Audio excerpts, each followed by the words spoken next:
Chapter 1169. Who is the fiancé? I see.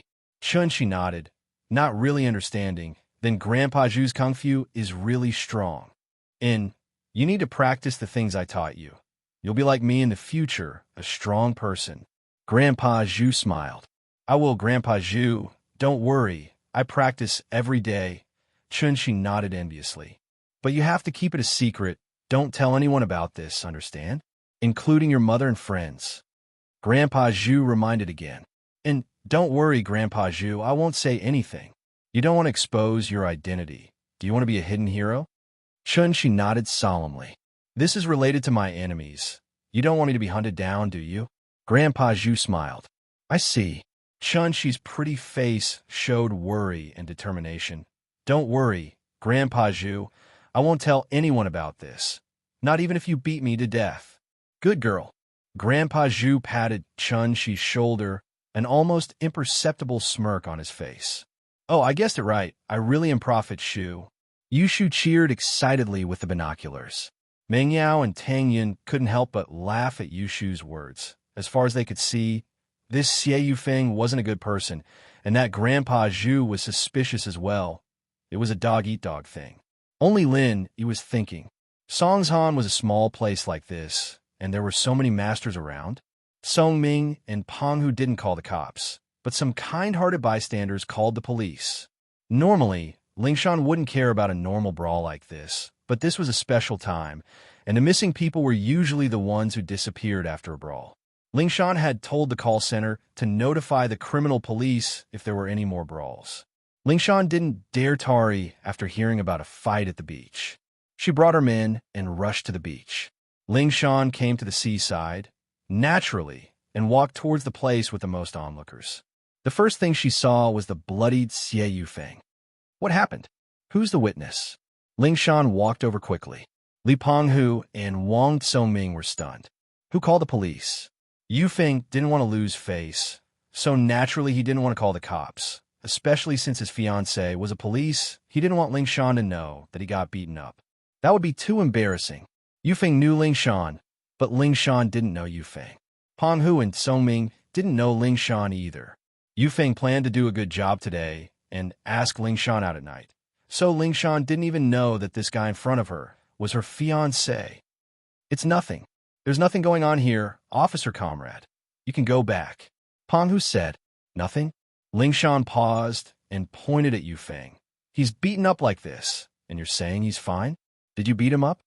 No, this is my boss, but it's just a small injury. It's not a big deal. We'll go to the hospital ourselves later. We don't need to alert the police. Song Ming said with a smile as he walked over.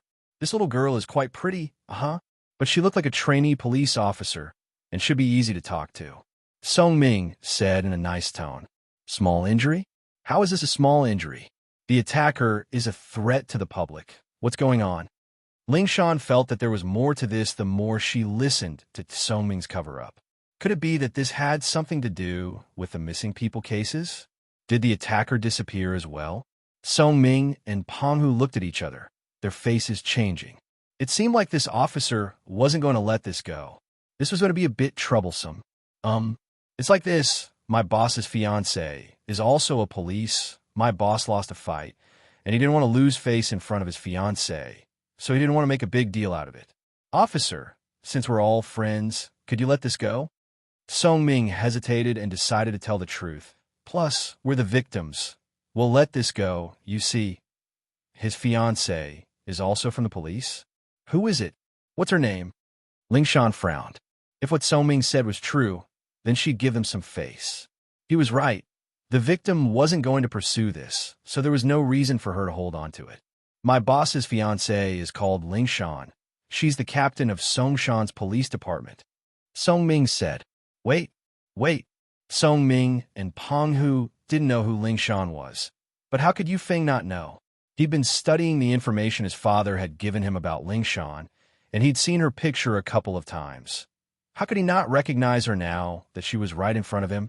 He'd been covering his face and squatting on the ground because he was afraid that Lingshan would recognize him. That'd be too embarrassing. Who knew that Song Ming and Penghu would spill his guide? How was he supposed to live? However, when he wanted to stop him, he couldn't. In the end, he was a step too late, and Song-Ming Wong said it out loud. Yu Feng covered his face, speechless. What? Ling Shan's eyes went wide, as if she'd seen a ghost. You're saying his fiancée is called Ling Shan? The captain of Songshan's police department? Yeah.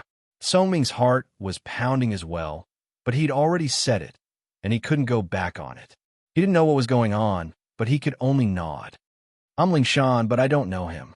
Ling Shan pointed at Yu Feng and said faintly, Huh, you're Ling Shan? Your sis-in-law? Song-Ming looked at Ling Shan in disbelief. He didn't expect to bump into her here. Chapter 1170. Chapter 1168. Ling Shan's rejection. Yu Feng held his head on the ground, knowing that he couldn't keep pretending anymore. He raised his head and limped up. Ling Shan, I'm Yu Feng. House Yu's Yu Feng. With that, he reached his hand out, wanting to shake Ling Shan's hand. House Yu? Yu Feng, why are you here? Ling Shan paused, not expecting to meet someone from House Yu here. She didn't understand how this House Yu became her fiancé. Yu Feng saw that Ling Shan wasn't going to shake his hand, and he felt a little awkward. Ling Shan, Grandpa Song told you about us, right? I wanted to ask you out tomorrow, right? I just wanted to check things out first. Wait, what do you mean by us? What do you mean by us? What did my grandpa say to me? Ling Shan interrupted him, frowning. Our marriage. My dad already talked to Grandpa Song about it. Yu Feng paused, not expecting that Ling Shan didn't know about this. Did House Song not tell him about it? How come I didn't know about this? Ling Shan looked at Yu Feng coldly, feeling that his words weren't trustworthy at all. Was this guy an imposter? She was engaged to a House Yu, and she didn't even know about it? What was going on? Ugh. Ling Shan's question surprised Yu Feng, but he didn't panic. You can call Grandpa Song, and you'll know if I'm telling the truth. Now that things had come to this, Yu Feng didn't care if his image was ugly or not. He had to confirm things first before anything else. Lu Wangli, look after these three. I'll go make a call. Ling Shan's expression was a little uncertain. She couldn't tell if the person in front of her was from House Yu or not, but judging from his confident expression, it was pretty much the case. But when had she ever been engaged to a House Yu? Yes, Captain Song.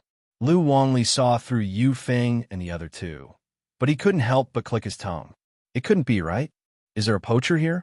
And from the sound of it, he seemed to be friends with Captain Song's family. What about Lin Yi?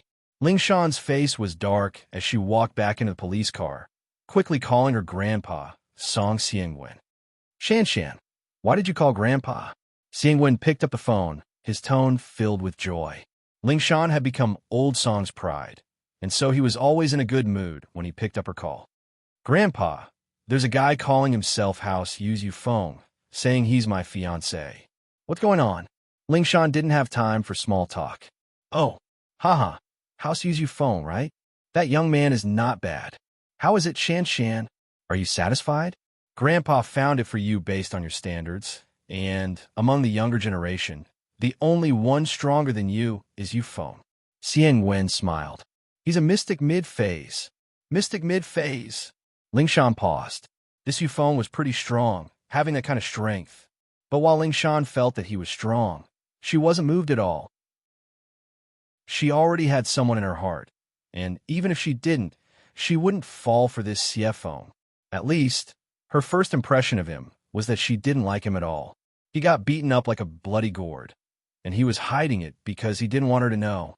What kind of man was this? Didn't dare to admit it? He was far from Lin Yi. Lin Yi was hurt, and he never pretended to be hurt. This was a real man. Just look at that sissy Yu Feng. He wasn't a good guy at all. How is it? Are you satisfied? Xiangwen said, pleased with himself. Being able to have a marriage with House Yu was a great thing, and Hao Song's position in the future would be very stable. As long as Ling Shan was there, Hao Song would still be one of the 9 great houses, and their ranking might even move up. Grandpa, how can you make decisions for me? I don't like this Yu Feng. I won't marry him. Ling Shan didn't hide anything and expressed her stance directly. She couldn't hide something like this, and she had to express her opinion as soon as possible. Otherwise, things would get worse and worse. Shan, why are you doing this? Didn't you say that your man would be stronger than you? Yu Feng fulfills this point, and his strength is far stronger than yours. Doesn't this fit your criteria perfectly? And he's from House U, a good match. I think this is a great thing. Why aren't you satisfied? Xiang Wen asked curiously.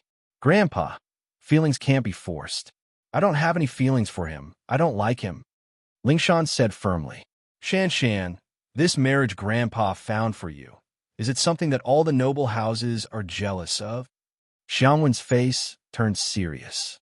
Shan Shan, I feel like this can be cultivated, but someone as outstanding as Yufeng is hard to find. Grandpa, I have someone I like. Ling Shan gritted her teeth. Someone you like? Xiang Wen paused, his face darkening. Who is it? It's not that House-Chin kid, is it? Grandpa, don't ask. Ling Shan, naturally, couldn't say Lin Yi's name. 1. Lin Yi's identity couldn't be exposed just yet. And 2. Lin Yi already had a girlfriend. She couldn't just tell her grandpa that she wanted to be Lin Yi's mistress, could she? No matter what, this was decided by me and the head of House Yu, Yufeng's father, Yu Shuixing. It can't be changed, unless that House Chun kid can force Yufeng to back out, but that's obviously impossible. Xian Wen said faintly. Shan Shan, I hope you won't be stubborn, and don't forget your persistence. All right, I won't say any more. You take care of it yourself, this is decided. Grandpa. Ling Shan looked at the phone in her hand, furious. What was wrong with her grandpa, who always loved her this time? Was the family's benefit that important? Was House Yu that good? She sighed, but she wasn't too worried. So what if it was House Yu? Didn't Lin Yi kill one and injure another? Ling Shan believed that if Lin Yi really cared about her, he wouldn't let her marry House Yu, but she wasn't sure yet. Chapter 1171. Another breakthrough? Ling Shan felt that as long as she worked harder, she'd be able to get Lin Yi's attention. She wouldn't have to marry into House Yu then. As for House Yu, it seemed like she'd have to deal with it for a while. Ling Shan looked like she had a big chest and no brain, but that wasn't the case. Before Lin Yi truly accepted her, she wouldn't bring up Lin Yi. Otherwise, if Lin Yi didn't care about her, things would get out of hand. She got out of the car and walked over to Yufeng with a dark face. Ling Shan, did you ask Grandpa a song? Yufeng asked confidently. I did, but he didn't say I'm your fiancé. He just asked us to see if we're compatible. Ling Shan said faintly. It wasn't that she was trying to trick Yufeng, but this was how noble houses usually got engaged. They'd see if they were compatible first, and as long as there weren't any big conflicts, they'd get engaged. Of course, if there really was a huge conflict and they couldn't mediate, they could still cancel the engagement. But that wouldn't look good for the two houses' reputation. So, seeing if they were compatible was just a break-in period. Everyone knew that this was pretty much set in stone. Haha, naturally, but they're pretty much the same, Yufeng said with a smile. He realized that Ling Shan was even better looking in person, more attractive. Big breasts, a nice body, a stunning face, and a uniform. Yufeng thought to himself that he'd hit the jackpot. Marrying such a wife would also be pleasing to the eyes. But my first impression of you isn't very good, very bad, Ling Shan said faintly as she looked at Yufeng before turning to Lu Wangli. Let's go. Since Yufeng was from House Yu, Ling Shan naturally wouldn't care about this anymore. If he didn't want to call the cops, then so be it. She'd done what she could. Ling Shan was smart, too, pointing out that she didn't have a good impression of Yufeng. That way, she'd have some leeway. This way, Yufeng wouldn't be able to get too close to her, and this would take longer. Ling Shan was confident that she could make Lin Yi fall in love with her, and this way, she could reject Yufeng. He believed that a master like Lin Yi wouldn't be any weaker than Xie Yufeng in front of his grandpa. While Lin Yi didn't have Xie Yufeng's family background, Lin Yi had something that Xie Yufeng didn't. Lin Yi could increase the strength of others, but could Xie Yufeng? I believe grandfather will know who is the most important person to the family. If Lin Yi could raise his brother's strength to the peak late phase of the golden class, then Hao Song would be invincible. With that, Ling Shan turned around and left, leaving Yufeng behind. Yufeng looked at Ling Shan's perfect body and couldn't help but lick his lips. He couldn't take it anymore. It was too tempting. Ling Shan, I'll definitely get you. But from the looks of it, Ling Shan didn't look too good. Yu Feng was sure that Ling Shan didn't have a good impression of him, but there was nothing he could do about it. Who told him to be this unlucky the first time they met? Lin Yi, I'm going to kill you. It's all your fault. You made me lose face in front of my fiancée. Yu Feng roared at the sky, treating Lin Yi as his mortal enemy. But in this situation, Yu Feng realized that he had broken through. The bottleneck he'd been stuck in for a long time had been broken through. He had gone from the peak of the early phase of mystic class to the middle phase of mystic class. Wah! The heavens are helping me. Yu Feng laughed. I didn't think that I'd break through. I'm a mystic mid-phase now. Peng Hu and Song Ming felt the difference as well. Congratulations, Master Xie. Congratulations. Master Xie's strength has gone up another level. Killing Lin Yi now is just child's play. Haha, that's right. Lin Yi is a mystic early phase, and I'm 2 levels higher than him now. Killing him is just a piece of cake. Yu Feng laughed. All right, let's go. Yu Feng waved his hand and said confidently, Master Xie, aren't we going to wait for the ambulance? Peng Hu asked weakly.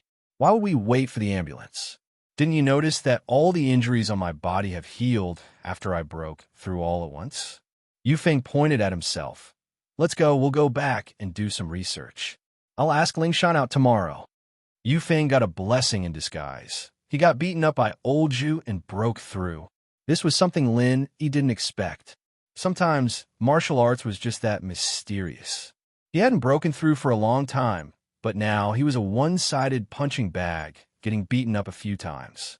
Under this pressure, he suddenly exploded and broke through. This couldn't be considered a coincidence.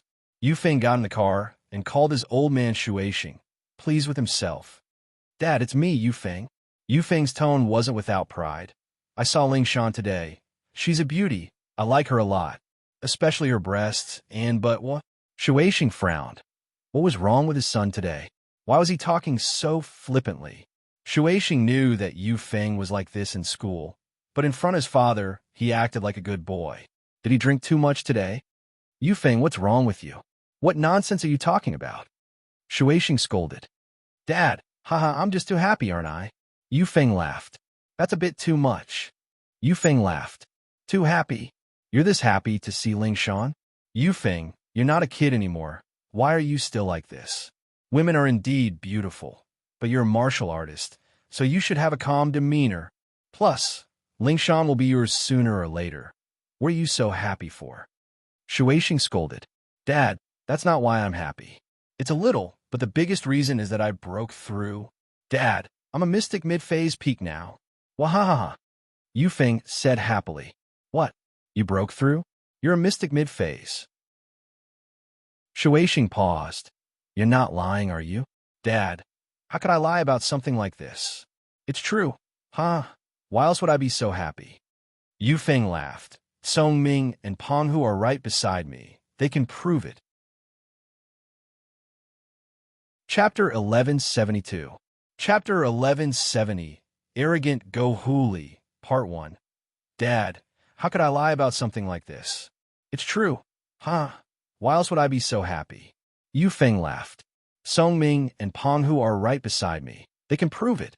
God bless our house, you. That's great news. You're so young, and you're already a mystic mid-phase. You're a genius, even in the hidden houses. Shueixing sighed. It's all right. Yu Feng said proudly. Here, I'll contact the hidden house, you. You're so young, and you have potential. They'll probably give us some benefits. If they give you a pill or two, you'll be able to become an Earth class and join a hidden house. It wouldn't be hard at all. At that time, our house, you would be able to achieve glory. Shueixing said excitedly. You're such a young Earth class. You'll definitely be a reserve for the Sky class. Wow, perhaps our common house you will be able to produce a Sky class, entering the core of the Walene world. Dad, don't worry. I've pretty much figured out how to level up. I'll test it out after a while, and if it works, then my leveling will be much smoother. Yu Feng felt that his leveling up this time wasn't a coincidence. There was a pattern to it. He'd been suppressing himself for a while now, and after beating up Old Ju, he'd felt extremely refreshed, as if he'd been suppressing himself for a long time before exploding. It was like leveling up to a certain point, and then it'd be released. And so Yu Feng thought, could this be the secret to his leveling up? The whole leveling process was torture, suppression, rage, exploding, torture, suppression, and then breakthrough. He felt that this was a pattern, and as long as he grasped it, he'd be able to level up quickly. Oh, really? That's great, son. You're a genius. Shueishing was so excited that he didn't know what to do. His son was a genius, understanding the rules of leveling up. He was a genius. Haha, of course. Yu Feng said proudly. All right, I'll talk to you later. I need to think about how to get Ling Shan. If I can push her down, my strength will increase even more. Then you have to work harder, Shueishing added. He was overjoyed that his son had leveled up. Naturally, he wouldn't think that his son's thoughts were dirty or inappropriate. In the aristocratic families, everything was based on strength. If one was strong, then no matter what kind of character that person was, everyone would respectfully call him an expert. This was the reality. Go Huli was acting up again these few days, driving her Ferrari with Yanjing license plate and running amok in the neighborhood. Even the security couldn't do anything to her. The neighborhood was full of complaints, but there was nothing they could do. The Shao family was like the sun in the sky right now, and noble houses weren't bound by the rules of the common world. As long as they didn't go too far, the local police wouldn't interfere. Plus, Go Huli didn't cause too much trouble. She just randomly parked her car on the road, hit someone's car, and threw a stack of cash at them. There were a lot of complaints, but nothing too extreme. Today, Go Huli bought a lion, calling it a lion dog.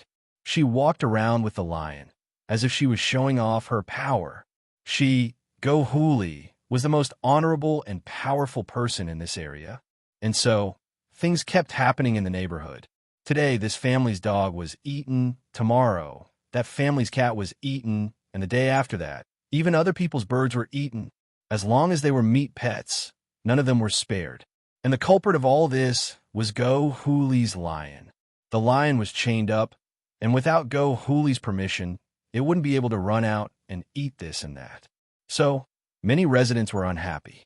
Although they were all rich and didn't lack money, they had to demand an explanation if their pets were eaten, right? Plus, most of the cats and dogs had been raised for many years, and they had feelings for them. So, these people collectively went to the property management company to report the situation and wanted the security to denounce Go Huli and ask her to hand over the lion. The security guard was in a difficult position. The Shao family was like the sun in the sky recently, and many important people came looking for the Shao family. When they registered at the security booth, the security guard naturally knew, so they didn't dare to denounce the Shao family. But the residents were making a lot of noise, and the property management had no choice but to send the security captain and the victims to Go Huli. At this moment, Go Huli was sitting with her legs crossed, playing with her lion. Of course, Go Huli was afraid of lions as well. She wasn't a practitioner, so she wasn't afraid of lions, but she sprayed some kind of medicine on her body so that the lion wouldn't bite her. And Go Huli was someone who liked to show off, so she made a lion to show off. Hearing the doorbell, Go Huli walked out and opened the door. She frowned as soon as she saw the security captain and a large group of residents. She knew why they were here. What are you guys doing here? What's wrong? Go Huli shook her wrist, and the lion ran over, opening its bloody mouth at the security captain. Roar, wah! The security captain jumped and subconsciously took a few steps back, wiping the sweat off his forehead. He was very afraid of this lion. His face turned ugly. Ms. Go? Look, can you tell it to back off a little? What? Aren't you the security captain? You're afraid of dogs? Who do you think you're going to protect? Do you still want the property management fees next year? Go Huli was very arrogant. But Ms. Go, this is a lion, not a dog. The security captain said carefully to Go Huli. Who said it's not a dog? It's a dog, a lion dog. Are you blind? Go Huli rolled her eyes. Chapter 1173. Chapter 1171. Arrogant Go Huli, what? You're here to demand justice for them? So you're here for the will of heaven? Go Huli smiled coldly. So what if my Pekingese ate it? I'll pay them however much it costs. I don't lack money. Tell me how much. Madam Go, you see, the people who live in the villa area don't lack money. Don't you think it's inappropriate for you to do this? Besides, your Pekingese is very dangerous. What if it bites a child? The captain of the security team asked carefully. Bites? It hasn't bitten yet, has it? Aren't you worrying for nothing? Why aren't you worried about the sky falling down? Go Huli rolled her eyes and scolded angrily. Get lost. Go to the side and don't cause trouble here.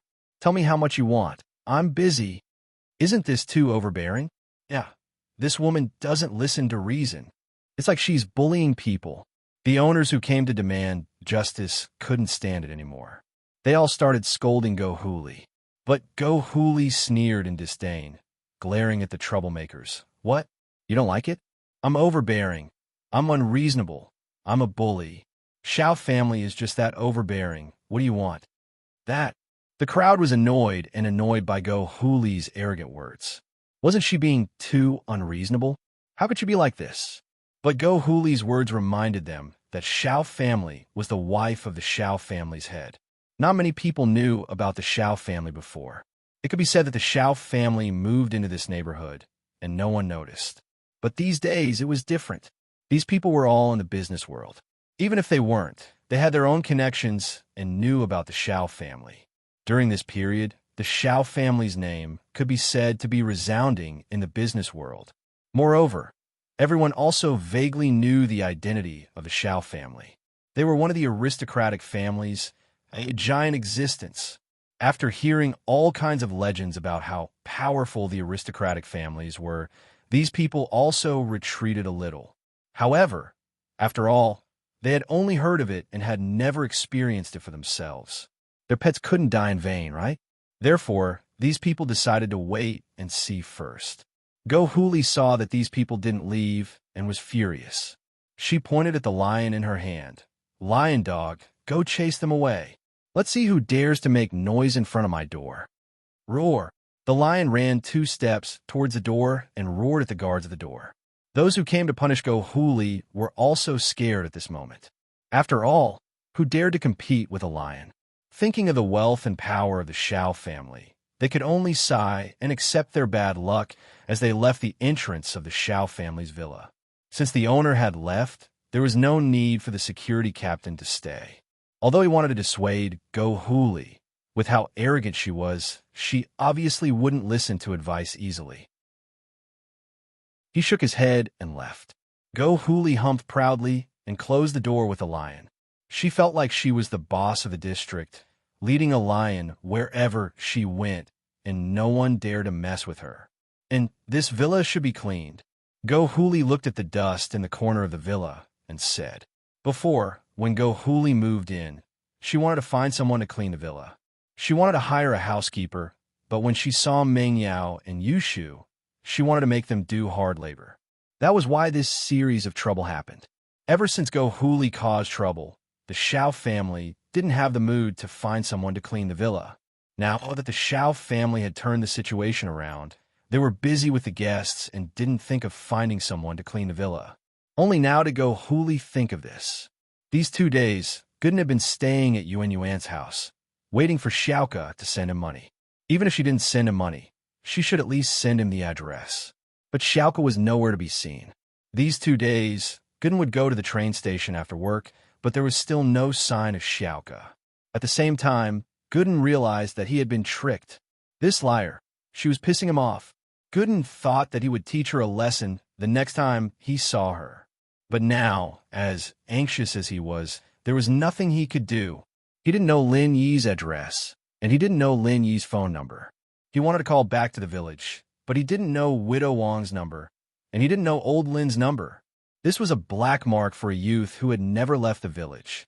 He didn't need to remember phone numbers before, and he could find people by shouting.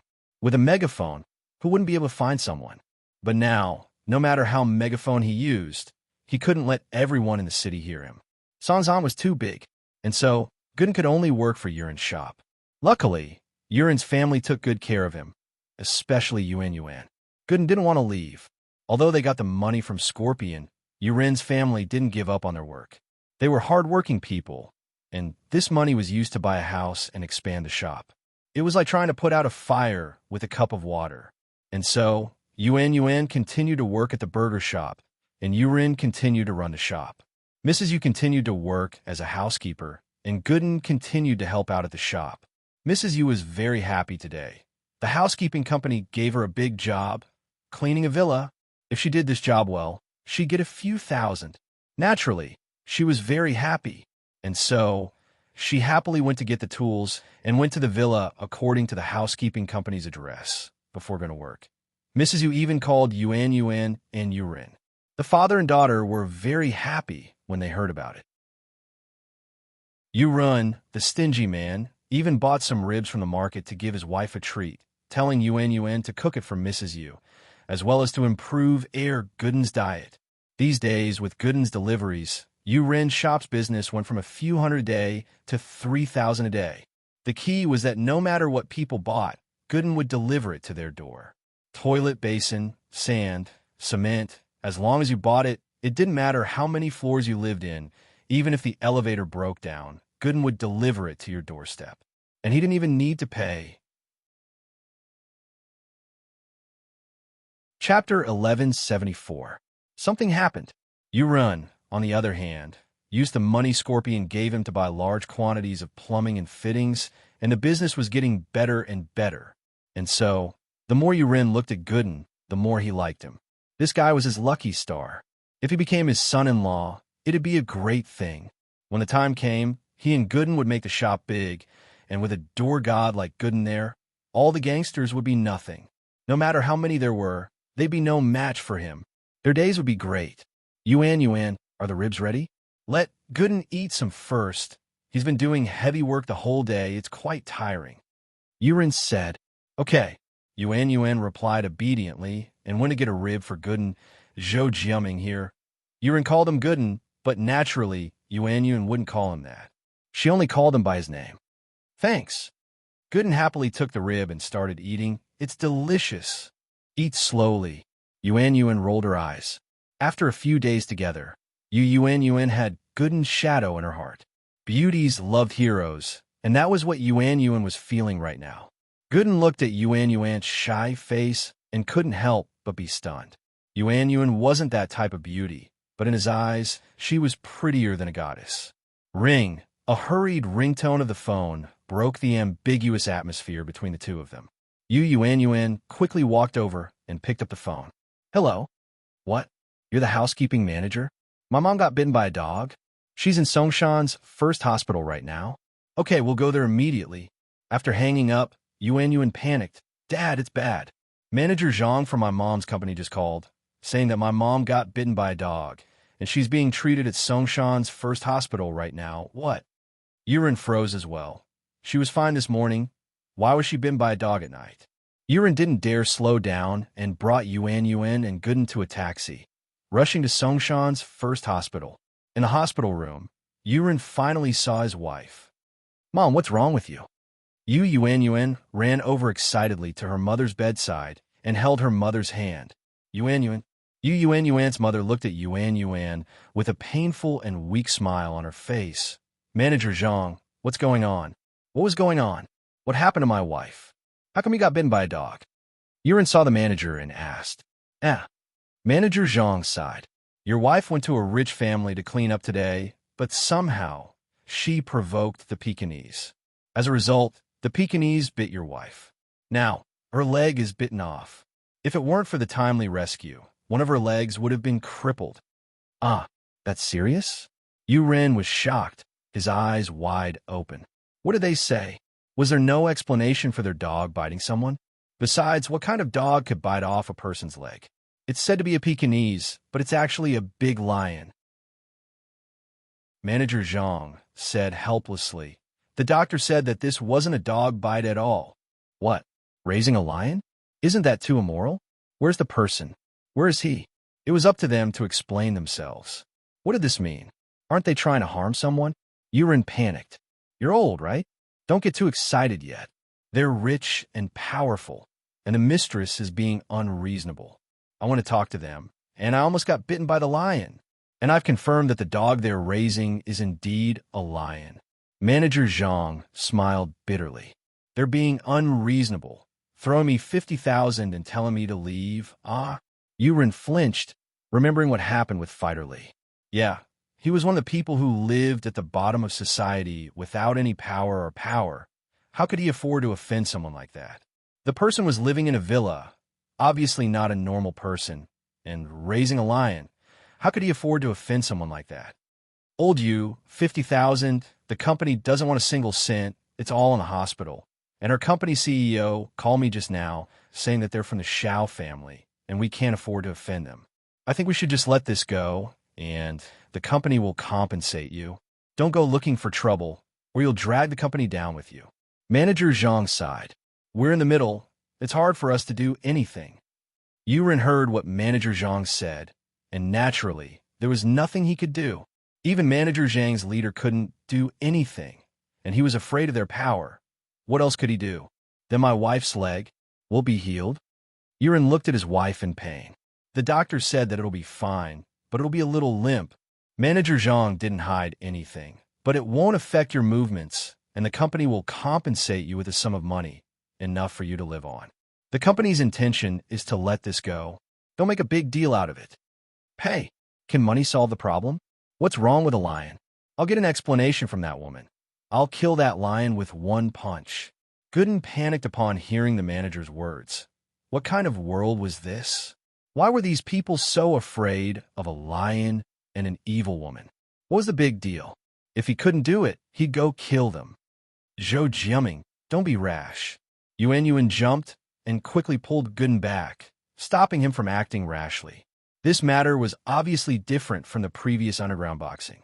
The people in the underground boxing died because it was originally illegal. They didn't dare to say anything even if they died. They could only suffer in silence. Could they still call the police? But this was different. It was just a pet that bit its mother. And if Gooden killed the person, it'd be a big deal, and Gooden would definitely go to jail. Yuan wouldn't let Gooden do something so stupid. And so, Yuan kept signaling Gooden with her eyes, telling him not to be rash. Gooden was an honest man, but he wasn't stupid. Seeing Yuan's eyes, he shut his mouth, but the anger on his face didn't go away. Manager Zhang looked at Gooden and shook his head. Where did this idiot come from? Was he Yuren's relative or son-in-law? Why was he so brainless? And he wanted to kill the person? Don't get bitten by the lion again. Chapter 1175. Boss has a way, thank you, Manager Zhang. Yuren knew that Manager Zhang was in a difficult position as well. They couldn't afford to mess with them, and the housekeeping company had done all they could. Yuren didn't need them to do anything else. Yuren couldn't help but sigh as he watched Manager Zhang leave. His family had just gotten better, they had some money, and their lives were getting better as well. Who would have thought that something like this would happen? Yuren went to the doctor to ask about the situation. Yuan, on the other hand, looked at Gooden, amused and angry at the same time. Zhou Jiaming, can't you change that impulsive personality of yours? This person is different from the underground arena. If you kill her, wouldn't that be breaking the law? You'd go to jail. I didn't say I was going to kill her. I just said I was going to demand an explanation and kill the lion. Gooden grinned. I'm not an idiot. Yuan couldn't help but chuckle, but you can't do that. Let's take a look at Mom's condition first. Yuan didn't know about her mother's injury yet, thinking that it wasn't serious. She didn't hear the manager's voice when he lowered it. After a while, Yuren came back from outside the room, sighing and frowning. Dad, how's Mom? Will she be okay? Yuan saw her father walk in and quickly went up to him. Hey, don't talk about it. The doctor said that even if your mom's healed, she'd still be crippled. She'd be crippled from now on. Yuren sighed and said helplessly, such a big thing happened, and that family took the money and didn't even come out to apologize. Sigh, Mom's leg, going to be crippled? Yuan was shocked. She looked at her father in disbelief. That's what the doctor said, and it's the best case scenario. If she doesn't recover well, she might not even be able to stand up. She'd have to use crutches to walk, and she'd have to sit in a wheelchair. Yuren lowered his head in pain. His life had just gotten better. How did it go wrong again? No, I have to go ask for an explanation. I can't just let this go. Gooden clenched his fists. How could they do that? If they don't give me an explanation, I'll punch that lion to death. Let's see if my fist is harder or if their reasoning is harder.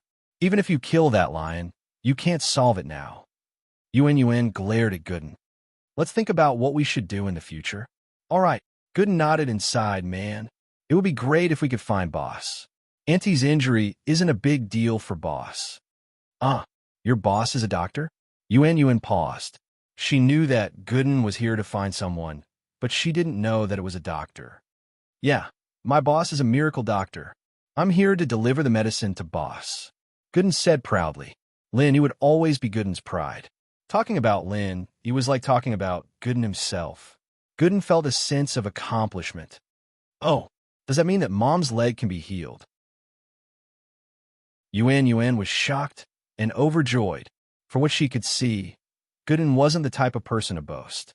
She did think so when they first met, but Gooden's actions proved that he wasn't just boasting. He said he would kill Fighter Lee, and he really did. This proved that Gooden was a very practical person. Yes, of course, as long as we find Boss, everything will be fine. Gooden smiled. You don't have to worry about that. Pho, then how do we find your boss? Yun didn't really care about the person Gooden was looking for, but now she was panicking. I don't know. It's all that scammer's fault. If it wasn't for her, I wouldn't have lost the note. Gooden said helplessly. Then we'll look for him slowly. We'll find him eventually, as long as there's hope. Yun was at least full of hope now. She was thinking about how she was going to spend the rest of her life after what the doctor said. Now that there was a chance to change things, she was naturally happy. Then I'll go find that tyrannical family first and demand justice. Gooden nodded. That's not a rush. Yun knew that Gooden was strong, but some things couldn't be rushed. Who knew if they'd come tomorrow? Let's wait. If that family doesn't show up again, we'll go find them. But try not to get into a conflict. We're just asking for justice. All right. I'll give them 3 days. If they don't give us an explanation in 3 days, I'll go find them. Gooden nodded. He'd been interacting with Yun a lot these days, and he was more civilized with his words. He didn't call himself I in front of Yun. In the Villa District, everyone started to panic. Lin, E, and the others had been away for 2 days, and they usually went to school early and late. They naturally didn't know what was going on in the district, and they didn't know that a lion had appeared in the district. Go Huli, on the other hand, was still walking around the district with the lion. The residents all knew how domineering she was, and they knew that she had a powerful background. They didn't dare mess with her. They couldn't mess with her, but they could hide. So, wherever Go Huli appeared, people would all avoid her, especially the lion in her hand. Of course, acting cool in front of normal people didn't give her any sense of accomplishment anymore. What she wanted the most was to act cool in front of Meng Yao, Yushu, and Linny. The Xiao family had been snubbed by House Chu before, and they still hadn't gotten their revenge yet. And so Go Huli had been looking for a chance to cause trouble for House Chu these 2 days. But every time she went to Meng Yao's villa, all she saw was the locked gate and the dark villa. There was no one inside. This made Go Huli depressed. She finally had a chance to act cool and step on people, but she couldn't use it. It was like a cultivator getting a supreme treasure, but she couldn't activate it. Only Go Huli herself knew how depressed she felt. Chapter 1176. Performing a circus, Meng Yao had obviously returned. Their car was parked in front of the villa, and the lights in the villa were turned on and a few windows were opened. Huli was overjoyed. She led the lion to Meng Yao's villa's yard. At this moment, Meng Yao, Yushu, and Lin had just returned to the villa after sending Tang Yun and Xiao Xiao back. The 3 of them hadn't locked the door yet, since the security here was good. No one would lose anything in the day. Thus, Go Huli entered the yard easily. Little lion, make 2 noises here. Huli ordered her lion. Roar. The lion had received professional training, so it understood everything Go Huli said. Yushu and Meng Yao were in the living room, looking at the pictures on their iPad too, excited. Wow, Shield Bro's roasted shrimp looks so handsome. Yushu raised her iPad too in surprise. Meng Yao rolled her eyes. Shu, you've roared so many times today. My ears are getting calluses. But it's really handsome. Yao Yao, do you think so too? Yushu said. Nope, Ming Yao said faintly. I'm not Tang Yun or Feng Xiao Xiao. Why would I care about Lin Yi? Oh, Yushu didn't say anything after seeing Meng Yao's cold attitude and continued looking at the pictures. But a lion's roar came from the villa's doorway. Yushu didn't pay much attention to it first, but it got louder and louder. Yushu raised her head, confused, and stopped what she was doing. Yao Yao, do you hear the weird sound? What sound? Meng Yao, on the other hand, didn't pay attention to it. Her attention wasn't on this. Shu kept saying that Lin Yi was handsome, and Meng Yao took a closer look and realized that it was true. Lin Yi wasn't a pretty boy, but he was a man with a manly temperament, which suited Meng Yao's taste. She didn't like guys with too many styles, but a guy with too much brawn and no brains wasn't good either. In short, Meng Yao's criteria for a partner were very complicated, but Lin Yi just happened to meet all of them. Hence, Meng Yao was in a dilemma. She hadn't recovered from the shock yet, so naturally, she didn't hear any strange noises coming from the villa's yard. It's that kind of roar. Yushu mimicked a lion's roar. Meng Yao paused. What's that? That's it. Yao Yao, listen carefully. Yushu pointed at the direction outside the villa. Oh, there seems to be a strange sound? Meng Yao listened attentively. There was indeed the sound that Yushu mimicked, and it was quite similar to Yushu's. Wait for me, Yao Yao. I'll go take a look. With that, Yushu called out to Lin Yi's room. Shield bro, come protect me. Lin Yi's taking a shower. Meng Yao said. Lin Yi said that he wanted to take a shower before going back to his room. So of course he couldn't come out now that Yushu was calling him. And so, Yushu led General Wei Wu out to check the situation. They saw Go Huli playing with a lion in the yard. Fuck, what are you doing, you old woman? Yushu's eyes widened as she looked at Go Huli in disbelief. Are you putting on a circus here? Wha? You little bastard. Go Huli froze. She didn't think that her lion would be treated as a circus clown by Yushu. She raged. Who is this old woman scolding? After saying that, Go Huli looked at Yushu proudly. This was Yang trump card in Jin Yang's novels. She didn't think that Go Huli would be able to use it so easily. After saying that, she waited for Yushu to fall into her trap. This old woman is standing in front of me, scolding me. Yushu continued innocently. You old woman, you're the little bastard, you're the old bastard. Why? Go Huli was furious after hearing Yushu's words. This girl didn't respond to her like she expected, and instead, she scolded her back. If she called her a little bastard again, wouldn't that mean that she was admitting that she was an old woman? With that thought, Go Huli humphed coldly. You have a sharp tongue, I won't talk to you anymore. Little lion, teach this girl a lesson. Oh, whoa. The lion in Go Huli's hand roared at Yushu. Lion? Yushu blinked, not scared at all. She looked at the lion in Go Huli's hand curiously. Is this really a lion? So what if it is? What, are you scared now? Go Huli said proudly. She didn't mind admitting that it was a lion in front of Yushu. It's fun, thank you. Old woman, you gave me such a fun pet. Yushu said happily. I need a mastigar at home. I'll take it. Girl, are you crazy? I'm here to teach you a lesson. You think I'm giving you a lion? Is there something wrong with your IQ? Go Huli shouted angrily. Lion, go. Eat this girl's dog first.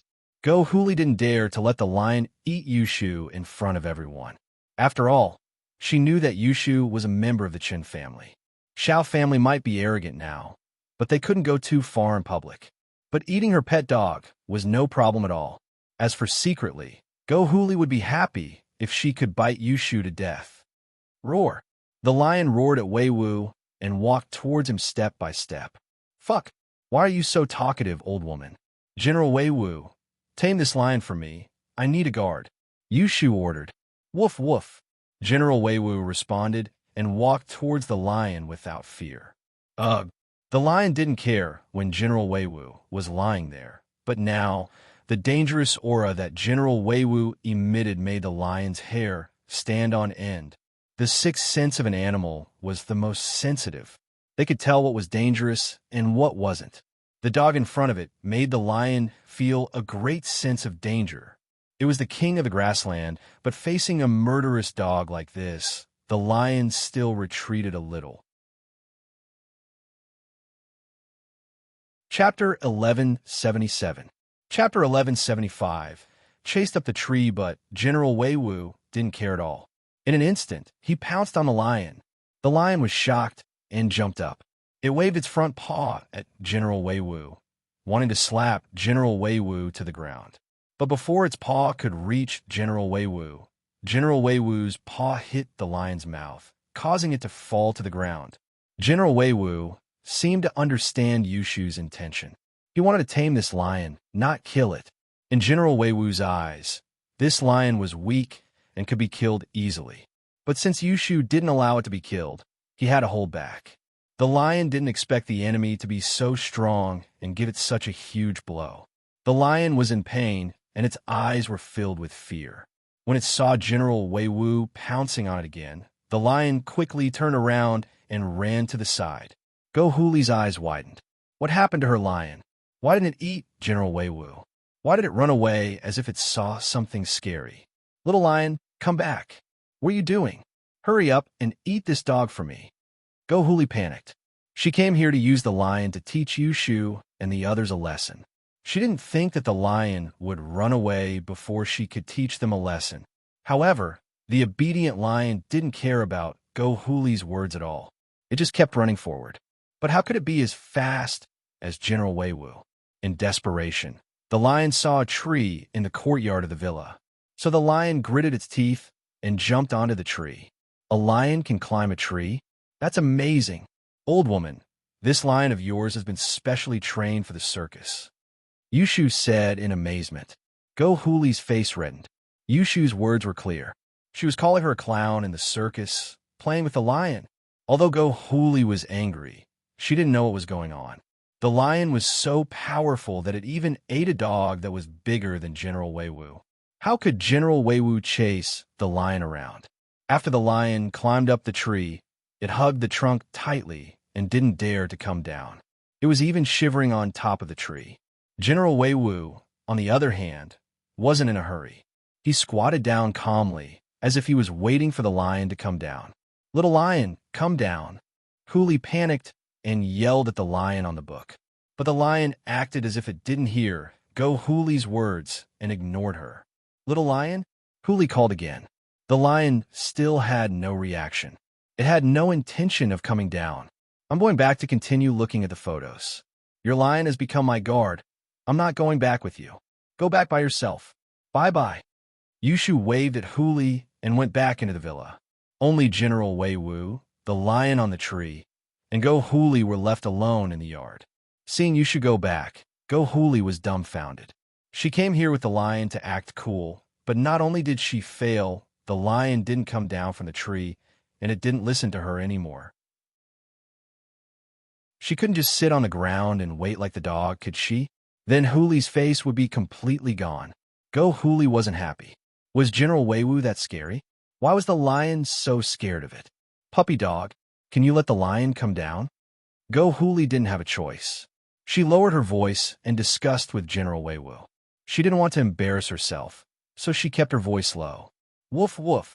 General Wei Wu barked at Go Huli. Go Huli jumped in fright and subconsciously took 2 steps back. Obviously, Go Huli underestimated General Wei Wu's intellect. She treated General Wei Wu as a normal dog. Puppy dog, we both have the same surname. Why are you so unfriendly to me? I just want to bring my lion back. Can you let it come down? Go Huli didn't want to give up. Woof woof. General Wei Wu barked twice and moved closer to Go Huli. Go Huli was so scared that she waved her hands. Forget it. Forget it if you don't agree. I'll leave first. Go Huli was depressed. She didn't want to leave like this, but she wasn't a dog's opponent. What if the dog got angry and bit her? She could only go home and think of another way. If she really couldn't, she could contact the masters from House Pie. That would be easy. But when Go Huli told Xiao Ji her idea, Xiao Ji scolded her. Isn't it just a lion? If you don't come back, then don't. Our Xiao family may have a master with a wallet. And to outsiders, our Xiao family may look like they're invincible. But don't you know what's going on? These 2 masters from House Pie are here to supervise Xiao family's business. If there were business enemies, they'd help us take care of them, but you want them to help you beat up a dog? Only you can think of that. They're masters among masters. Why would they help you beat up a dog? But this isn't about the lion, it's about face. Last time, our Xiao family was humiliated by Meng Yao. If we don't get back at her now, people will think that we're afraid of House Chu. Go Huli said unwillingly. It's not a question of whether or not I'm afraid. Uncle Pai was injured by Lin Yi, and if the Pais wanted revenge, they would have gone after Lin Yi a long time ago. Would it be your turn? Xiao Ji humphed coldly. House Pai hasn't gone to Lin Yi yet, which means that they won't. Let's just forget about it for now. Don't expose our Xiao family's trump card. If people see that we can't control House Pai, that'll be bad. I see. Go Huli lowered her head, feeling wronged. Haha, big brother, you can't say that. House Pai didn't go to Lin Yi for revenge because Uncle Pai's injury was caused by sister-in-law. That's why House Pai didn't go to Lin Yi. After all, they don't have a legitimate reason to do so. Xiao Ben waved his hand and analyzed. But I believe that House Pai will be in a hurry to get revenge. If there's any conflict of interest with Lin Yi, I don't think they would mind making a move. In fact, if sister-in-law wants revenge, as long as we create a conflict of interest with Lin Yi or House Chu, I believe that House Pai will be more than happy to help. Chapter 1178. Chapter 1176. An unexpected call. Xiao Ben was a smart man. He wanted to deal with Lin Yi, and he wanted to borrow House Pai's hand, but he wouldn't ask for help directly. Even if House Pai helped, the Xiao family would owe them a huge favor. But if Lin Yi or House Chu affected the Xiao family's business, then House Pai's help would be for their own benefit. The Xiao family wouldn't owe House Pai anything, and House Pai's help would be easier. So from Xiao Ben's point of view, this could be done, but it had to be planned carefully. It couldn't be rushed. Xiao Ben was pleased to see that his elder brother would go along with his suggestions. Although his elder brother was the head of the Xiao family, he was still the one in charge. In this way, it was no different from him being the head of the family. Xiao Ben nodded, so we have to plan this. It's best if House Chu can affect our family's benefits. That way, House Pai will definitely make a move for their own benefit. Not bad. Then I'll leave this to you, second brother. I'll leave the revenge for your sister-in-law to you as well. Xiao Ji nodded. Then, my lion. Huli was still a little unwilling. If the lion really stayed at House Chu and didn't come back, then Huli would lose all her face. She wouldn't be able to raise her head in this district anymore. She just showed off to the residents in the district, but now she even left the lion in someone else's house. How could she go out in the future? It's just a lion. If you don't want to, then buy another one. If you have the ability, then get it back yourself. Xiao Ji waved his hand, stopping Huli from continuing. That's it. I'm so busy every day. Where would I have time to think about this? What Xiao Ji said wasn't wrong. The Xiao family's cooperation with various wealthy businessmen was in full swing. Every day, there were many things to do. Even Xiao Ji, who didn't care about anything, had to be busy receiving guests. After all, Xiao Ben had to go and finalize the cooperation agreement with the businessmen. Xiao Ji couldn't do such detailed things, but he could treat people to meals and socialize with them. Hearing Xiao Ji's words, Go Huli knew that there was no way she could ask House Pai for help. She could only think of a way herself. Helplessly, Go Huli could only sneak out at night. The lion persevered on the tree for a while, but it could not hold on any longer. After all, it was a land animal, not a bird. How could it stay on the tree peacefully? Therefore, the lion's heart changed. He was ready to come down to General Wei Wu and ask for peace. Lin Yi took a shower and changed into his pajamas. He was just about to go check on General Wei Wu and the lion when his phone rang. Lin Yi looked at the caller ID. It was Ling Shan. Ever since Ling Shan leveled up a few days ago, she hadn't called Lin Yi again. Lin Yi, on the other hand, was happy to be free. Who knew what Ling Shan needed his help at this time? This time, Ling Shan called Lin Yi because she needed his help with something. She had just returned to the police station this afternoon when Yu Qian came to visit. Compared to Xie Yufeng, Ling Shan found that Yu Qian was more pleasing to the eye. but it was just pleasing to the eye. Compared to Lin Yi, he was still a far cry. Ling Shan remembered a line from a song. The one who loves me has no regrets for me, but I'm crying for the one I love, my heart breaking. Ling Shan thought that her relationship with Lin Yi would improve after the last level up, but after a few days, Lin Yi still hadn't contacted her. Lin Yi would only call her a limited number of times, and it was always for something. He never called just for the sake of calling. Ling Shan, why do you look so worried? What? You don't welcome me. Yuqian saw Ling Shan sitting in front of her desk with a long face, deep in thought. I told you, call me Officer Song on the job, but you can call me Ling Shan in private. Ling Shan said faintly as she looked at the person who came. Yuqian's face changed slightly, but he said, Ling Shan, we're from noble houses, right? Even if you don't accept my love, there's no need to be so distant, is there? Then what should I do? Act warm to you? Make you misunderstand? Ling Shan said faintly. Ling Shan, I admit that I still love you very stubbornly, but I already understand your feelings. If you really marry that person, I'll be relieved and I'll be happy. I admit that I, Chun Yuqian, am not as good as him. I'm not as good as him now, and I won't be stronger than him in the future. My love for you is buried deep in my heart. I just want to protect you silently. As long as you're happy, I'll be satisfied. I'm calling you Ling Shan as a big brother, just a little sister. If you don't agree, then I'll call you Officer Song from now on, Yuqian said seriously. Ling Shan froze when she heard Yuqian's words. She didn't expect Yuqian to say something like this so openly. Yuqian had revealed similar intentions and compliments towards Lin Yi before, but she didn't expect him to say it so seriously today. Yuqian wasn't strong, but Ling Shan knew that Yuqian was a man of his words. If he said this, then it meant that he'd thought it through. All right, I'm relieved that you think that way. I'll call you Yuqian bro from now on. Ling Shan confirmed their sibling relationship. Haha, this relationship is a bit messy. Yuqian scratched his head. Lin Yi was his instructor, and even if he wasn't his master, he was still his boss. If Ling Shan really followed Lin Yi, then she'd be his sister-in-law. But this could only be discussed in the future. What messy relationship? Ling Shan paused before remembering something. Yuqian bro, what's your relationship with Lin Yi? That. You should ask him yourself. I can't tell you.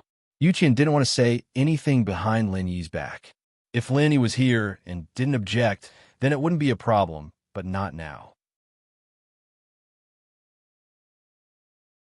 Chapter 1179. Level up? Of course there is. The grave robbing case from last time has come to a conclusion. I have reported the matter to my superior. My superior wants us to disguise ourselves as a couple and enter the tomb with the grave robbing group, codenamed Red Pagoda. Qin Yutian said, on one hand, we need to collect evidence of these grave robbers and capture them all. On the other hand, we need to record how they open the tomb. This tomb is dangerous, and if we can gather all this information, it'll be easier for our experts to investigate the tomb in the future. This is very valuable. You're telling me this because you want the local police to work with you on the outskirts? Ling Shan asked. Yes, and on the other hand, I'd like to invite you to pretend to be a couple. Yuqian coughed dryly. In fact, he didn't have any intentions of taking advantage of Ling Shan. He'd already let it go, and he wouldn't use the excuse of a mission to get intimate with her. That wasn't something a gentleman would do. Yuqian did this because he considered Ling Shan's skills. The tomb was very dangerous, and it was impossible to go in without a certain level of skills.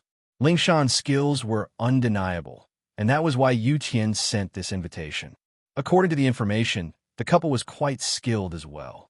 Even if they weren't golden class, they had speed and agility similar to a golden class. Me?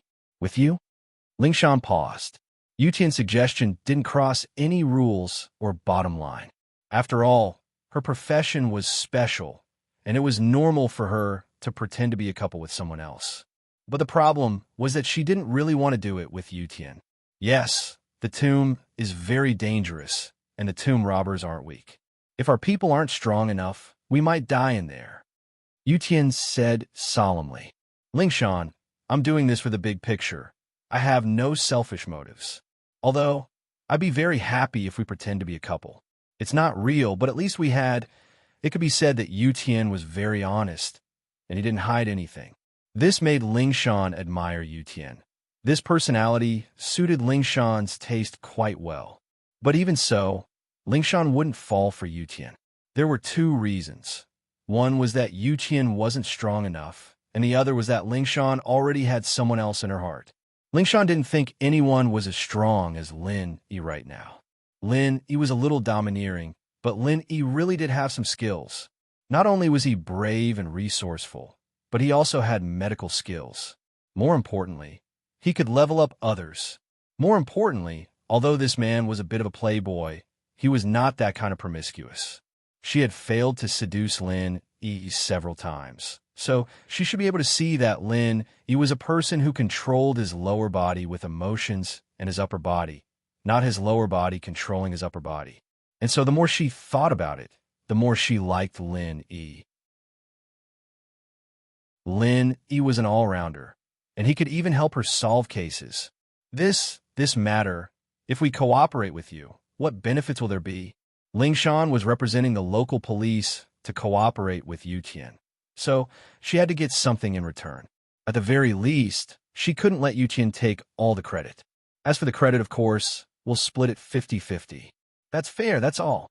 The stolen goods have to be turned in, and I'm very poor, so I don't have any bonuses. Yu Tian shrugged with a smile. I need money? Ling Shan rolled her eyes.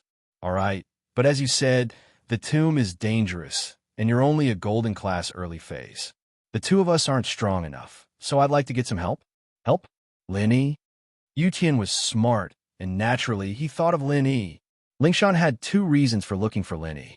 One was that with Lin Yi, she wouldn't have to pretend to be a couple with him anymore. But with Lin Yi, the second was that with a master like Lin Yi, the mission would be less dangerous. Yeah, Ling Shan nodded, blushing. Yu Tian saw right through her, and she felt a little embarrassed.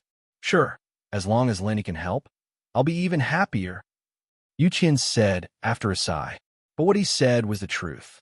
Although he couldn't pretend to be a couple with Ling Shan anymore, there were some things that he had to let go of, and he wouldn't regret it once he made up his mind.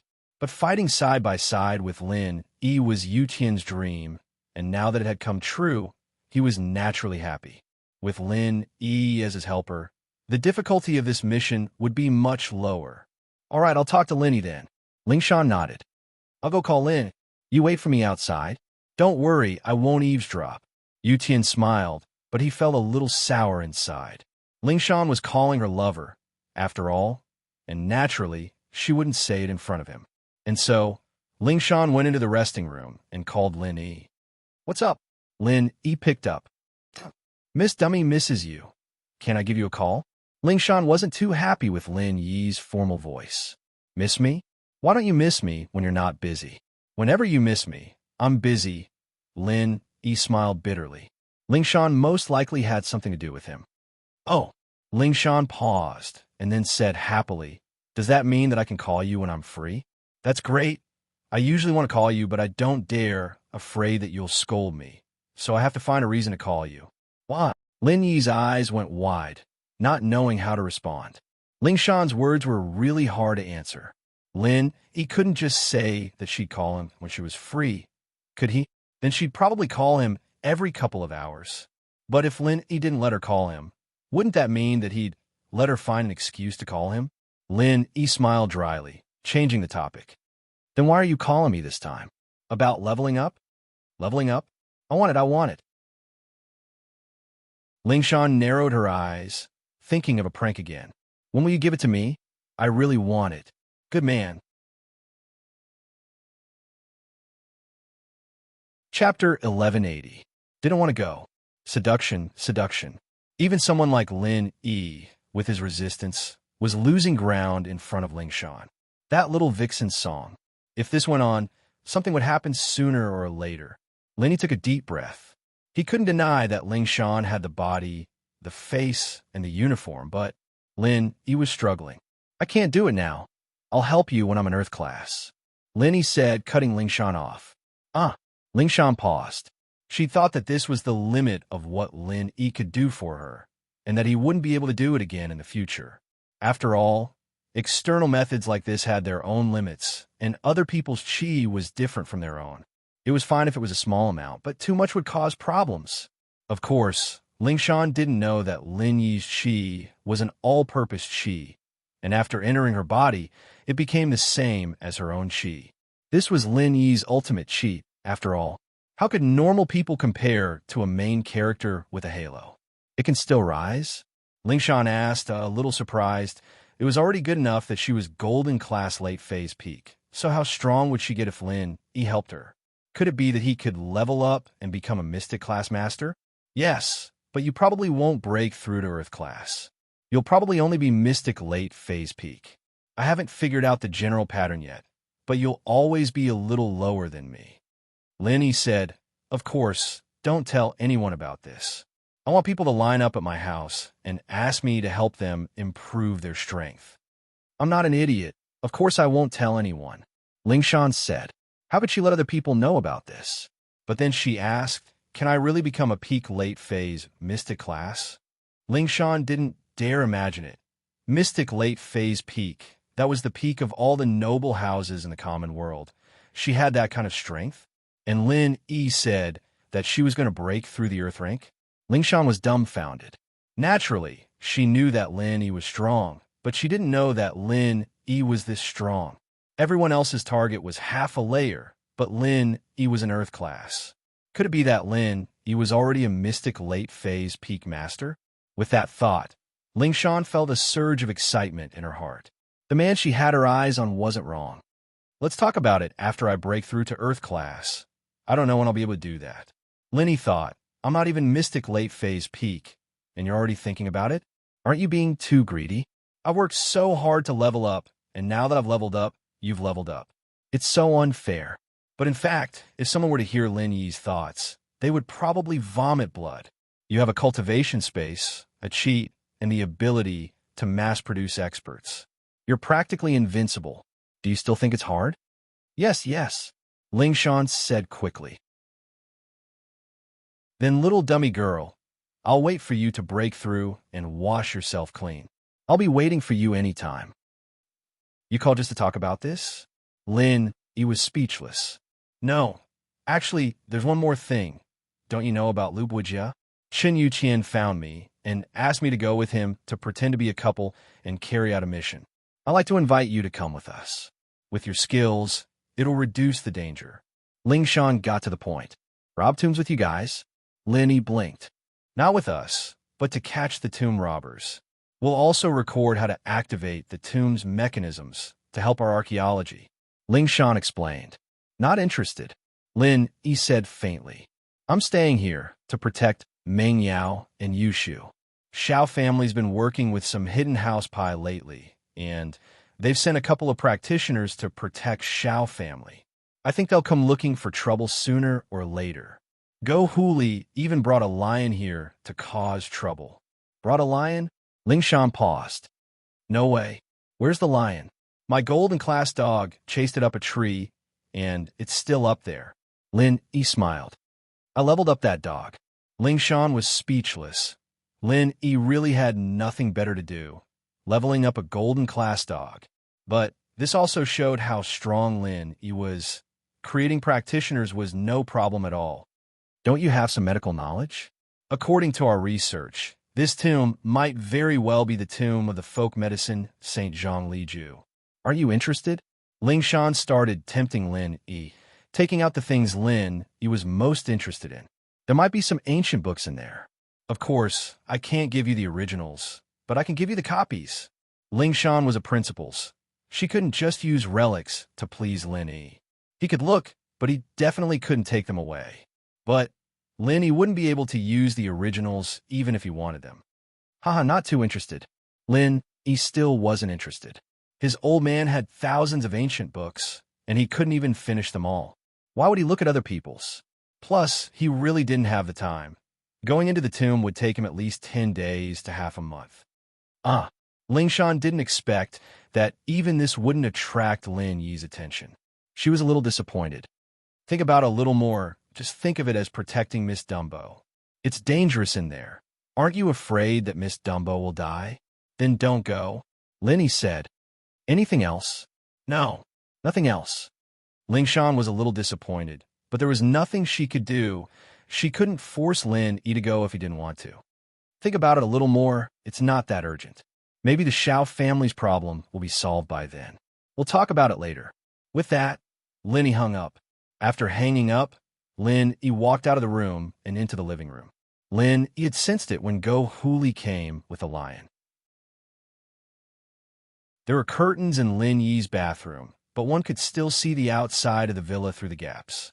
But Lin relaxed after seeing Yushu and General Weiwu come out.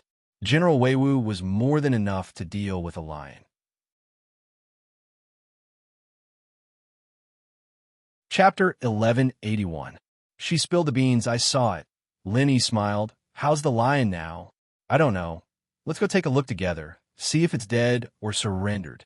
Yushu was eager to know the result after hearing Lin Yi's words. Meng Yao wasn't interested at first, but after hearing Yushu and Lin Yi's words, she was curious as well. She stood up and followed them out of the villa. But when they walked out, they saw a spectacular scene. General Weiwu was leaning against the shade of a tree, and the lion was respectfully squatting beside General Weiwu. It was fanning General Weiwu with a broken piece of paper in its front paw. What? General Weiwu has a follower. Yushu's eyes widened, shocked. Huh? Lin, he wasn't surprised at this result. It was just a lion, after all. It was a piece of cake for General Weiwu to take care of it. Chill, bro. Now that you have 2 followers, you can go out without worry when we're at home. Yushu said happily. Now we have another guard. Meng Yao couldn't help but smile as well. A lion fanning a dog was something that could only be seen in cartoons, but it was happening right in front of her eyes. Meng Yao couldn't believe it. But then again, ever since Lin moved into the villa, too many unbelievable things had happened in the house. This lion is a little weak, and it might not have surrendered wholeheartedly. It's just afraid of General Weiwu's aura. Lin said faintly as he looked at the lion not far away.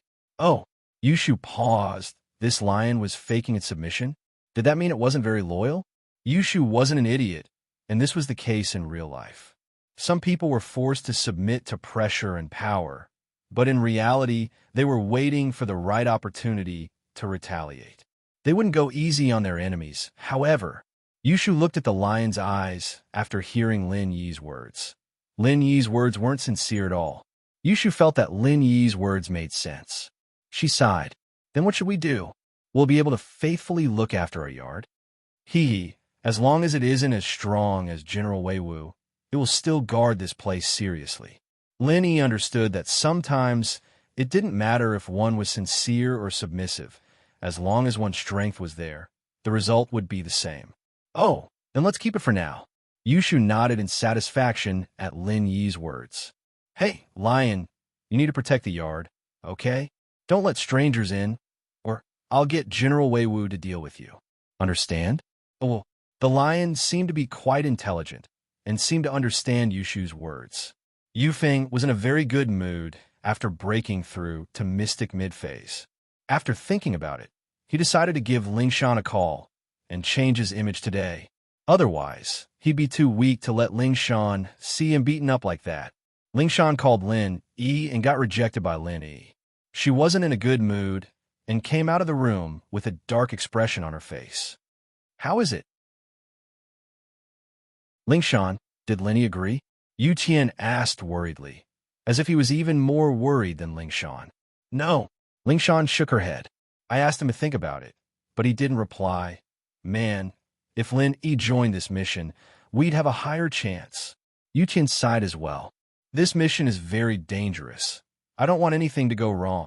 Me too, of course. Lingshan said. It looks like I'll have to keep begging him. Lingshan's phone rang again as they were talking, delighting her. She thought that it was Lin Yi calling back, and that he'd changed his mind. But when Lingshan took out her phone, it was an unknown number. Hello, I'm Song Lingshan. Lingshan picked up the phone and said her name in a formal manner. Lingshan, it's Yufeng. Yufeng said excitedly. He thought that Lingshan's voice was really nice, like the sound of nature. Even a simple sentence like that was so charming. Yufeng, why are you looking for me? Lingshan frowned. her face darkening. She didn't expect this Yufeng to call her so soon. This guy was really shameless, losing face in front of her today, and he didn't feel embarrassed at all. He still had the face to call her. Huh, it's like this. I'm at the beach today, right? The scenery and environment here are quite nice, and I heard that you're on leave tomorrow, so I wanted to invite you to the beach and relax. Yufeng said with a smile. Lingshan, you're under a lot of pressure from work. You can relax at the beach and enjoy nature. Let's have a picnic, what do you think? Lingshan was pissed off. Did this Yufeng do a thorough investigation? He even knew that she was on leave tomorrow. How's your injury? Weren't you going to the hospital today? What? You're leaving already? Lingshan said faintly. Her meaning was clear. You were beaten up like that. Why didn't you just stay in the hospital for treatment? What were you doing out here? Lingshan, don't misunderstand. I didn't fight anyone today. I got beaten up on purpose. Yufeng had already thought of what to say. In order to not lose face, he found a perfect excuse. Oh, you got people to beat you up on purpose? Lingshan paused. Was there an idiot like that in this world? Looking for a beating? Was he itching for a beating? Yes. Yufeng said seriously, Lingshan, this is actually a method I came up with myself to train and level up. I call this method of leveling up cadence. What is the cadence? It's suppressing and showing off. Every time I reach a bottleneck, I'll use this cadence to level up. First, I'll suppress myself, and this means that I won't fight back. I'll just endure it. When I can't take it anymore, I'll explode and level up. Then you broke through? Lingshan asked faintly. Yeah, I broke through. Yufeng said proudly. I'm a mystic mid-phase now. Chapter 1182. I'll talk to him, right? I was mystic mid-phase. I'm at mystic mid-phase peak now. Yufeng jumped in fright, remembering that he'd told Lingshan that he was one level stronger than her. He'd almost let it slip. Is that so? Congratulations then. What did Lingshan do for a living? She knew that Yufeng was lying the moment she heard it. It seemed like this guy was lying. He probably didn't have the strength of mystic mid-phase before and was just about to break through. So he bragged to his grandpa that he was mystic mid-phase. Now that he had just broken through, he almost exposed himself. Haha, I'm very experienced in leveling up. Lingshan, I heard that you're a rare genius, too. You're still a little weaker than me, but you're already very strong. Yufeng said proudly. But if you want to know the profound of leveling up, I can help. I believe that with my guidance, you'll be able to break through quickly as well. Oh, Lingshan replied faintly. Breakthrough? Why didn't she ask him for help? What kind of crappy method was that? She had to get beaten up to break through? Lingshan didn't want that. It was so easy with Lin Yi's help. There was no pressure at all, no pain at all. What? Lingshan, you're not interested in leveling up? Yufeng paused. He thought that Lingshan would be really excited after what he'd said, but Lingshan's attitude was very calm, as if she didn't hear anything at all. That shouldn't be the case, right? Yufeng thought that most people would be excited when they heard about the profound meaning of leveling up. This was very important to a warrior. The path of cultivation was full of hardships, and every step was going against the flow. Every breakthrough required a huge price. No one could get something without putting in the effort. So, leveling up was a huge temptation for a practitioner. But why didn't Lingshan care? Yufeng didn't understand.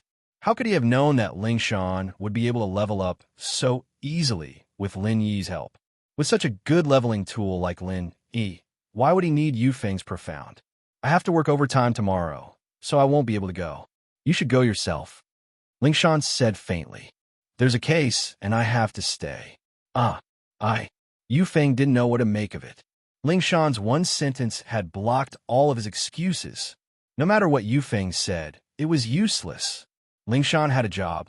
She couldn't just give it up, could she? Is there anything else? Lingshan asked. No, no more. Yufeng said helplessly. If there's nothing else, I'm hanging up, Lingshan said and put the phone on the table, letting out a long breath. She didn't know why, but Lingshan felt a sense of disgust when she heard Yufeng's voice. Who's calling? Lingshan, you don't seem too happy? Yuqin looked at Lingshan curiously. House Yu's phone. I don't know what's going on, but my grandpa wants me to marry House Yu to House Yu. Ling Shan didn't hide anything from Yu Qian and told her troubles. What? You foam. Yu Qian froze, looking at Ling Shan in disbelief. You're saying that your old song wants to marry House Yu? What's going on? How would I know? Ling Shan rolled her eyes helplessly. Didn't I always say that the man in the future would be stronger than me?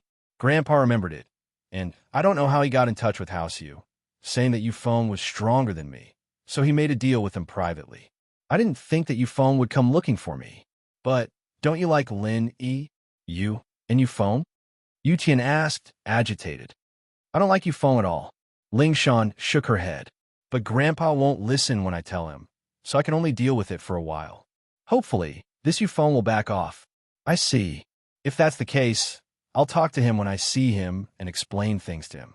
Hopefully, he'll give up on his own. Yu Qian, on the other hand, knew about the marriage between noble houses, but it wasn't impossible to cancel the marriage if both parents objected. And so, Yu Qian thought that since Yufeng and Ling Shan hadn't broken up yet, he'd talk to him about it, and maybe he'd let go. They were both men, after all. If he could let go, what about Yufeng? Yu Qian, bro, it's best if you don't go. I don't have a good impression of this Yufeng, but I don't think he's a good person to deal with. You should just ignore him. He'll probably give up after hitting a wall a few times. Ling Shan knew Yu Tian's temperament. She was afraid that he wouldn't be a match for Yufeng if they really fought. Don't worry, I know what I'm doing, Yu Qian said. Then, if he doesn't give up after a while, you'll talk to him again? Ling Shan had no choice but to delay. All right, if he still doesn't give up after a while, I'll talk to him. Yu Qian nodded. Miracle Dr. Guan's injury medicine, with House Lu and Fatty Lie's business backing it up, began to be sold on a large scale in the market without any pressure, and sales were rising steadily. Especially after the effects of the medicine were verified by the consumers, the sales volume doubled. Fatty Lie was overjoyed by the huge supply, but he had no choice but to take a loan and invest in the production line as soon as possible. From the looks of it, it wouldn't be long before the stock ran out, and the market would be out of stock. Although this would create a situation where the demand exceeded the supply, the consumers would also have negative feelings towards Miracle Dr. Guan's injury medicine. Being out of stock was always uncomfortable, and so, in order to prevent this from happening, Fatty Lie gathered people and started working overtime to increase production. From the looks of it, the new product hadn't even been put into production yet, and they had to make way for the injury medicine. Even if they increased production, they wouldn't have the extra production lines to produce the new painkillers. It was already good enough that they could supply the entire country with the injury medicine. This was something that Fatty Lie didn't foresee. He didn't think that the injury medicine would be so popular and affect the entire country. He originally only wanted to push it into the market in the province and nearby provinces, but he underestimated the network effect. As of now, everyone knew about Miracle Dr. Guan's injury medicine.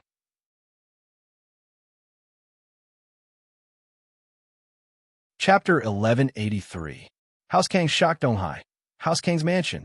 Looking at Miracle Dr. Guan's injury medicine being released into the market in large quantities, the Kangs were dumbfounded. Didn't I tell you to control the raw materials? What's going on? Where did Miracle Dr. Guan's medical company get so many raw materials? Dr. Kong looked at the news and smashed the teacup in his hand onto the floor. He yelled at Kong Guifeng. Kong Guifeng, tell me what's going on. Aren't you in charge of the raw materials? Dad, I did buy all the raw materials. I bought all the bad ones too. There shouldn't be any stock left in the market, Kong Guifeng said with a bitter face. Unless they started buying raw materials in large quantities a few years ago, the raw materials in the market would be monopolized by us. A few years ago? How is that possible? Did they prepare for a few years before releasing the product into the market? Do you think that's possible? Dr. Kong said angrily. I don't think it's possible either. But other than that, there's no other explanation. Kong Guifeng said helplessly. I've already asked all the raw material suppliers, and they don't have any stock left. I even offered to buy them at a high price, but they couldn't take it out. So this proves that they don't have any stock left. Out of stock? Is a ghost? This miracle Dr. Guan's injury medicine is constantly being sent into the market. More than what we have. That means you have everything you need. We can't even keep the cost down at this price. Miracle Dr. Kong humphed coldly. Maybe they're making a loss to attack us. Kong Guifeng said hesitantly. This is a common business tactic. Many people use it. They'll wait until our product has no market, and when they take over the entire market, they'll raise the price again. That way, they can recoup their previous losses. Oh, you're saying they're doing this on purpose? Did you amass so many goods just to attack us? Dr. Kong asked. That's possible. Kong Guifeng had been thinking about it for the past few days. He couldn't understand how Miracle Dr. Guan's medical company could fully distribute the goods in just a few days. Then let's discuss how we should deal with it. Dr. Kong asked with a frown. Grandpa, I have a good idea. Xiaolong had lost face earlier, so he spoke before Kong Ming could. Oh, what good idea do you have? Tell me. Dr. Kong asked with a smile as he looked at his eldest grandson. Actually, he was more interested in his eldest grandson, Kong Xiaolong, even though Kong Ming was quite capable. It's like this. I think that since Miracle Dr. Guan's medical company is making a loss, then we'll let them make a loss. On the surface, we'll do what we want and not adjust the price or the number of sales. Instead, we'll buy Miracle Dr. Guan's injury medicine in bulk. Xiaolong said, since our cost isn't enough, we'll buy their products in bulk and stock them up. When Miracle Dr. Guan's medical company can't take it anymore, we'll change the packaging and continue to market at the same price. We'll be able to make Miracle Dr. Guan lose a lot of money. That makes sense. Dr. Kong nodded. He felt that Xiaolong's words made sense, but he still looked at Kong Ming. He wanted to see if his second grandson had any good ideas. Kong Ming had some achievements recently, so Dr. Kong asked, what about Xiao Ming? What do you think we should do? Grandpa, I don't agree with Big Brother's point of view. Kong Ming was an idiot, but he'd gotten lucky recently. He'd made so many great achievements that he felt a little smug. That was why he went against his big brother. Oh, why? Dr. Kong asked quickly. Kong Ming frowned. He was just objecting subconsciously. Why would there be a reason? But since his grandpa asked, he couldn't say he didn't know. He could only brace himself and start talking nonsense. Grandpa, think about it. You said it before, Miracle Dr. Guan's medical company couldn't have planned to buy these raw materials a few years ago. They already had this amazing medicine, so they should have put it on the market a long time ago. Why would they wait until now? A few years ago, they could even compete with our Dr. Kang's golden creation. Why would they wait? So this guess isn't reliable. Then why do you think so? Dr. Kong nodded. He felt that Kong Ming's words were reasonable. I think this Guan Xiumin might have used some low-quality ingredients to replace the expensive ones. You should know that Guan Xiumin is an expert in the medical world. It's not impossible. Kong Ming said, if he used some low-quality ingredients, then the cost would be lower, and he wouldn't have to buy those expensive rare ingredients. You're talking nonsense, right? Didn't you get the prescription from him already? Are you saying that the prescription you got isn't accurate? Xiaolong didn't wait for Dr. Kong to speak and retorted. Besides, if we could change the ingredients on the prescription, we would have done it a long time ago. Don't forget that I'm also a medical student. Our Kong family's laboratory has been researching whether it's possible to replace the rare and expensive medicinal materials in the prescription with other medicinal materials. You think you can compare to Guan Xiumin? He's an expert, and you just graduated. Brother, it's good that you're confident, but too much confidence is just arrogance and conceit. Kong Ming said, either way, I'm sticking to my own point of view. I got the prescription from them. That's true, but you can't guarantee that they won't change it when it's put into production. All right, stop arguing. Dr. Kong saw his two grandsons arguing, and he was a little annoyed. What time was this? And they were still arguing because of their own feelings. How could they deal with others if they weren't united? Xiaolong and Kong Ming shut their mouths at the same time, but they still didn't give in. Xiaoming's words make sense, but the possibility isn't high. After all, this prescription can't be changed just like that. It's a miraculous prescription. How can it be changed so easily? Dr. Kong said, I think we should follow Xiaolong's suggestion and buy miracle Dr. Guan's injury medicine in bulk.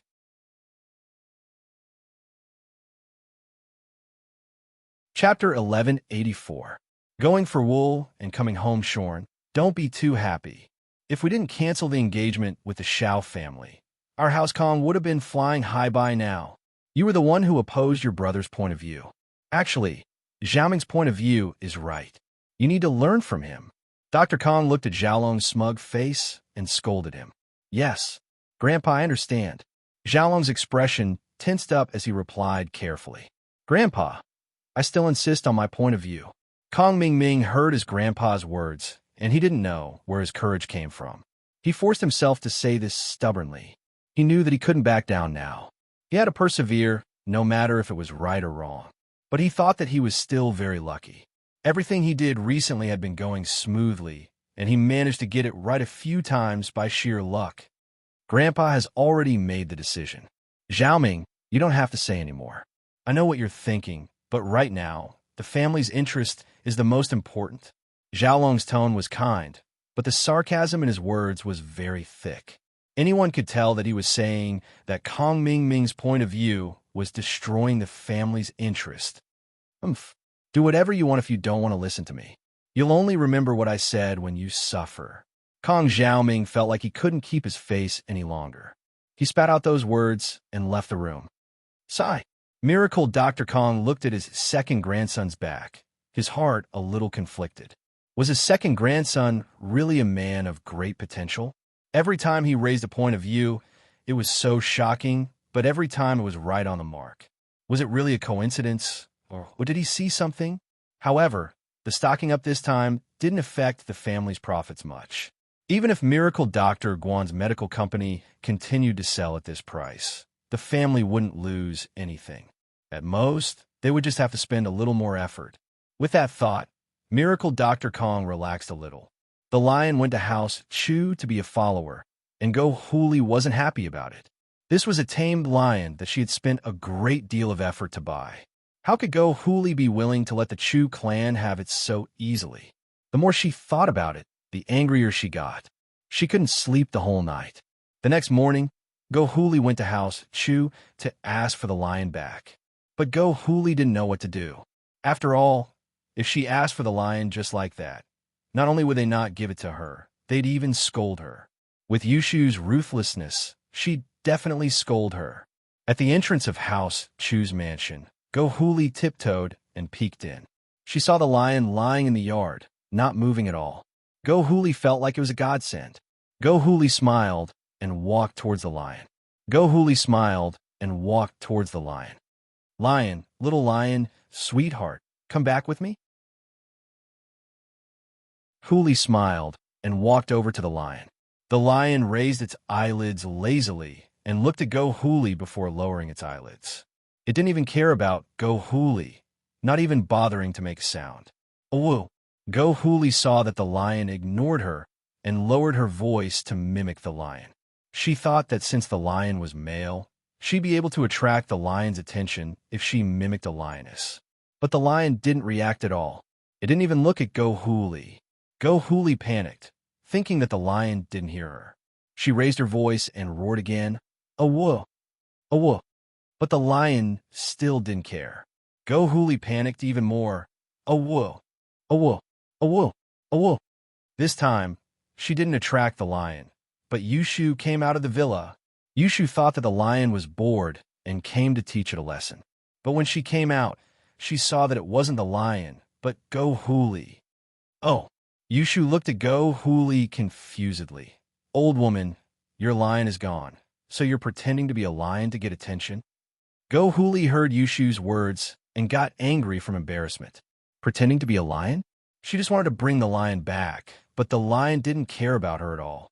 What could she do? Pretending to be a lion? I'm going to bring the lion back. Go Huli humph. Oh, do what you want then. Yushu said nonchalantly and went back to the villa. Go Huli was left here. She didn't know if she should leave or not. After a while, Go Huli stomped her feet and left angrily. She didn't have a choice. Yushu made it sound easy, but the lion wouldn't move. Couldn't Go Huli go and hug the lion? Go Huli thought about it and came up with an idea. The lion loved meat, especially fresh beef from the market. With that thought, Go Huli quickly went home and drove to the market. She bought a big piece of fresh beef and went back to Mignow's villa. Lion, lion, I bought your favorite beef. Want to go home with me? Go Huli tempted the lion with the beef. Under the temptation of the beef, the lion looked up at Go Huli and stood up with a howl. Go Huli was overjoyed. An animal was an animal. Milk was a mother. She gave it food, so why wouldn't it go home with her? Little lion, come home with me. I'll give you big fish and meat every day. I promise you'll eat well. Go Huli raised the bag of beef in her hand proudly. The lion stood up and walked to Go Huli. It raised its head and bit down, snatching the bag of beef from her hand. Go Huli was afraid that the lion would bite her hand and let go subconsciously. The bag of beef went into the lion's mouth. Little lion, I've given you the beef. Come home with me. Go Huli said, but the lion turned around with the beef in its mouth and gave Go Huli a butt. The lion quickly ran to the door of the villa and scratched it with its front paw. After a while, the villa's door opened and Yushu walked out. The lion gave the bag of beef to Yushu. Yushu took it and saw that it was full of fresh beef. She was overjoyed. Little lion, where did you get this beef? I was just worrying about what to eat tonight. Now, I can make curry beef and potatoes.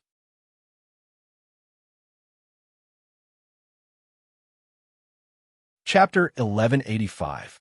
Chapter 1183. Diarrhea. Thank you, old woman. You're such a nice person, sending meat to my house. Yushu waved her hand at Huli, who was livid with rage. I'm so pissed. Go Huli was furious, but there was nothing she could do. Yushu carried the beef back to the villa with a smile. Shield bro, Go Huli gave us some beef. See if it's okay. Lenny didn't go out, but he saw what happened from inside the house. He took the beef from Yushu and looked at it carefully, smelling it and licking it with his tongue. It's okay, it's very fresh. I'll cook it for you tonight. Oh, this old woman is so kind. Yushu clapped her hands. But this piece is too big. We can't finish it. Let's cut off half and give it to the lion. Lin Yi said. Okay. Yushu happily took the beef to the kitchen and cut off a big piece before tossing it to the lion. Little lion, this is your reward. Good job, keep it up. The lion shook its head and bit the piece of beef, as if it was thanking Yushu. Go Huli, who was watching from the yard, almost fainted from anger. She was the one who bought the meat. Go Huli was so depressed that she wanted to vomit blood. This lion was so ungrateful. Fine, since you're being unkind, don't blame me for being unkind. In her anger, Go Huli came up with an idea and drove the car back to the market. This time, she bought a big piece of pork but didn't leave immediately. She found a small pharmacy and bought a bottle of fruit tablets, a laxative. Go Huli left the pharmacy and found a place to rest. She crushed all the pieces of fruit and mixed them into the meat. She laughed and drove back to the villa area after the powder dissolved and couldn't be seen anymore. They arrived at House Chu's villa again, and Go Huli got off the car with the pork. She pretended to be impatient like before. Little lion, I'm here to see you again. I bought you your favorite pork. Do you want to come back with me? As she spoke, she waved the pork in front of the lion. This time, the lion did the same thing as before. It walked over and bit the plastic bag in Huli's hand, bringing it to the villa's door and knocking with its front paw. Yushu came out a while later, confused as she looked at the plastic bag in the lion's mouth. Was Go Huli an idiot? He had already suffered a loss once, and now he was suffering a second time? Was she addicted to suffering losses, or did she have a bad memory? But Yushu didn't say anything. She took the plastic bag from the lion's mouth and looked at Go Huli. Thank you, old woman, for giving us food again. Why yaya? I'm so pissed. Go Huli pretended to be angry. Yushu came back to the living room with the plastic bag and asked suspiciously, Shield bro, why did Go Huli give us food again? Is there a problem? Let me see. Lin, he took the meat from Yushu and smelled it. He wiped his hand on it and put it in his mouth. It's a laxative. Ah. Yushu was shocked and raged. I knew Go Huli wouldn't be so nice. She gave us a big piece of pork after giving us beef. Isn't she an idiot? There's a problem. General Wei Wu, come here for a second. Lin, he waved his hand at Wei Wu. Boss Lin, he called, and General Wei Wu ran over, shaking its head at Lin. Take this to Go Huli's kitchen. Don't let anyone see it. Leave in the kitchen and come back. Lin, he ordered. Woof woof. General Wei Wu barked twice and left with the plastic bag in Lin Yi's hands. Yushu burst into laughter as she watched General Wei Wu leave. What? Shield bro, you're so bad. Shu hasn't even thought of how to deal with that old woman Go Huli. And you came up with such a bad idea. Wah, they're gonna rob the toilet tonight. Huh, that's Go Huli's fault. Lin, he didn't think much of it. After all, he didn't do anything. The laxative was Go Huli's own doing. What did it have to do with him? Go Huli watched as Yushu entered the house and didn't come out again. She couldn't help but feel proud. It seemed like this idiot Yushu took the pork back. As long as they ate it, they'd have to go to the toilet. At night, Xiao family's dinner was very sumptuous. Today was Xiao family's nanny's first day. After Mrs. Yu left, Go Huli found a full-time nanny from a housekeeping company to take care of Xiao family's daily cleaning and cooking. On the first day, this nanny cooked a few dishes and showed off her culinary skills. This was to gain the Xiao family's approval. Go Huli was very satisfied with the home-cooked dishes on the table. This nanny wasn't bad. She'd keep her for now. Go Huli didn't plan on kicking her out. The entire House Xiao and the two masters from House Pai sat around the table and ate heartily. Everyone ate happily, especially Go Huli. Because of Go Huli, she taught House Chu a lesson today. No one in House Chu's villa would be able to sleep peacefully tonight. There was braised pork, double-cooked pork, and all kinds of home-cooked meat dishes on the table. To Xiao family, they had eaten too many delicacies. These home-cooked dishes were very cheap. Go Huli ate a lot and was very full. However, after the whole family ate and drank to their heart's content, the problem came. First, it was Xiao Wangba and Xiao Wangdao. Their stomachs began to growl. These two were young people and ate more, especially meat. So it was reasonable for them to be the first to react. And so, these two started running to the toilet. Next was Go Huli's turn. Because of her mood, Go Huli ate a lot, especially meat. So, she started running to the toilet as well. Then it was Xiao Ji, Xiao Ben, and Xiao Ben's wife. Finally, it was the two masters from House Pai. The two masters from House Pai ate a lot as well. But because of their strong physique, they waited until the last to react.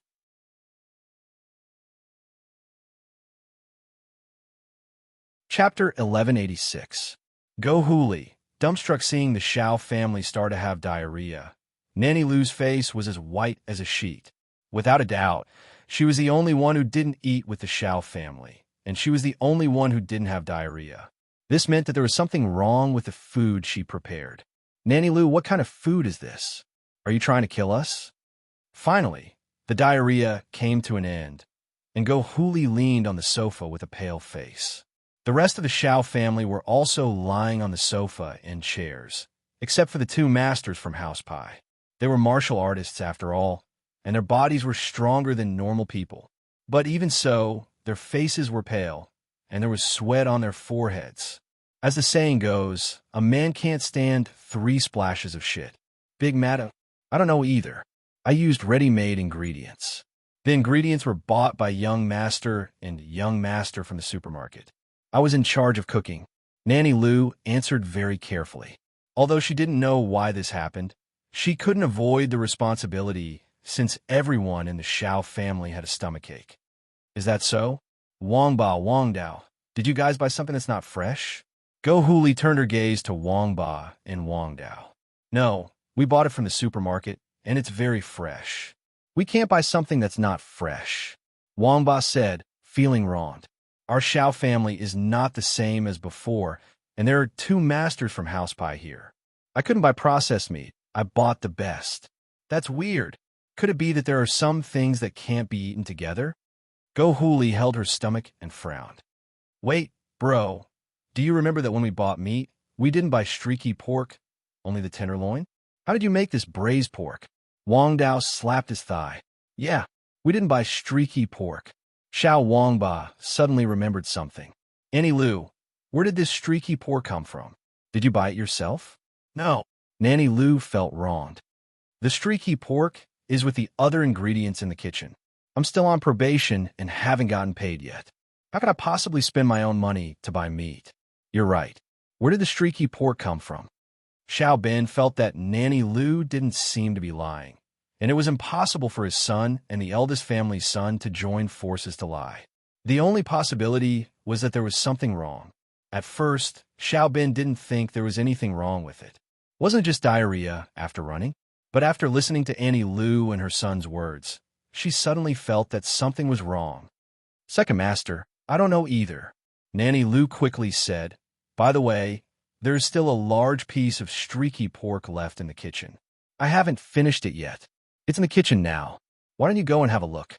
Of course I have to go and take a look, Xiao Bin said solemnly, standing up first.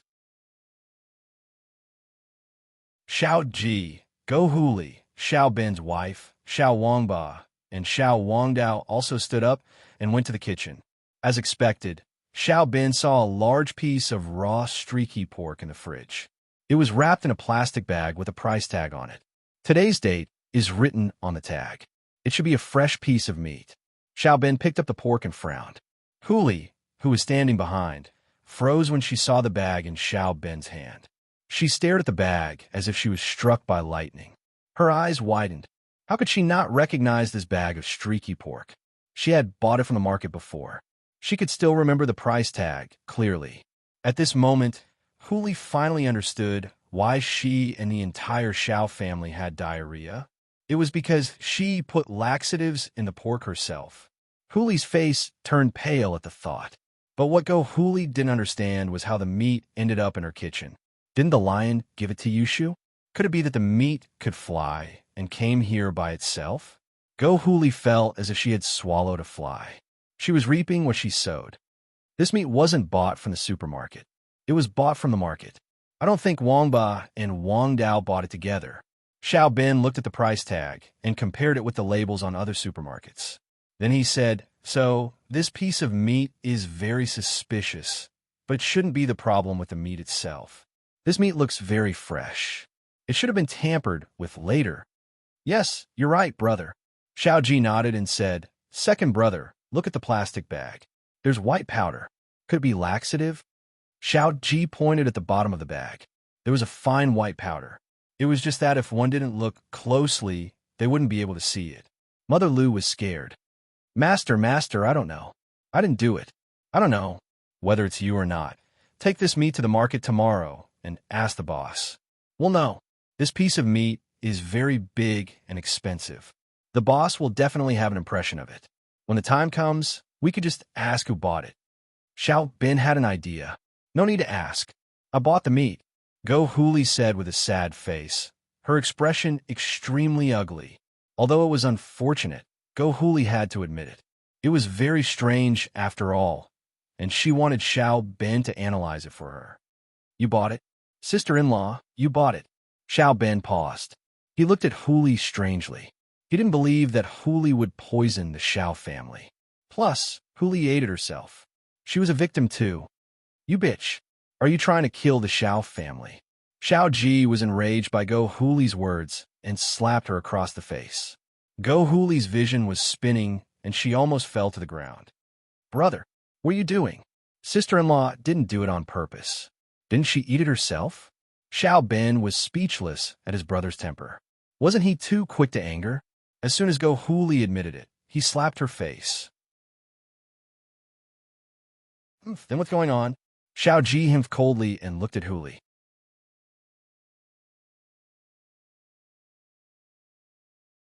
Chapter 1187. Go to the Xiao family. Xiao Bin listened to Go Huli's explanation and didn't know whether to laugh or cry. There was no doubt that this was done by someone from House Chu's villa. Xiao Bin knew Lin Yi's strength very well. It wouldn't be hard to sneak a piece of pork in a House Zhao's kitchen without anyone noticing. It seemed like Lin Yi had seen through Huli's tricks and was giving her a taste of her own medicine. Fuck, you useless bitch, you're such a waste. Xiao Ji slapped her again. I'm telling you, a lion is nothing. Second brother has already thought of a way to help you teach the Chu people a lesson. How could you do it on your own? Are you okay now? Did something happen? We're all in trouble with you. My stomach. Big brother, it's fine. This is a good thing. Luckily, sis-in-law bought laxatives.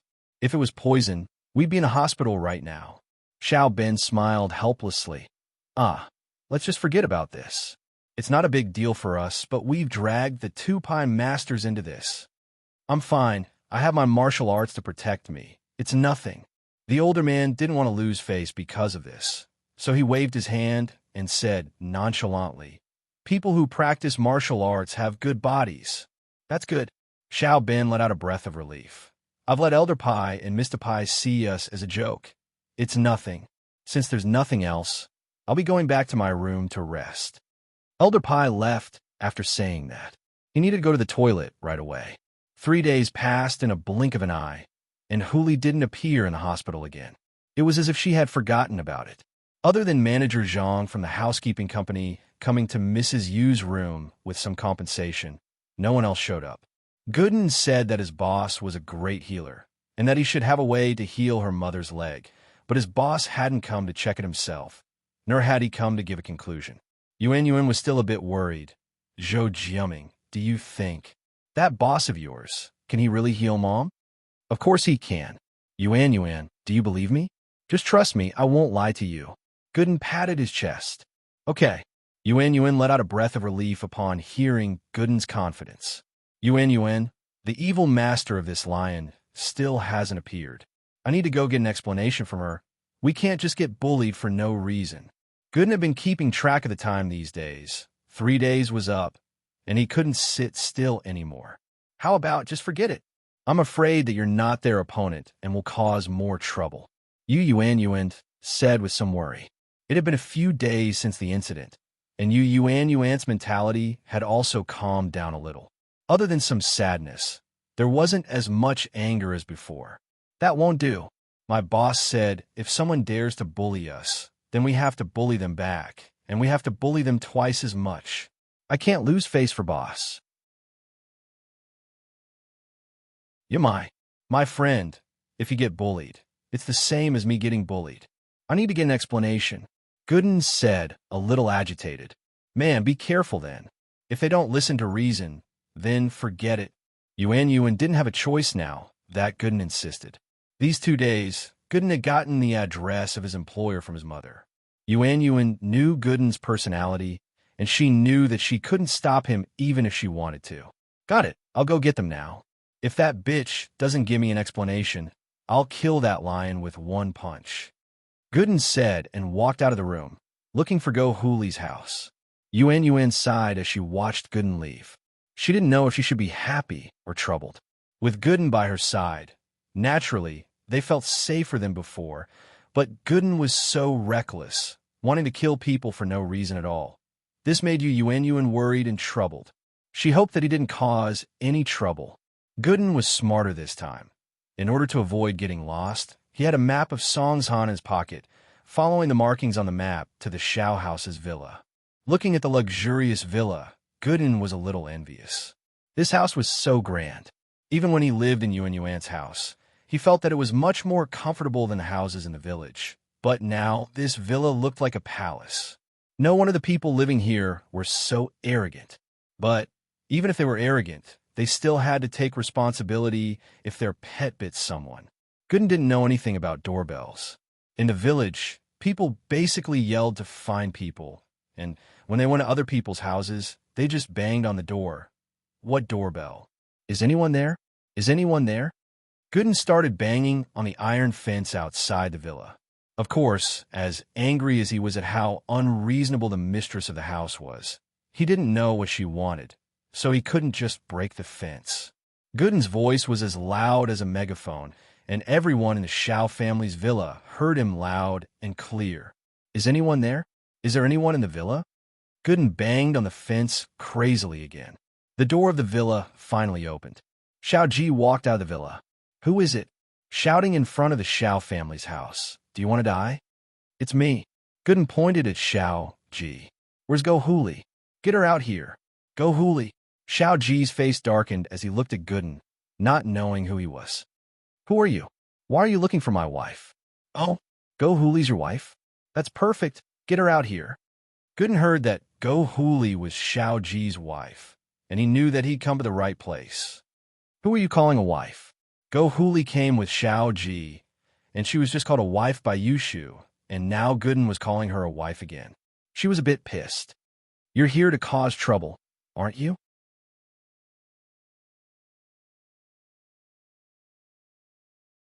Chapter 1188. House Pie's Master Attacks. Your Go Huli? I'm looking for you. Gooden pointed at the iron door. Open it. Let me in. Open it. You're here to cause trouble, aren't you? Can't you see where you are? Is this a place you can do whatever you want? How dare you yell at me? Do you want to die? Go Huli naturally didn't think much of Gooden. You wicked old woman. You are indeed a little unreasonable. No wonder the lion doesn't have the slightest attitude of admitting its mistake after biting her. Gooden looked at Huli's arrogant face, and he knew that she didn't feel guilty at all about her mother getting bitten by the lion. The lion bit someone? You're here to cause trouble for that cleaner? Go Huli's face darkened. She knew why Gooden was here. The lion had only bitten one person since entering the villa. Naturally, Go Huli knew who it was. I'm not here to cause trouble. I'm here to demand an explanation. Your lion bit someone. Why didn't you go apologize? Don't you have any conscience or morals? Gooden pointed at Huli and questioned. Get lost. You're not welcome here. Go Huli was still pissed about the lion, and Gooden was here again. Thinking about the lion, she got even angrier. She waved her hand impatiently, wanting to chase him away. You're still here? Xiao Ji thought it was something serious, but it was just the family of a cleaner, coming to demand an explanation. Xiao Ji waved his hand as well. Didn't I pay you guys money? What, you think it's too little? It's not about the money, it's about the attitude. I'm here to demand an explanation. Gooden didn't expect this family to be this unreasonable. The women were unreasonable, and the men were unreasonable. They were all arrogant bastards. Don't do this the hard way. Scram now, and I'll let this go. But if you don't leave now, don't blame me for being rude. Xiao Ji himphed coldly. Don't you know where you are? How dare you act like this?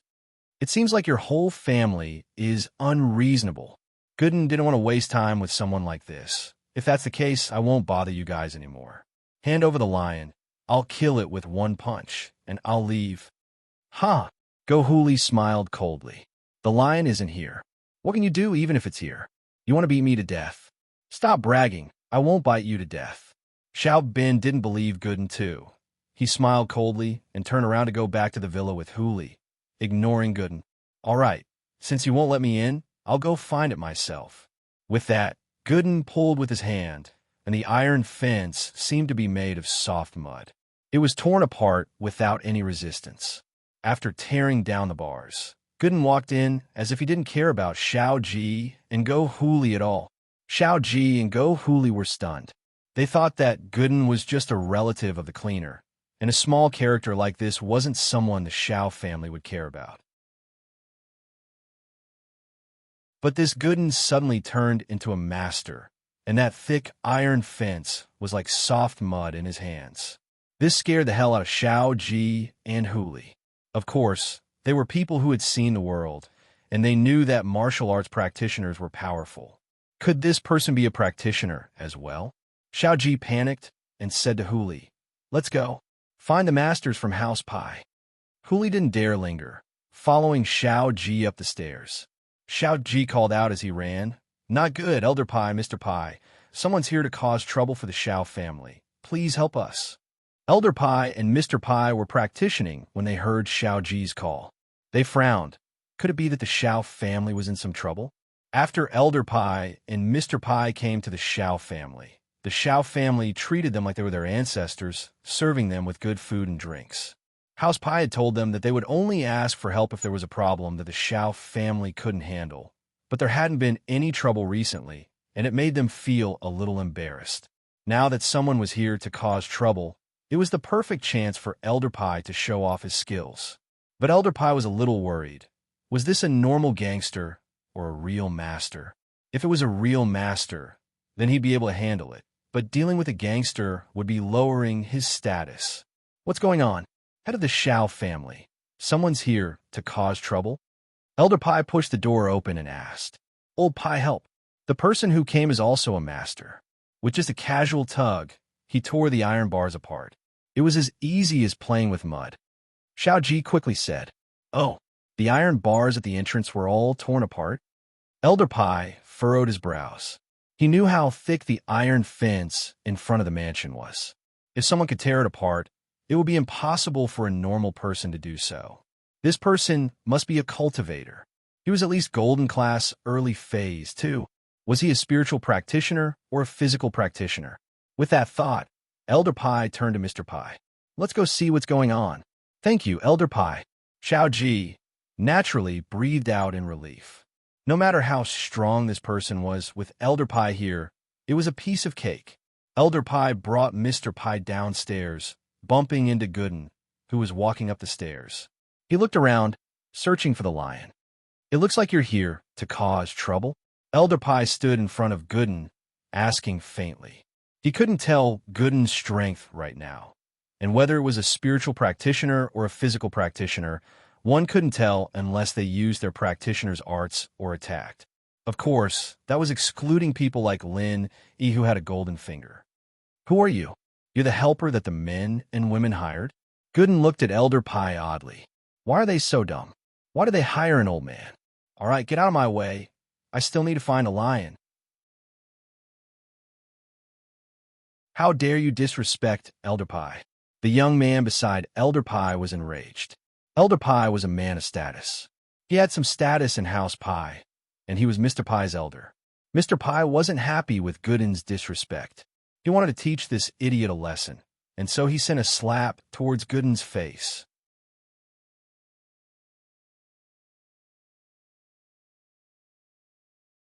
Chapter 1189. Chapter 1187. The tragedy of a misunderstanding. What he didn't expect was that Gooden didn't seem to care at all. He grabbed Mr. Pai's hand and pulled it lightly to the side, sending Mr. Pai flying out from the third floor, crashing into the marble coffee table in the living room with a loud thud. It was quite a heavy fall, and he fainted right away. Mr. Pai was a mystic early phase. He was quite a powerful being. Not to mention falling from the third floor. Even if he fell from the fifth floor, he would still be fine, especially for someone like him who practiced external martial arts. His physical fitness was incomparably tyrannical. But today, he'd failed miserably. One, he'd underestimated his foe and was thrown off the building by Gooden. When he reacted, it was already too late. Plus, how strong was Gooden? Even if he reacted, he wouldn't be able to compete with Gooden's strength. Gooden had even thrown him with hidden energy, and there was no reason for him not to faint. Gooden's sudden move froze Elder Pai. He didn't expect Gooden to be this strong, throwing Mr. Pai out in one move. While it was part of him underestimating his foe, it also meant that this person wasn't weak. More importantly, Gooden had made his move in an instant, and Elder Pai didn't even have time to see what level Gooden was before he pulled his hand back. Elder Pai was regretting it. It was his fault for not paying attention. But the more he thought about it, the angrier he got. He'd lost face in front of a junior. Kid, which force are you from? Are you here to have sex? Elder Pai decided to investigate Gooden's background first. Old man, I'm here to find a lion, not to have sex. As for that guy just now, he was the one who hit me first. That's why I threw him out. Gooden was a reasonable man. Give me the lion, I'll kill it with one punch, and I'll leave now. Kid, I think you don't know your place. You dare make such a request in front of me? Elder Pai raged. Good, very good. You have guts. In front of this old man, not many people dare to be so arrogant. You really don't put me in your eyes. Brat, no matter who you are, you have to pay the price today. Old Pai saw that Gooden didn't give him any face, and he got even more pissed off. This was blatant disrespect. He wasn't a normal person in House Pai, and he was about to break through to Earth class. How could he be looked down upon by a kid here? Gooden looked at Elder Pai, confused. I don't even know who you are, and you keep calling me old man. Are you trying to help the lion, or are you just bored? If you have nothing better to do, then go away. I don't want to beat you up. Why, I'm Pai Yang Yang. Elder Pai was pissed off. The guy wanted to beat him up, but he didn't. How many years had it been? He was one of the top figures in the hidden houses, and he'd never been humiliated like this before. And so, he announced his name, someone that even the 8 noble houses had to give him some face. Huh, Gooden paused. You're itching for a beating? Gooden's thoughts were a mess. This old man really had nothing better to do, coming here to meddle in other people's business. The reason was that he was itching for a beating. Gooden was a practical man, but he was in a bit of a dilemma today. This old man was stopping him from going to the Lion just because he was itching for a beating? Wasn't itching to get beaten up, but he didn't have anything to do with this guy, and he didn't want to beat him up. But from the looks of it, if he didn't get rid of this old man, he wouldn't let him go to the Lion. Gooden had no choice but to ask, "Are you itching for a beating?" "That's right. I'm Pai Yang. Elder Pai saw the awkward and troubled look on Gooden's face, thinking that he'd heard of his name before. It seemed that his name was quite useful. After all, in the common world, he was a very powerful existence, and all the practitioners knew about it. This made things easier. Since this Gooden knew him, he'd tell him who his master was and where he came from. If he was from a small sect or a small noble house, then he'd help House Pai extort some money from them. This was a once-in-a-lifetime opportunity to extort money from them. Pai Yang thought that if he could extort a sum of money from them, the patriarch would definitely be very happy. "Man, I didn't want to hit you, but since you're itching for a beating, then I have no choice but to beat you up first. Otherwise, you wouldn't have let me go to the Lion." Gooden sighed helplessly before raising his fist and punching at Yang face. Yang didn't understand what Gooden was talking about, and just as he was thinking about what he meant, Gooden's huge fist came smashing at him, making him see stars. Pai Yang was a mystic late-phase peak master, and his defense was quite strong as well. Normal attacks were useless against him, unless it was an opponent of a higher level. Gooden, however, was an exception. After a few punches, Yang was stunned. "I'm Pai Yang. I'm Pai Yang. I'm not itching." Yang finally realized what was going on. This brat in front of him thought his name was itching for a beating. After Pai Yang figured out, he quickly yelled out while protecting his vitals. It hurt so much. While Pai Yang felt humiliated and indignant, he was also a little shocked. He knew how strong he was, and the person who could beat him up so badly had to be at least in the middle phase of the mystic class. This kid in front of him was this strong? But the next moment, Yang was even more shocked. He heard a crisp crack, and his right leg started hurting. Yang realized that his leg was broken by Gooden. To be able to break a mystic late-phase peak master's leg, even after protecting his vitals, what kind of terrifying level was his own strength? Was he beyond mystic late-phase peak?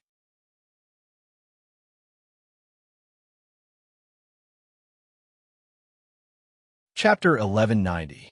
Chapter 1188. Shout, family's trouble. I'm sorry, I couldn't control my strength. Gooden scratched his head, embarrassed. I didn't want you to kill me, so I controlled my strength very carefully, but I didn't expect your leg to be this weak. I accidentally broke it. What? Yang couldn't believe his ears. This was it, and the guy was holding back? He controlled his strength very carefully because he didn't want him to kill him? Didn't that mean that the guy's true strength was even stronger than what he saw? What kind of monster did the Shao family provoke? This was way too strong. My God, what kind of monster did the Shao family provoke this time? It's a little too valiant. Regardless of whether Gooden was telling the truth or not, whether he was just bragging or hiding his strength, just what he had shown so far was already much stronger than Yang himself. If Pai Yang were to fight against an expert of the same level, he wouldn't have the confidence to injure his opponent when the opponent was fully defending himself. Perhaps neither of them could win, but it was also impossible to injure one of them. That was why Pai Yang was overwhelmed with shock. This place was truly crouching tigers and hidden dragons. A random idiot like youth already possessed such formidable strength. It's fine, you're mystic late-phase peak, right? My boss said that this level has self-healing capabilities, so it'll be easier for you to recover. You'll be fine after a few days. Gooden comforted, "Don't worry, but it's not my fault. You said I came to find a lion, and you just had to cause trouble, asking me to beat you up. Man, the world really is full of surprises." Yang Yang heard Gooden's words and couldn't spit out a mouthful of blood. His eyes rolled back, and he fainted. He'd never felt so humiliated since becoming famous. But what could he do? Yang Yang felt that he wasn't a match for Gooden at all. Xiao Ji and Huli were stunned as well. What kind of terrifying guy was this? Even a peak late phase Mystic Class Master was no match for him. Could he be an Earth Class Master? Thinking of this, Xiao Ji's legs went limp. The Xiao family had just gotten a little better. Why did such a terrifying person suddenly appear? Xiao Ji was furious and worried as he slapped at Go Huli. "You bitch, look at what you've done. It was just a stupid lion, wasn't it? Did he cause trouble? Did you bite someone you shouldn't have?" Go Huli was scared out of her wits. Xiao Ji hit her, but she didn't dare to complain. She covered her face and lowered her head. Go Huli was helpless. She knew such a powerful person, and even the Hidden House Pie's masters weren't his match, and she still wanted to be a cleaner? Even becoming a great bandit would make money faster than this. If you were short of money, you could just send this person to the noble houses to ask for a favor. I'm sure none of them would dare refuse. Even House, you would have to be respectful to this person, wouldn't they? Don't you think I have nothing better to do? Great, I'm really unlucky this time. Hero, spare us. No matter how much money you want, we, the Xiao family, will give it to you. Please have mercy and let us go. Xiao Ji was the typical type of person who bullied the weak and feared the strong. Gooden had given him too much of a shock. Even the Hidden House Pie's masters weren't his match. So what else could he do? Hurry up and beg for mercy. Yeah, didn't you want an explanation? I was wrong. I'm not a good master of the lion. I deserve to be beaten. With that, Huli started slapping herself on the face, making a loud sound. If you said that earlier, I wouldn't have come up, right? Aren't you just wasting time? Gooden thought that his boss was right. In front of absolute power, these people were nothing but clowns. Gooden humphed. Where's the lion? Call the lion out. I'll kill it with one punch, and we'll forget about this. Go Huli didn't doubt that Gooden could kill the lion with one punch. Even a master like Pai Yang Yang was heavily injured, let alone a lion. But the problem was that the lion wasn't here. Go Huli said carefully, "Hero, the lion isn't in the villa now, it's gone? Is it because you saw it did something wrong and decided to help it get away?" Gooden glared angrily. Why? Go Huli paused. Was there something wrong with her? Why would she help a lion escape? But she didn't dare say that to Gooden. Who knew what kind of temper this guy had? He might just kill her with one punch. She smiled bitterly. "Hero, that lion ran away on its own. It has nothing to do with us. Sir, if you're looking for the lion, I'll tell you where it is. Just go there and find it."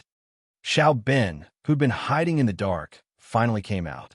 When he saw Gooden's strength, he felt a chill in his heart. The Xiao family was really unlucky this time, encountering such a strong enemy. What should he do? But as he continued to observe, he realized that Gooden only wanted to find the lion, not cause trouble for the Xiao family. What happened with Pai Yang Yang was just a misunderstanding, and this old Pai had been wronged. So Xiao Ben was thinking, could he turn this bad thing into a good thing? Suddenly, he thought of a good idea to divert the trouble to others. The lion ran away, but went to House Chu's villa. Wasn't Gooden looking for the lion? Then he'd go to House Chu's villa, and there'd be conflict with the Chu people. Then he'd beat up Lin Yi2, and it'd be best if he crippled him. That way, he'd get his revenge for the Xiao family. Xiao Ben felt that he really was a genius. Even the ancient Zhuge Liang couldn't compare to him, right? No wonder even Big Brother, the patriarch, had to listen to his words. He had the strength. Oh, where's the lion? Gooden turned to Xiao Ben. That lion's a bit arrogant, and now that it found a stronger master, it's ignoring us. I heard that the lion has a golden class dog as its boss, Xiao Ben said solemnly. It wasn't a secret that House Chu had a golden class dog, and anyone in the noble houses would know about it. What? Golden class dog? There's a golden class dog? Gooden's eyes went wide, but he waved his hand after some thought. Who cares what class it is? If it dares to protect the lion, I'll kill it too.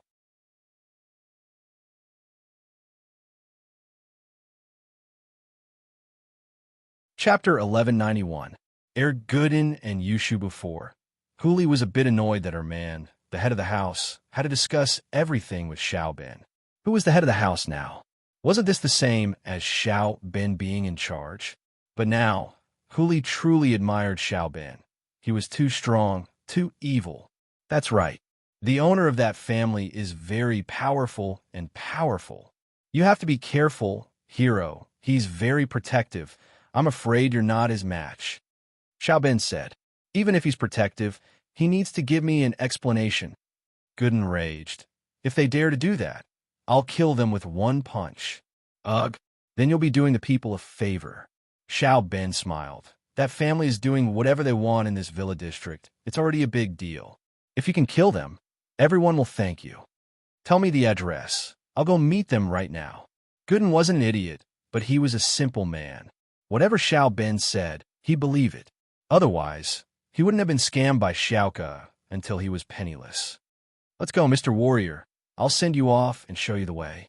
Xiao Ben made a welcoming gesture as he spoke respectfully.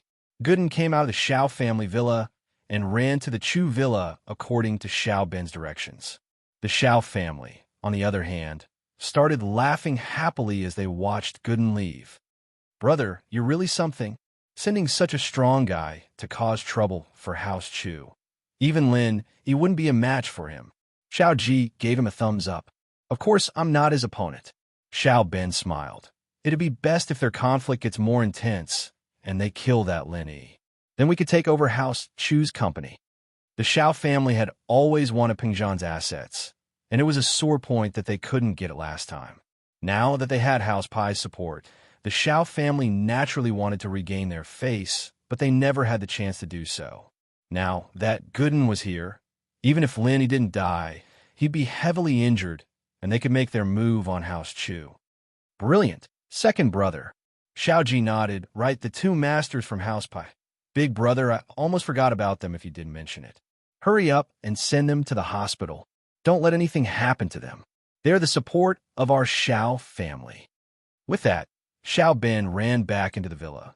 The two masters from House Pai might not be a match for Gooden, but they were more than enough to deal with the other noble houses. Therefore, Xiao Ji quickly dialed the emergency number and called an ambulance. Gooden ran all the way to House Chu's villa, and, as expected, he saw a lion and a dog on the lawn. The dog seemed to be training the lion, making it jump up and down. This dog wasn't simple. Gooden looked at the dog. He couldn't tell how strong the dog was, but it didn't seem weak. Otherwise, a lion wouldn't be this obedient. Gooden was born in a village, and he often hunted in the mountains. He knew the habits of animals. This lion was afraid of a dog. So there was a problem. Not far from the dog and lion stood two beautiful girls. One was tall and slender, while the other was slightly buxom. The slightly buxom girl was giving instructions to the dog, as if she was telling the dog the training plan for the lion. Gooden's face reddened as he looked at the two beautiful girls. Why were the girls in the city so beautiful? But Gooden only took one look before moving his eyes away. Don't look at indecent things, that was what his dad told him. When Gooden was very young, his dad always told him that farmers shouldn't find wives that were too pretty, or that they wouldn't be able to keep them. Gooden knew his place, too. He had some strength in his hands, but he wasn't handsome, smart, or brave. Finding Yun was already a blessing from 8 lifetimes. He didn't dare think about girls that were too pretty. But Gooden was a bit puzzled. Didn't they say that the owners of this house were all bad people? How could such pretty girls be bad people? Go Huli did look like an old hag, sharp and mean, but these two girls in front of him were too cute and pretty. They didn't look like bad people at all. Looking at the lock, Gooden knocked on the door. He really couldn't do anything to these two pretty girls, even though he knew that not all pretty girls had good hearts. For example, that Xiaoka he met at the train station, wasn't she just a liar? But Gooden thought that he should try to be polite before resorting to violence. He hoped that these two girls would be reasonable. Who are you looking for? Yushu was in the middle of training the lion to guard the villa when someone knocked on the door. She turned around to see a plainly dressed young man standing outside the villa's door. She asked, startled, "I'm looking for this lion. This lion bit my friend's mother, and I'm here to demand an explanation. Let me deal with this lion, and I'll let this go." Gooden, on the other hand, didn't make a move right away. After all, he knew that this was a bit complicated. The lion might have come here, but the bite was in the Shao villa. It had nothing to do with these two girls, so he didn't have anything to do with them. He just wanted to get the lion back. Lion? Bit your friend's mother? That's impossible. This lion hasn't left our house since coming here. Why would it bite your friend's mother? Are you sure you're not mistaken? Yushu didn't know what Gooden was talking about. This lion belongs to Go Huli, right? My friend's mother is a cleaner at Go Huli's house, and she got bitten by this lion. I'm here to demand an explanation. Gooden explained. Fuck. Since you got bitten at Go Huli's house, you can go get an explanation from Go Huli. Why are you looking for a lion? Why are you bickering with a beast? If it weren't for that evil master, this lion wouldn't have bitten your friend's mother. Yushu didn't want to waste time talking to Gooden anymore, so she waved her hand.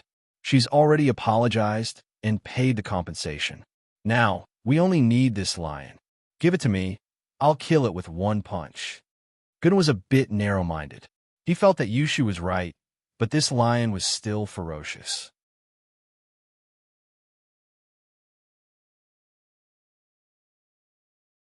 Chapter 1192.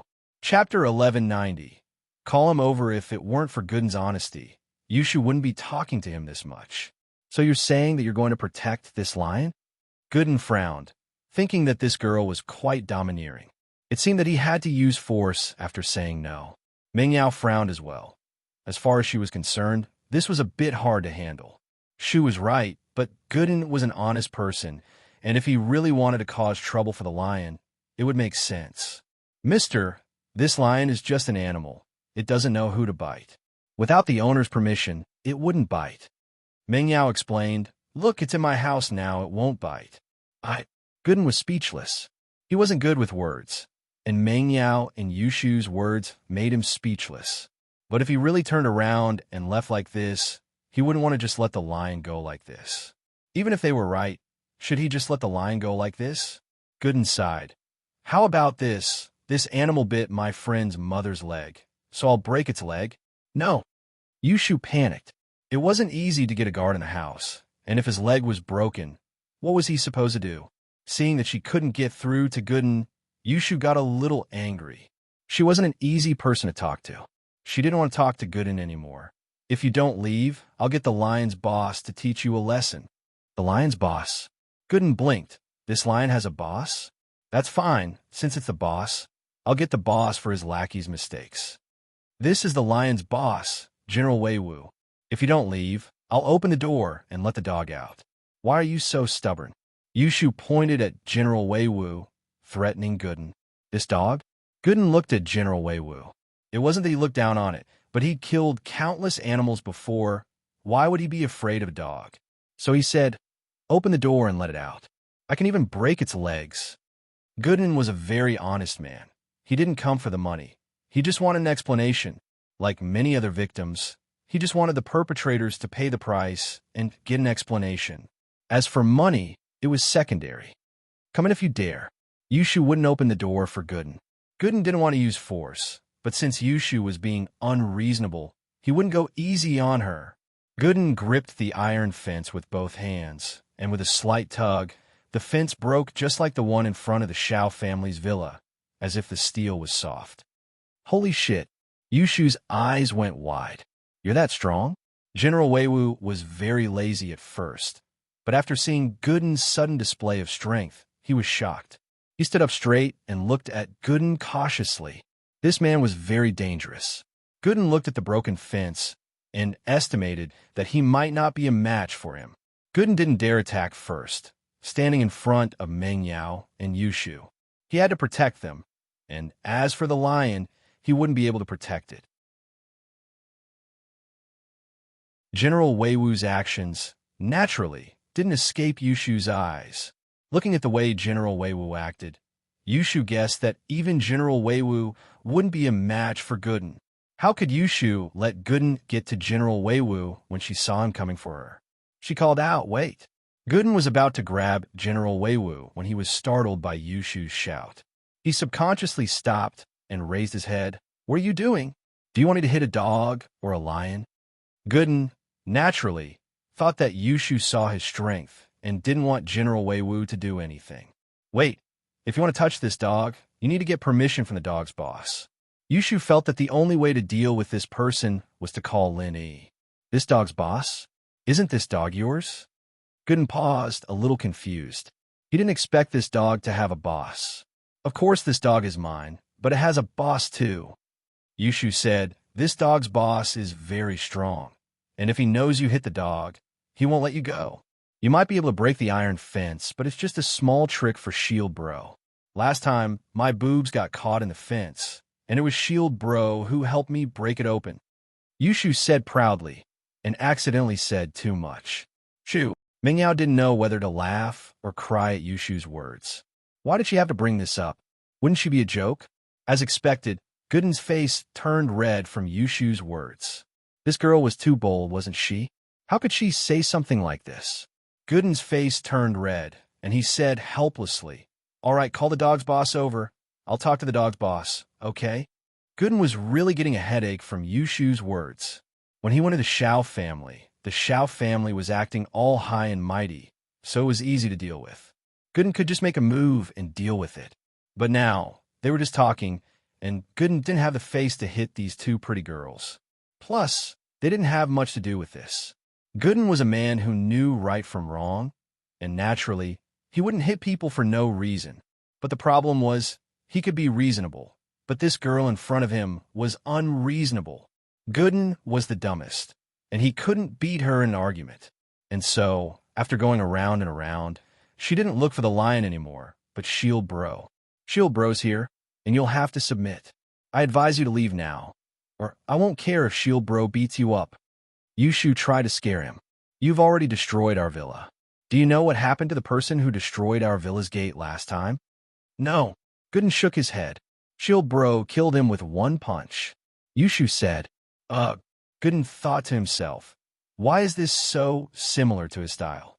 They both like to kill people with one punch. But Gooden wasn't afraid. "I'm just asking for an explanation. Go get that Shield Bro."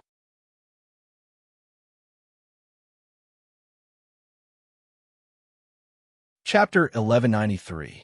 Do you know him? Gooden was speechless after hearing Yushu's words. Could this dog talk? Did this girl watch too many cartoons? Lin Yi was practicing, so he didn't pay attention to what was going on in the yard.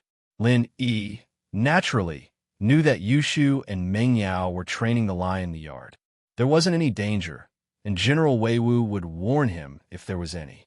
Hearing General Weiwu's voice, Lin Yi quickly stopped his practice and returned to reality. Before General Weiwu could walk in, he quickly walked out of the villa and met General Weiwu. "What's wrong, Lin?" he asked as he walked. It seemed that the yard wasn't as dangerous as he thought it would be. Meng Yao and Yushu didn't seem to be hurt at all. "Shield Bro, there's a bumpkin here looking for trouble." Yushu pointed at Gooden. "Trouble?" Lin Yi paused and looked in the direction Yushu was pointing at. He froze. Boss." Gooden's eyes were wide open as he looked at Lin Yi in disbelief. He didn't expect to see Lin Yi here. Gooden, you're here?" Lin Yi didn't know whether to laugh or cry. Gooden probably didn't explain things clearly, and Yushu thought that he was looking for trouble. "Boss, I finally found you." Gooden was beyond excited. He ran over and hugged Lin. "Boss, this is great. I finally found you." Lin Yi thought that Gooden came here with the address old Lin gave him. He didn't know that Gooden was actually here for the lion. Lin Yi thought so, but Yushu and Meng Yao looked at the scene in front of them curiously. They didn't know what was going on. "What's going on?" Meng Yao looked at Lin Yi and Gooden, confused. Did these two know each other? "Oh, I knew it. This person will definitely surrender to Shield Bro." "Sister Yao Yao, you see I was right? I'm Prophet Shu," Yushu said proudly after some thought. Meng Yao didn't know what to say, but she had to admit that Yushu's sixth sense was pretty accurate. By the way, why are there so many geniuses here? The old man said that you left a few days ago. Lin, he asked curiously. Linny knew that Gooden wasn't weak and wouldn't make any mistakes, but he was late by so many days. He didn't know if he was in trouble or not. Boss, I got scammed when I got off the train. Gooden said bitterly, not only did I lose the money, but she also took the address.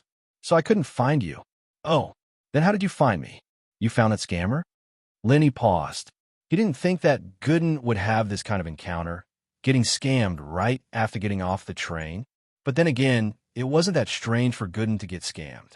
After all, he hadn't seen the world before, and it was his first time going out. It was inevitable that he would get scammed. No, I came here to talk to the lion, but I didn't think I'd meet you here, boss. Gooden paused. Boss, you're not this dog's boss, are you? Dog? Linny paused and looked at where Gooden was pointing. He smiled. I guess so, Ugh. I see. Gooden was in a tough spot. If this dog was under someone else's protection, then Gooden would have killed him with a single punch if he tried to stick his neck out. But facing Lin E, his boss, he didn't dare do anything. Although he wanted to talk to Mrs. Yu, he couldn't do it to his boss. Right, you said you wanted to talk to the lion. What happened? Lin E remembered what Gooden said and asked. It's like this, Gooden didn't hide anything and told everything to Lin E. You're saying that you injured the two masters from House Go Huli. Lin E didn't know whether to laugh or cry after hearing Gooden's story. Before, Lin E and Faubert had studied the two masters from Shao family. Although Lin E was confident that he could fight the mystic late phase peak physical practitioner to a draw, he wasn't confident that he could defeat him. Gooden solving the problem just like that was out of Lin Yi's expectations.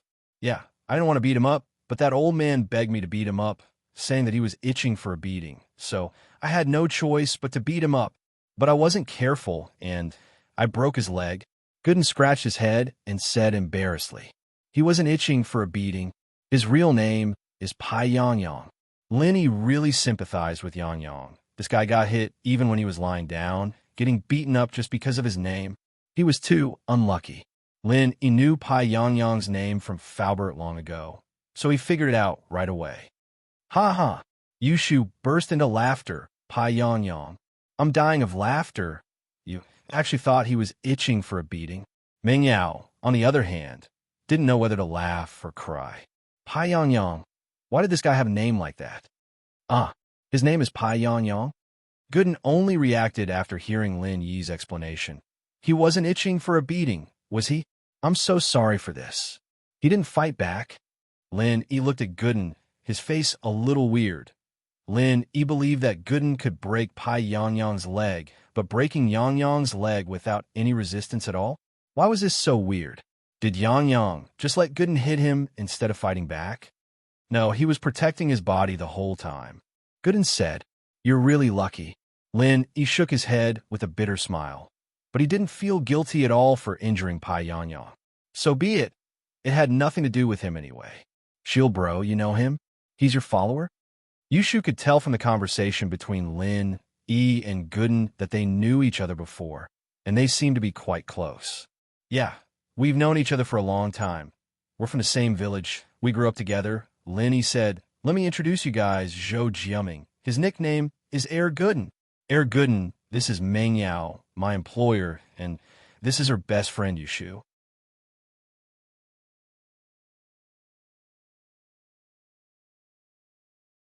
Chapter 1194. A female liar. Oh, since you're Shield Bro's follower, then you're my follower too. Hello, I'm Shield Bro's small wife. You can call me sister-in-law. Yushu looked at Gooden curiously. Lin Yi's best friend from the same village. Small wife dash. Sister-in-law. Gooden's face was a little weird, but he didn't want to ask too much since they just met. Hello. Sorry about before. It's fine, we're a family now. Yushu waved her hand nonchalantly. But since you're Shield Bro's follower, then that line counts as your follower too. You wouldn't be asking your follower for an explanation, would you? I won't. Gooden shook his head after some thought. If the lion was his follower, then asking the lion's boss for an explanation would be the same as asking himself for an explanation. right? Who would ask for an explanation from themselves. It seemed like he'd have to let it go. Hello. Meng Yao nodded to Gooden formally and reached out her hand. I'm Meng Yao. Don't listen to Lin Yi's bullshit. I may have been Lin Yi's employer, but we're friends now. I'd like to ask Lin Yi to stay here and protect me and Shu. She didn't know why, but she didn't want to define herself as Lin Yi's employer. She liked this identity at first, and used it to lecture and order Lin Yi around, but as time went on, she started to dislike it more and more. My hands are dirty. Gooden blushed, embarrassed, not daring to shake Meng Yao's hand. Meng Yao didn't mind, either. She smiled faintly and took her hand back, avoiding the awkwardness. Lin Yi, since that Yuan's mother got bitten by the lion, why don't you go take a look at her? Don't delay the treatment. Meng Yao had heard Gooden's explanation of what had happened. Since Lin Yi was a really good doctor, he had to have a way to cure Yuan's mother. Yeah, sure. Let's go and have a look. Lin Yi nodded and said, Boss, there's no need to rush. Gooden was a little embarrassed. It wasn't that he wasn't worried about his mother's condition, but that Lin Yi had other things to do. He couldn't just let him do everything, could he? He hurriedly said, Boss, this is the medicinal liquid you asked me to bring. I have delivered it safely. You are in a hurry to save someone, aren't you? Let's treat the person who needs this medicine first. I lost your address when I went out, and I've already wasted a lot of time. With that, he took out a bottle of liquid and gave it to Lin Yi. Don't worry, there's no rush. After Lin Yi took the medicine, he pondered for a moment and said, They are all old injuries. It won't increase the pain if we take it easy for a while. Your friend's mother's injury should be very painful now, so it's better to go and see her first. Then, thank you, boss, Gooden said gratefully. You don't have to be so polite with me. Lin Yi patted Gooden's shoulder with a smile. Wait here for me. I'll go get some medicine and go with you. All right. Gooden nodded. Lin Yi went back to the villa to change, leaving Meng Yao, Yushu, and Gooden alone. Why didn't you kill that old woman Go Huli too? Yushu looked at Gooden regretfully. That old woman is so annoying. I can't just kill people like that. Gooden scratched his head, thinking that his boss's small wife was really ruthless. She was his boss's woman after all. Man, they really got off easy. Yushu shook her head. I wanted to ask, are you really my boss's small wife? Gooden looked at the pretty Yushu. He couldn't understand why such a pretty girl would be someone's small wife. Although the person was his wise boss, Lin Yi, it was still quite surprising. Yeah, Yushu nodded seriously. Don't you see that I'm living with S.H.I.E.L.D., bro? Why are you asking such a simple question? Shu, don't talk nonsense. Meng Yao interrupted helplessly, glaring at Yushu before turning to Gooden. Don't listen to her bullshit. Lin Yi has a girlfriend. Oh, Gooden didn't know who to believe. He thought about it and decided to ask Lin Yi about it. As they waited for Lin Yi, someone knocked on the door again. Meng Yao, Yushu, and Gooden heard the knocking and turned their heads at the same time. It was a girl standing in front of the villa. Meng Yao and Yushu didn't know this girl, but Gooden did. His eyes reddened when he saw who it was. As the saying goes, when enemies come face to face, their eyes will burn with hatred. It was Xiaoke. To tell the truth, Xiao Xiao didn't have the face to visit him, because she didn't have enough money to pay Gooden yet. She wanted to wait until the situation calmed down, or when she received a mission from the Steel Sect, and then pay him back. But the orphanage was in trouble again. It was even worse than the previous misfortune that never came alone. Xiaoyan, the orphan who was helping out in the kitchen, accidentally dropped her knife when she was cutting vegetables, cutting her foot. She didn't think much of it at the time, just bandaging it casually.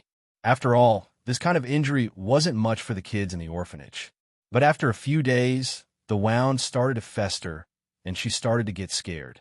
She went to Xiaoke, and Xiaoke quickly applied some red medicine on her, but it wasn't very effective. The wound started to fester badly, and Xiaoyan started to have a fever. This scared Xiaoke. She was afraid that Xiaoyan would get tetanus, and the knife might have rust on it, causing the wound to get infected. Xiaoke panicked and wanted to take Xiaoyan to the hospital. But the orphanage didn't have a single cent left, and they'd been living frugally for the past few days. Where'd they get the money to go to the hospital? Xiaoka didn't have a choice. She thought about the philanthropist she met that day at the train station, Herr Gooden. This was a warm-hearted person. He had lent all his money to her. Xiaoka didn't think that it was appropriate to borrow money from him, but she really had nowhere to go. She had no choice but to go to the address Gooden gave her.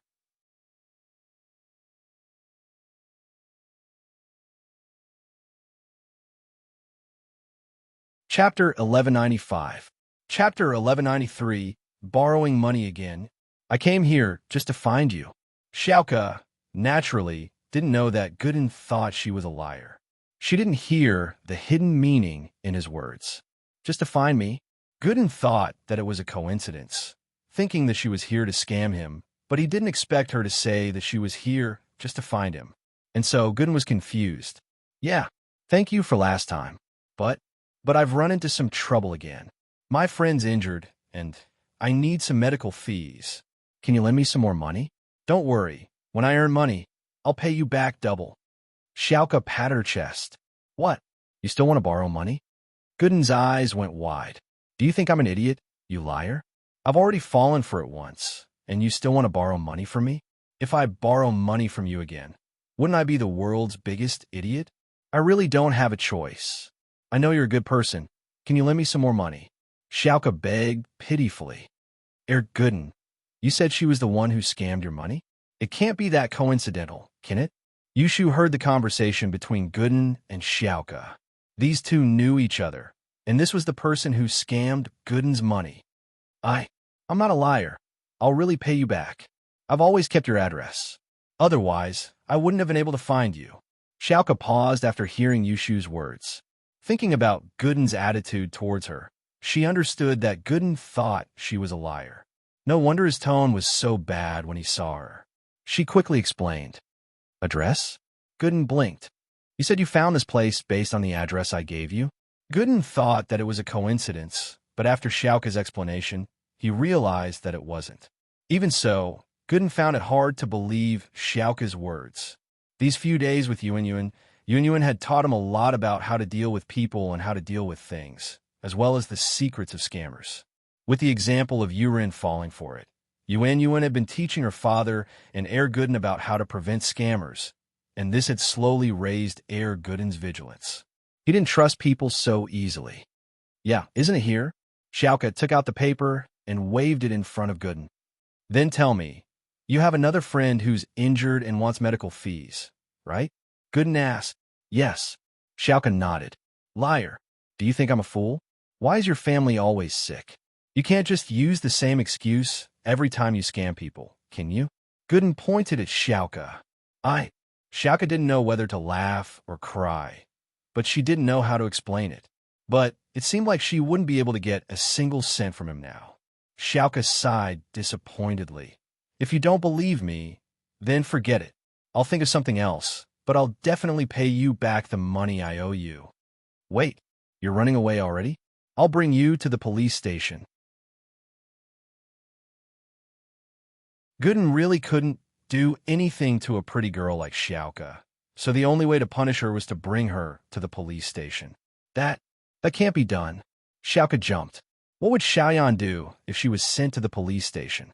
How would the orphanage function without her? This was the most difficult time for the orphanage, and she couldn't be harmed. And so, Xiaoka subconsciously turned to run, but Gooden grabbed her arm. Where do you think you're going? With Gooden's strength, it was impossible for Xiaoka to break free. Xiaoka struggled a little and realized that Gooden's hand was like an iron clamp on her. She begged, Not now. I can't go to jail. I really can't. Why don't we wait for a while? I'll arrange everything. And if you're willing to send me to the police station, I'll go with you. If you leave, where would I go find you? Gooden didn't believe her. I can find you. I have your address.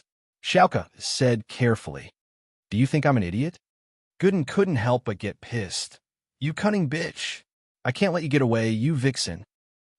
He changed his clothes and left the villa with 2 bottles of medicine.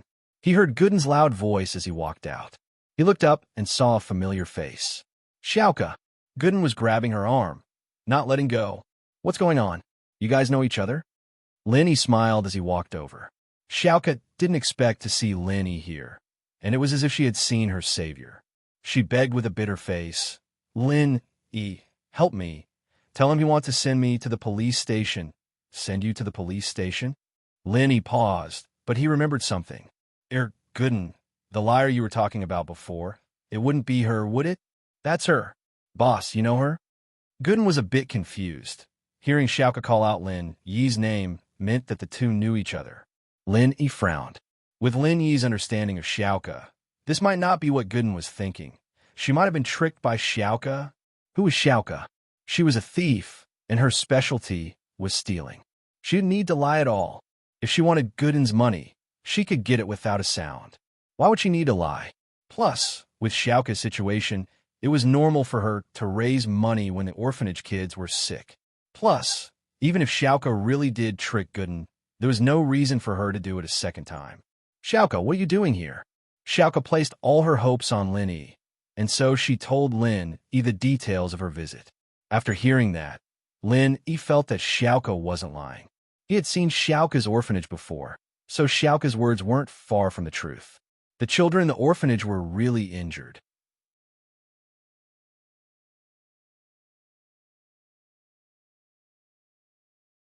Chapter 1196. Brothers talk with that thought. Lin Yi said, You said that the child in the orphanage seems to have tetanus? In that case, I'll accompany you to take a look and treat her. Xiaoka paused, not expecting Lin Yi to know how to treat illnesses. Are you a doctor? Didn't I treat you last time? Lin Yi smiled. Last time? Didn't you use your qi to treat me? Xiaoka paused. Isn't that different? I'm a doctor too. Lin Yi smiled. Actually, Lin Yi could just give Xiaoka some money and let her take Xiaoyan to the hospital herself. Tetanus wasn't a problem in the medical field, but Lin Yi wanted to see if Xiaoka was lying or not. Although Lin Yi trusted Xiaoka, she was still a thief, and Lin Yi wasn't that close to her. Lin Yi couldn't guarantee that what Xiaoka said was true. He did this to help Gooden verify if Xiaoka was a liar or not. Of course, if what Xiaoka said was true, then Lin Yi wouldn't mind helping her. He didn't know if he was touched by Xiaoka's persistence, or if Lin Yi had assimilated with the people around him as time went on. His indifferent personality was slowly loosening up. Lin Yi didn't purposely try to stop the change in his mentality. If he wanted to assimilate into life, he had to adapt to it. Then, thank you. Xiaoka didn't doubt Lin Yi's words after hearing Lin Yi's words. You're welcome. Lin Yi smiled and turned to Gooden. Let's go take a look. Okay. Gooden, naturally, wanted to see if Xiaoka was a liar or not. If she really was, then it wouldn't be too late to teach her a lesson, but if she wasn't, then he'd really wronged her. That way, he'd feel better. At least his kindness had been repaid. Chill, bro, I want to go too. Yushu wanted to see what the orphanage looked like after listening to Xiaoka. Then let's go together. Lin Yi didn't stop them. Meng Yao and Yushu weren't big spenders, but they didn't have much of a concept of money. It would be very educational for them to see the orphanage. Gooden and I will drive Shu's beetle. Xiaoka, you ride with Yao Yao and Shu? Lin Yi and Gooden hadn't seen each other in a long time, and naturally, they had some things to talk about. He didn't want others to hear them. Okay, Meng Yao nodded and went to drive the Audi S5 with Yushu and Xiaoka. The two cars drove out of the villa. Lin Yi was in front, and Meng Yao was behind. That Yuan? Is she a girl you like? Lin Yi could tell from Gooden's tone that something was up. Now that he had the time, he asked, How do you know her? Gooden scratched his head, embarrassed. You saw through me, boss. I quite like her, and I want her to be my wife. Oh. Lin Yi didn't think that Gooden would be so serious about marrying Yuan. He couldn't help but be curious. How long have you been here? What happened? It's a long story. Gooden didn't hide anything from Lin Yi. He told the story from how he got scammed by Xiaoka at the train station to how he was hungry and went to Yuan's burger shop. She told him about the trouble, and so he went to fight Fighter Li ahem. Lin Yi coughed after hearing Gooden's story. This was too legendary, wasn't it? Gooden actually went to the underground arena and killed Fighter Lee, the one who was in charge there. But Fighter Lee was quite unlucky running into Gooden. That arena didn't cause trouble for you? Lenny asked, surprised. No, I sent someone to send some money. Gooden shook his head. Lenny nodded. He didn't think there was anything wrong with that. He was afraid of being beaten up. As expected, evil people needed to be beaten up by evil people. Then, Mrs. You got bitten by a lion at Go Hooley's house, and you came for revenge? Lin asked. Yeah, I didn't think I'd meet you, boss. Gooden said excitedly. Then what does Yuan want? Does she like you? Lenny knew that this was the first time Gooden had feelings for a girl. He didn't want him to get hurt, so Yuan's attitude was very important. I think she likes me. Gooden thought about it and nodded. Plus, Yuan's parents treat me quite well. Yuan's father even wanted me to stay here and help him manage the hardware store. But, can you leave Star West Village? Will you be able to leave that spirit spring? You'll have to go back eventually. Lenny frowned and reminded. Can Yuan go back with you? I don't know. Gooden was shocked after hearing Lin Yi's words. He didn't think that much before, but after Lenny said that, he remembered that his body was special. He couldn't leave the fountain, otherwise there'd be big problems. Yuan liked him, he was pretty sure. But asking a girl to go so far away, to give up the prosperity of a big city and go to a small village, it was too much for her. After seeing the prosperity of a big city, even Gooden didn't want to leave, let alone Yuan. And so, Gooden was in a dilemma. I'll find a chance to talk to her. This has to be made clear eventually. Lenny knew that some things might make Gooden lose Yuan, but he might get her love in return. But if he didn't say it out loud, it wouldn't work. You've used your strength twice already, haven't you? Without the nourishment of the fountain, the goo in your body will backfire. I'm afraid you won't be able to last long this time. Yeah, Gooden sighed. I'll find a time to talk to her. He nodded silently. He couldn't say much about this. Everything depended on Yuan and Gooden's relationship. Thinking of Yuan, Lenny couldn't help but think of Tang Yun, this stubborn and persistent girl. When he was about to leave Songshan, she chose to leave with him. At that moment, he was really touched. He swore to treat her well for the rest of his life. Thinking back to everything they had been through together, it was a bit ordinary, but it was blissful.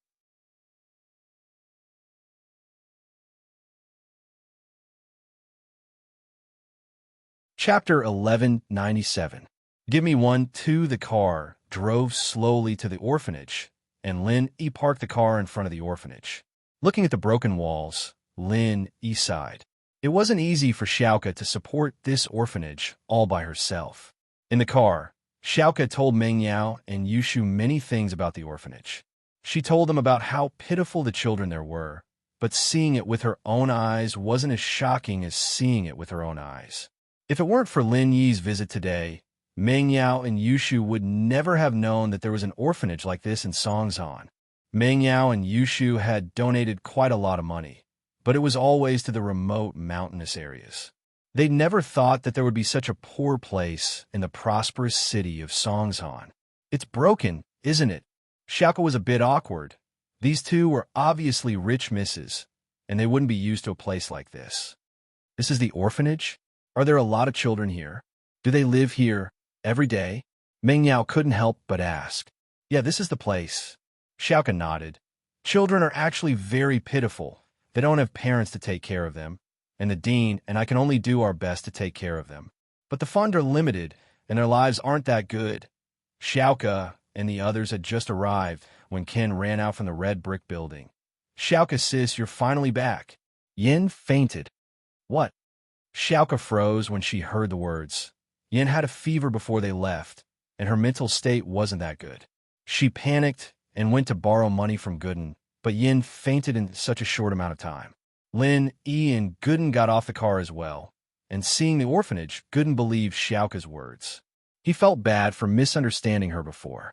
He was a kind person, and if he knew that Xiaoka was giving money to these orphans, he wouldn't even think about asking her to pay the money back. He would have given it to her. Lin also heard Xiao Qian's words at this moment and said to Xiao Qian, "Take me there." Xiao Qian knew Lin, so he didn't hesitate at this moment. He nodded and led Lin E into the orphan's dormitory. The dormitory was a factory-like, long, cylindrical room with dozens of beds.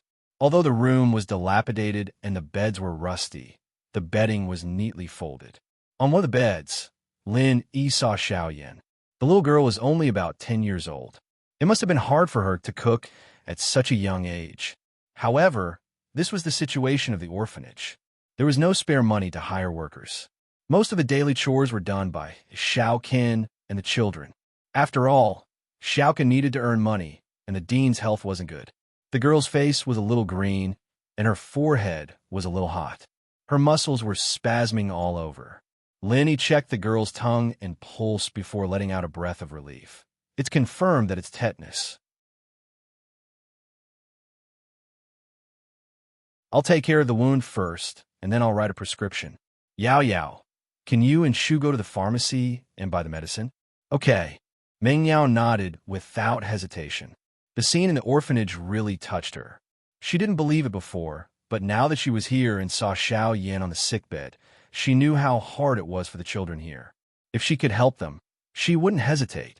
Meng Yao had even made up her mind to donate all her pocket money to this orphanage in the future. She wanted to help these children as much as she could. Lin Yi quickly took care of Xiao Yan's wound and applied Miracle Dr. Guan's medicine. He left the rest for Xiaoka. All right, there's no problem. Leave this half a bottle of medicine here. If you have any wounds in the future, apply it as soon as possible. If you apply it earlier, the wound won't worsen. One bottle costs 199. How can I afford it? Xiaoka sighed. The orphanage uses the cheapest red medicine. It's fine for small wounds, but this kind of knife wound is too serious. You cannot use it just because it's expensive. Wouldn't that cause a problem? Lenny didn't know whether to laugh or cry at Xiaoka's words. You steal so much money, and you can't even afford a bottle of medicine? The situation is so tight right now. How would I dare to steal money? I wouldn't go borrow money if I could. The orphanage needs too much money. Of course we have to be calculative, right? That medicine is so expensive, 199. It'd be better if it was 99. What a profiteer, Xiaoka complained. Lenny didn't know what to say. How did he become a profiteer? His medicine was 100 quite cheaper than Dr. Kang's golden creation, wasn't it? However, he had heard about Ling Shan's operation to crack down on criminals. It seemed like Xiaoka's skills weren't up to par yet. Meng Yao and Yu Shu naturally knew about Miracle Dr. Guan's medicine. They couldn't help but laugh at Xiaoka's words. Meng Yao said, "Yeah, what a profiteer. But Lin, he knows the boss of the medicine factory. Maybe he can give you some?" Really, Xiaoka was overjoyed. If the orphanage could get some medicine, it'd be great. The children wouldn't have to worry about their wounds worsening anymore. This was a common medicine. Yeah, it's true. Linny nodded. He looked at the miss oddly. The miss had a good heart. This made Lin E happy. If Meng Yao was like those girls who flaunted their wealth, then Lin E wouldn't have bothered with her. Lin E wrote down a prescription and gave it to Meng Yao and Yu Shu. Just get the medicine according to my prescription. Right? Shield bro, can you give me a prescription too? Yu Shu asked as she remembered something after taking the prescription. You're not sick. Why should I give you a prescription? Lenny didn't know whether to laugh or cry. He looked at Yu Shu strangely. This medicine can't be taken randomly. Taking too much won't do you any good. I'm not treating a disease. I'm thinking, is there a prescription that can make people grow taller? Yu Shu blinked. I want to grow taller.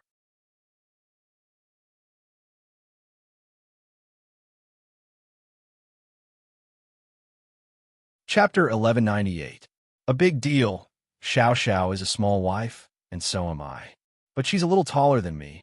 I can't accept it. Yu Shu said, and both Yin Yin sis and Yao Yao sis are taller than me. That. We'll talk about it later. Lin, he was a little embarrassed by Yu Shu's request. Go get the medicine first. Meng Yao had wanted to ask if there were any breast enlargement recipes, but she couldn't bring herself to do so. She couldn't bring herself to ask about it, no matter how much she thought about it. Still, she could ask Yu Shu to be thick-skinned and ask her later. The girl could say anything, and it's decided. With that thought, Meng Yao grabbed Yu Shu's hand and went to get the medicine, thinking about how she should tell her about it. That's it? Thank you so much. Xiaoka saw that Lin Yi was a doctor and was very excited. She grabbed Lin Yi's hand and swung it back and forth. I'll go find you if the kids in the orphanage get sick again. Okay. Lin Yi was speechless. It's just an emergency. Go to the hospital if there's anything. Come find me if the hospital can't solve it. Lin Yi didn't want to set a precedent. If he came to the orphanage to treat every single child with a fever or a cold, he wouldn't be able to do anything else. I see. Okay. Xiaoka was a little disappointed, but she knew that she and Lin Yi were just acquaintances. She couldn't force Lin Yi, but Lin Yi promised her that she could go find him if the hospital couldn't cure the illness. This made Xiaoka very happy. Sometimes a lot of newborns were abandoned by their parents because of congenital diseases, and many of these diseases couldn't be cured. Even if they were cured, it would cost a lot of money, and there was no guarantee that they could be cured. The orphanage adopted a lot of babies like this, and this was why Xiaoka didn't have any money left after all these years of stealing. Other than the orphanage's expenses, some of the money was used to treat the babies. She knew that she was throwing money at it, but even if there was a sliver of hope, she didn't want to give up on the baby. They were pitiful and innocent. Xiaoka thought that no matter how tiring it was, she had to spend money to treat them. On the other hand, Lin Yi's words brought hope to Xiaoka. Thinking about this, Xiaoka wasn't disappointed anymore. Instead, she said happily, "Then it's a deal?" "Sure." Lin Yi nodded and changed the topic. "If you don't steal money now, how will the orphanage survive? Let's just hold on for one day at a time." Xiaoka shrugged. "I put up a mission on the thief's door, and as long as someone sees it, they'll be able to eat for a year. Steel sect? Big deal?" Lin Yi frowned. Lin Yi had heard a little about the Steel sect, so he said, "You want to do big business with your mediocre skills? Don't lose your life over this." "I'll be careful." Xiaoka humphed. "How am I mediocre? My Qigong is one of the best in the thief's door." Our Flying Sparrow sect is very famous in the thief's door. Lin Yi nodded and didn't say anything else. He could help her now, but he couldn't help her forever. She had to carry the burden herself in the future. Gooden understood the truth. Naturally, he knew that Xiaoka wasn't trying to scam his money. He felt a little embarrassed and touched his hair. "Xiaoka, I was wrong about you. You're not a scammer." "Huh?" Xiaoka didn't care about what happened anymore after seeing how generous Gooden was. "Don't worry. When I get rich, I'll pay you back. It's okay. I'll donate the money to the orphanage. Plus, you're my boss's friend." Gooden didn't have the face to ask for more money. Meng Yao and Yushu left the orphanage, and Meng Yao got in the car. She looked back at the ruined orphanage, a little emotional. "Shu, the kids here are really pitiful, but at least they have a big sister who cares about them." "Xiaoka, it really isn't easy." "Yeah, Yao Yao sis. I've decided that I'll organize a fundraiser when I get back to school, get the students to donate some money to the orphanage. Those who don't have any money can donate used textbooks or something," Yushu said with a sigh. "Oh." Meng Yao, on the other hand, was taken aback. She didn't think that Yushu would say something unexpected at a critical moment, even though she looked like a lunatic. Meng Yao only wanted to donate some of her pocket money to the orphanage, but she never thought about organizing a donation event. How could an individual's strength compare to the strength of a group? She really didn't expect Shu to have a plan already. "That's a good idea. I'll discuss it with my dad when we get back and let him talk to the principal about it." Meng Yao nodded in agreement. "That's great. I heard that idiot Xie Yufeng is pretty rich. Xiao Xiao cheated him out of a few $100,000. Let's get him to donate more too." Yushu's first target was Xie Yufeng. Meng Yao couldn't help but smile. Yushu was back to her playful self. "Right. You said you wanted a prescription for getting taller?" Meng Yao pretended to ask casually as she drove. "Yeah, Yao Yao, look at me. I'm so perfect from head to toe. Just a little bit more, and I'll become a perfect shoe." Yushu said regretfully. "Perfect shoe? I think you're more like a cow shoe." Meng Yao purposely brought the topic to Yushu's chest. "Oh, what's wrong? Are you jealous of me?" Yushu asked. "So what if I am?" Meng Yao rolled her eyes. This was the first time she admitted that she was jealous. "Yes, She acted like she didn't care before, but who wouldn't be jealous? I know, Yao Yao. Do you want me to ask Shield Bro if there's a prescription for breast enlargement? You're too shy to ask, so you want me to go?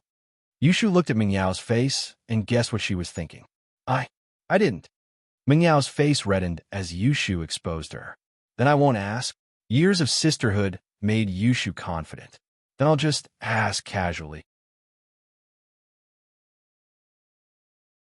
I don't have anything to do anyways. I might as well. Mingyao acted like she didn't care. Okay, I promise I'll complete the mission. Yushu giggled. When I get taller and your chest gets bigger, we'll be invincible.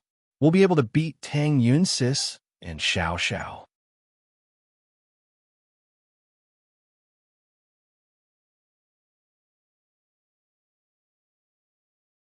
Chapter 1199. Misunderstood false information. But no matter what, the two came to an agreement. They went to the pharmacy, and Ming Yao bought a few bottles of Miracle Dr. Guan's injury medicine. Although Lin Yi could ask Fatty Lai to give some to the orphanage, it was better to buy 2 as a backup. Back at the orphanage, Lin Yi told Xiaoka about the things to take note of when brewing the medicine before leaving. Yan's injury was a piece of cake to Lin Yi, and it wasn't a big deal. Lin Yi's second stop was to find Yuan with Air Gooden. Today was destined to be a busy day, and with the medicine Gooden brought, Lin Yi couldn't wait to treat Tang, Juqing, and Fun. It was a good chance to introduce his follower, Kong Xiaobo, to Air Gooden. Fatty Lai, too, had officially received Lin Yi's approval. But Meng Yao and Yushu didn't need to go to Yuan's place. So Lin Yi let them return to the villa first. Family Xiao sent the 2 Pai masters to the hospital, and after returning to the villa, they started plotting. Brother, the 2 masters from House Pai are in the hospital. We have to keep this a secret. We can't let our partners know about this, or else they'll reevaluate our strength. Xiao Ji said worriedly. Of course we have to keep it a secret, but, big bro, you have to know that there's no such thing as an impenetrable wall in this world. We can't hide this forever. People will find out eventually. Xiao Bin sighed. But the good thing is that we're not as strong as them. Although the 2 Pai masters aren't a match for the hero, they're still a threat to the smaller houses. That's true, but I think we should use the time when the hero is looking for Lin Yi to cause trouble for House Chu. Otherwise, when Lin Yi recovers and finds out that 2 of our House Pai masters are in the hospital, we won't be able to get what we want. Xiao Ji said, I think we need to hurry. And that makes sense. How about this, sister-in-law? You go to the Chu family's villa to investigate and see what's going on over there. Did the hero injure Lin Yi? Xiao Bin nodded and instructed. Go. Go Huli was a little scared. She was afraid that she would meet the hero again. Yes, only you can go. You can use the excuse of looking at the lion to find out more about the situation. Xiao Bin said, If we go, we're not familiar with the 2 girls of the Chu family, so we can't ask them some questions. All right. Go Huli thought about it and clenched her teeth. She was willing to take the risk to attack House Chu. Go Huli left the Xiao family and took a deep breath. She calmed herself down and drove the Ferrari back to the Chu family's villa.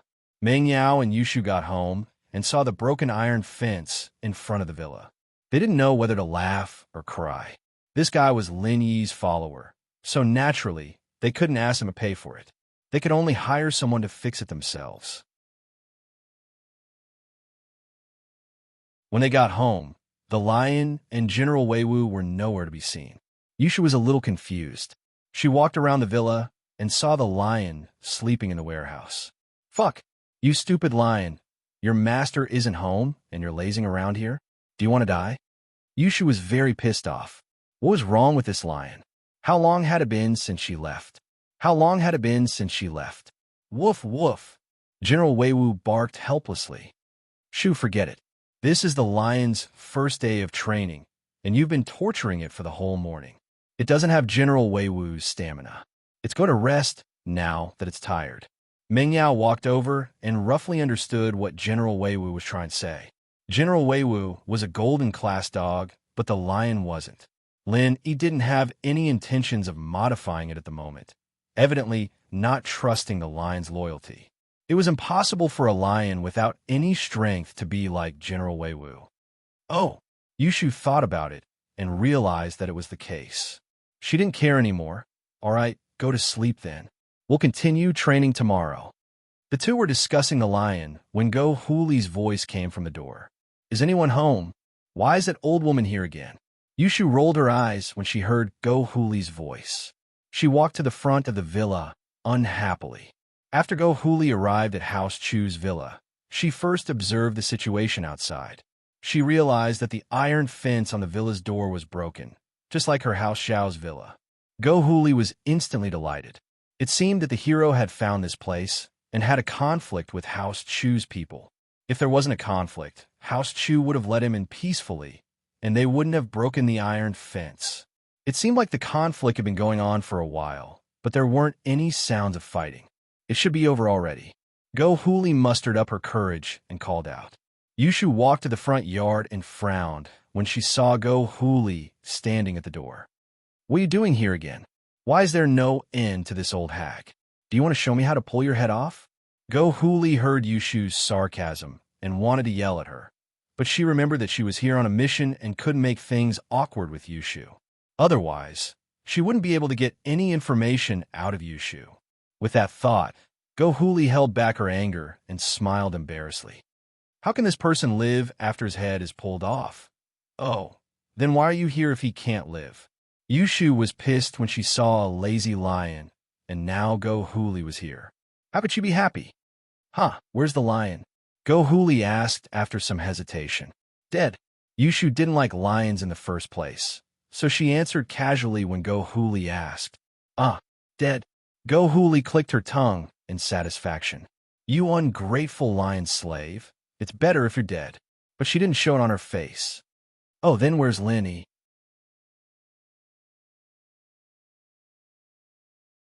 He went to the hospital. What's the matter? Meng Yao walked over and said impatiently. She had a bad impression of Go Huli and didn't want her to waste time at the door. Meng Yao still needed Faubert to come back and fix the door.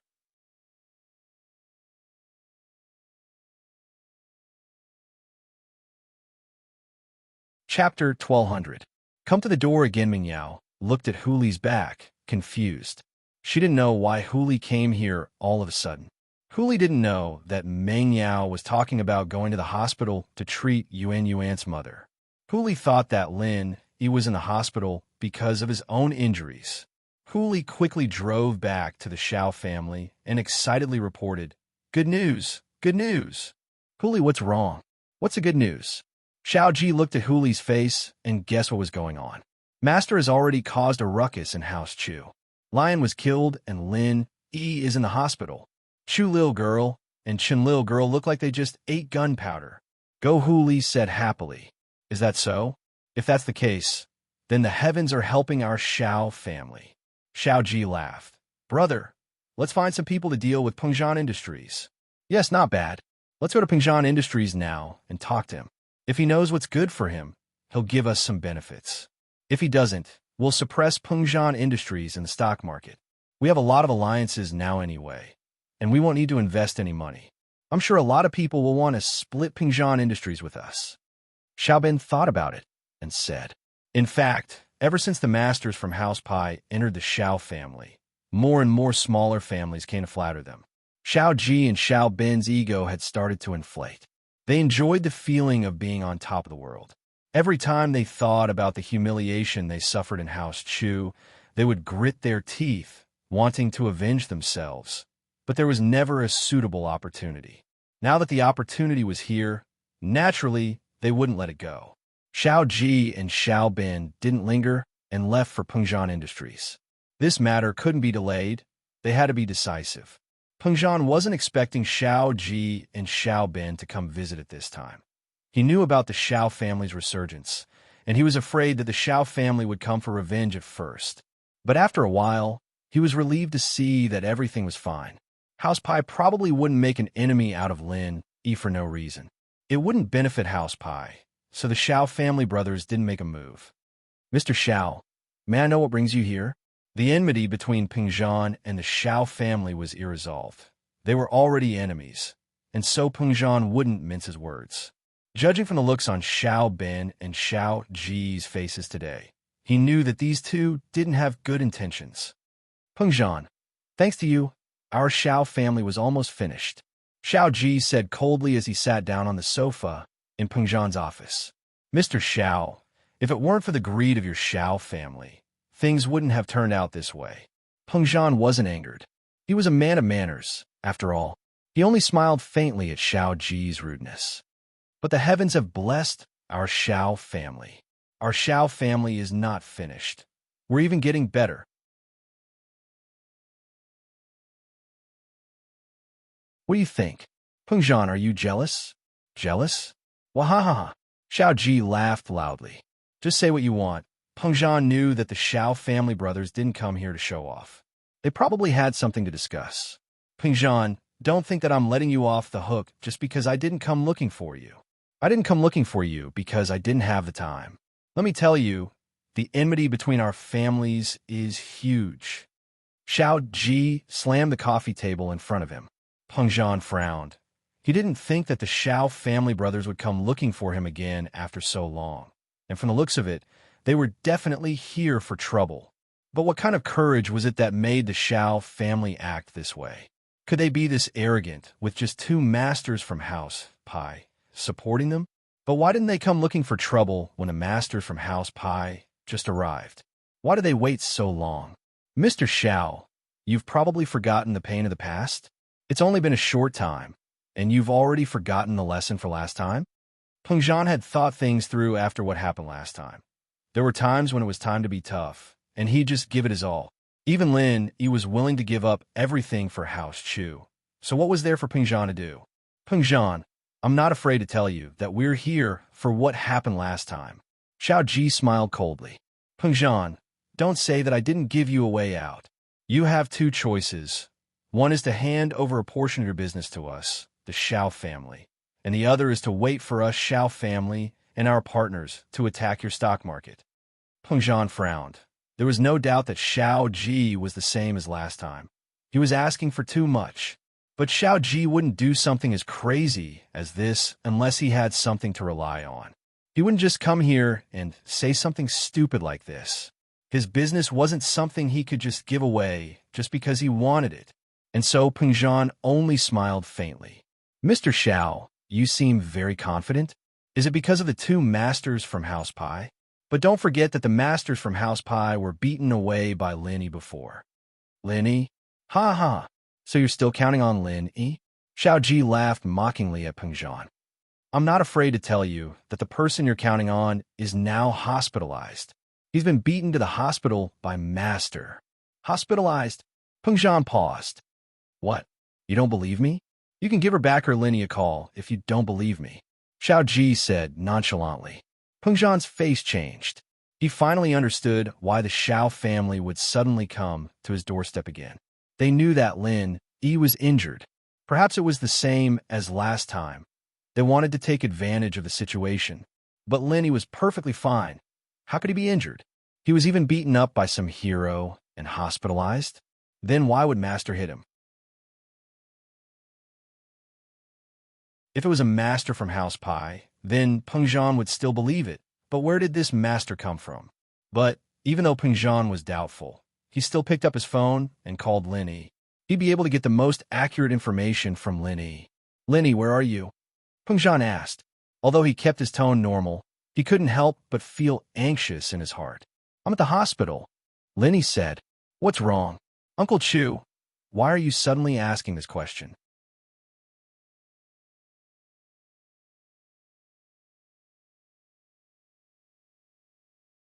Chapter 1201. Chapter 1199. Xiao Bin's prediction. Xiao Ji and Xiao Bin looked at each other after seeing Peng Zhan's expression and smiled. It seemed that Go Huli's information was correct. Lin Yi was in the hospital. What's wrong, Uncle Chu? Lin Yi paused after hearing Peng Zhan's exclamation. Did something happen to Yao Yao? Yao Yao. Peng Zhan calmed himself down. He was worried about Meng Yao, but now that he thought about it, why would he care about Meng Yao if something really happened to Lin Yi? He didn't sound like he was injured at all. Peng Zhan quickly asked, Yi, what are you doing in the hospital? Oh, my friend's mother is injured. I'm taking a look at her. Lin Yi said, Uncle Chu, what happened? It's fine, I got it. Peng Zhan let out a breath of relief after hearing Lin Yi's words. If Lin Yi was fine, it meant that the Xiao family's information was wrong. But since they knew that Lin Yi was in the hospital, they still had their eyes and ears. How is it? I'm not wrong, am I? Lin Yi is in the hospital now, right? Xiao Ji said proudly. Haha, he's in the hospital, but he's there to treat someone. He's not injured. Peng Zhan smiled faintly, feeling more confident now. Mr. Zhao's information is wrong, right? Act, continue acting. Xiao Ji looked at Peng Zhan mockingly. Peng Zhan, the panic on your face when you were on the phone already sold you out. Stop pretending. Songshan is only this big. How can you hide the news? Peng Zhan said mockingly. Say what you want, Mr. Xiao. If you insist, then there's nothing I can do. Peng Zhan shrugged. I'm busy, Mr. Xiao. Please do as you please. Peng Zhan, don't be ungrateful. Xiao Ji was furious after hearing Peng Zhan's words. Don't fucking refuse a toast only to drink a forfeit. Mr. Xiao, feel free to use whatever tricks you have. If it's purely a commercial attack, then do as you please. Peng Zhan smiled. If you want to keep threatening me, then so be it. I'm going to work now. You can continue. Peng Zhan, just you wait. I'll make you kneel on the ground and beg for mercy. Xiao Ji was infuriated. Peng Zhan was still so stubborn even at a time like this. Big brother, since Mr. Chu is so stubborn, there's nothing we can do. Xiao Ben said faintly, but the public security has not been very good recently. I heard that there have been a series of disappearances. Lin Yi is injured again. Please don't let your daughter get lost. Xiao Ben, what do you mean? Peng Zhan's eyebrows furrowed. Despite his good manners, he couldn't help but get angry. Xiao Ben, are you forcing me? Don't think that I, Peng Zhan, am afraid of you just because you have two masters from House Pai in your Xiao family. Peng Zhan's words were spoken with confidence. When the masters from House Pai came to the Xiao family, Peng Zhan had discussed this with Faubert. When Peng Zhan heard that Faubert had recovered to the peak of the late phase of the golden class, he was relieved. Faubert said that he was a spiritual master now and could fight evenly with a physical master who was one level higher than him. Even if that didn't work out, there was General Wei Wu, a dog who was at the peak of the late phase of the golden class. 2 against 1, they would be able to kill that early phase mystic no matter what. Lin Yi, on the other hand, was at the middle phase of the mystic class. He could barely fight a physical master who was at the peak of the late phase of the mystic class. If they were to fight an all-out battle, it was hard to say who would win. So now that Peng Zhan knew that Lin Yi was fine, he wasn't afraid of the Xiao family. Good, very good. Peng Zhan, we'll see. Xiao Ben nodded and didn't say anything else. He pulled his brother Xiao Ji out of Peng Zhan's office. He believed that Lin Yi was injured, and Peng Zhan's panic couldn't escape Xiao Ben's eyes. But why did Peng Zhan have such confidence after that? What did Lin Yi say to him after that? Xiao Ben's IQ was higher than Xiao Ji's, so he wondered if he had overlooked something. After exiting Peng Zhan Industries, Xiao Ji was still cursing, Brother, don't you think this Peng Zhan doesn't know what's good for him? Does he really think that with Lin Yi he can save him?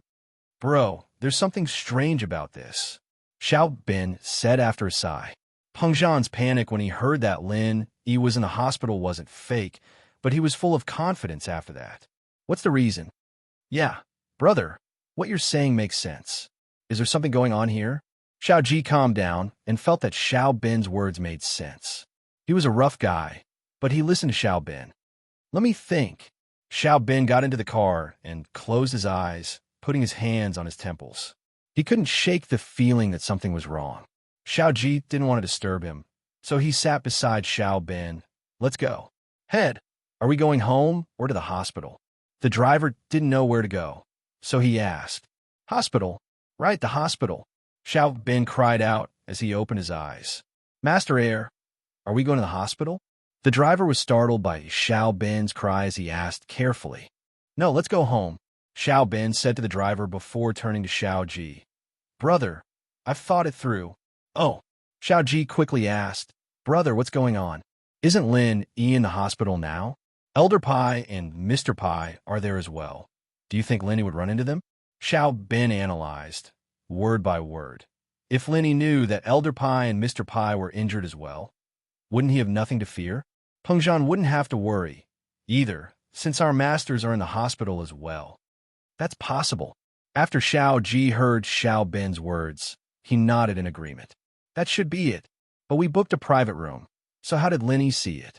I don't know about that, but it's just a guess. Xiao Ben said, there's another possibility. Lin Yi's injuries can recover very quickly. So even if Peng Zhan knew that Lin was injured, he wouldn't be afraid of us. Oh, recover very quickly? Xiao Ji pondered.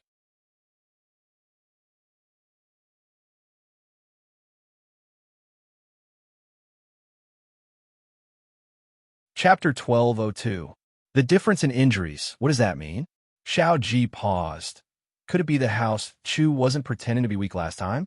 That Lin Yi pretended to be injured to confuse us? That's not it. Xiao Ben waved his hand. What you said is possible, but it's not very likely. Peng Zhan is a busy man, and if Lin Yi was fine a long time ago, why would Peng Zhan bother with us? Could it be that he has nothing better to do? Plus, what benefits does he get from doing this? He doesn't get anything. There's not much of a difference between Lin Yi stepping out earlier and later. That makes sense. But, Xiao Ji nodded. So you're saying that Lin Yi's recovery ability is very strong? Yes, so I'm guessing that Lin Yi hinted to Peng Zhan that although he's injured, he'll recover soon. So that's why Peng Zhan isn't afraid. Xiao Ben agreed. This is the only possibility that boosts Peng Zhan's confidence. Then what should we do now?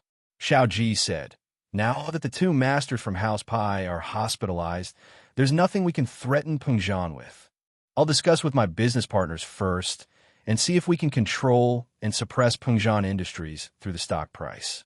As long as we earn some profits for House Pai, I believe that the two masters from House Pai will stand up for us after they recover. Xiao Ben said, of course, we have to make use of House Pai's profits. Yes, that's true. Let's do that then. Xiao Ji relaxed after hearing that. In the hospital, Lin Yi saw Yuan Yuan, a pretty girl. Although she couldn't compare to Tang Yun and the Miss, she was still a pretty girl. If she really married Heir Gooden, it would be Heir Gooden's fortune. It could be seen that Yuan Yuan was the type of girl who knew her place, giving off a quiet and gentle feeling. Yuan Yuan, this is my boss. You can call a boss too. Heir Gooden brought Lin Yi to Mrs. Yu's room and introduced Lin Yi to Yuan Yuan. Hello, boss. Yuan Yuan nodded politely to Lin Yi, but looking at Lin Yi's clothes, he didn't look like a country bumpkin at all. This was Gooden's boss? Lin Yi smiled. Hello. Shall we take a look at your mother's injuries first? Okay. Yuan Yuan quickly moved aside and let Lin Yi go to her mother's bed. Mrs. Yu looked at Lin Yi in shock. Although she heard from Heir Gooden that his boss was a miracle doctor and could cure her leg, she still couldn't believe it when she saw how young Lin Yi was. Do you have an x-ray? Let me take a look first. Lin Yi took a look at Mama Yu's leg. It was covered in plaster, and nothing could be seen from the outside. Hence, he turned to ask Yuan Yuan. Yes. Yuan Yuan nodded. The x-ray is with Dad. He went out to buy food. I'll call him now. Don't worry. He should be back soon. Lin Yi waved his hand and asked Mrs. Yu. Auntie, how do you feel now? Does it still hurt? It hurts. It's been hurting for a long time. The doctor said that the bone was crushed. How can it not hurt? Mrs. Yu sighed. Young man, if it's difficult for you, don't bother. Just try your best. I've gotten over it these few days. Haha. Let's take a look at the x-ray later. Lin Yi smiled. Auntie, don't worry. Since you're Heir Gooden's elder, you might even be his mother-in-law in the future. No matter how hard it is, I'll find a way to help you stand up. Our hometown is quite far away. How are you going to get there if your leg isn't working? We even have a mountain there. It's fun. You can ask Heir Gooden to catch some wild animals for you. Lin Yi pointed out the relationship between Heir Gooden and Yuan Yuan as they chatted. He also pointed out where Heir Gooden's hometown was. This was also a warning to Yuan Yuan. Although Heir Gooden was simple, he wasn't stupid. After hearing Lin Yi's words, he looked at Lin Yi gratefully. He knew that Lin Yi was helping him. Then I'll have to trouble you. Mrs. Yu heard Lin Yi's words and heaved a sigh of relief. If Lin Yi could say that, he must have some confidence. Mrs. Yu understood Gooden's personality. He wasn't someone who talked big. His boss should be a righteous person as well. Otherwise, Gooden wouldn't call him boss. Yu Yuanyuan blushed after hearing Lin Yi's words. Although she and Gooden had feelings for each other, they didn't say it out loud. Now that Lin Yi said it, it made Yu Yuanyuan shy. She lowered her head, not daring to look at Gooden. However, Yu Yuanyuan was happy that her mother didn't refute Lin Yi's words. This meant that her mother agreed to her being with Gooden. After a while, Yuren came in with a few lunchboxes. He paused when he saw Lin Yi in the room. Uncle Yu, this is my boss, Lin Yi. He's here to treat on Yi. Gooden introduced Lin Yi to Yuren. Uncle Yu, where's the x-ray? Boss wants to see it. Hello. Yuren quickly nodded to Lin Yi and said politely, I'll go get it now. Please wait for a moment. Yuren didn't doubt Lin Yi's young age. Gooden was a steady person. He wouldn't do anything unreliable. Although he was surprised how he managed to contact Lin Yi, it wasn't the time to ask. Yuren found the x-ray and gave it to Lin Yi. Lin Yi took it out and looked at it carefully. The leg bone was completely shattered. This meant that the lion had bitten off her entire leg. Although it was reattached, it would still be missing a piece in the future. Even if it recovered, she would be limping. If it didn't recover well, it would be hard for her to stand up. Lin Yi wanted to use medicine and acupuncture to treat it, but it seemed like it wouldn't work. After all, a piece of bone was missing. Acupuncture and medicine wouldn't be able to fix it. The good thing was that she was just injured not long ago. It hadn't fully healed yet. So, Lin Yi could use energy to heal Mrs. Yu's injury. If he waited until Mrs. Yu's injury was fully healed, Lin Yi wouldn't be able to save her even if he used his pure energy.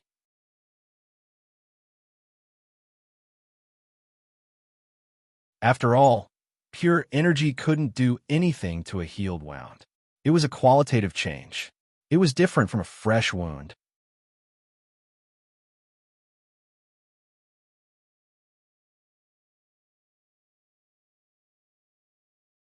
Chapter 1203.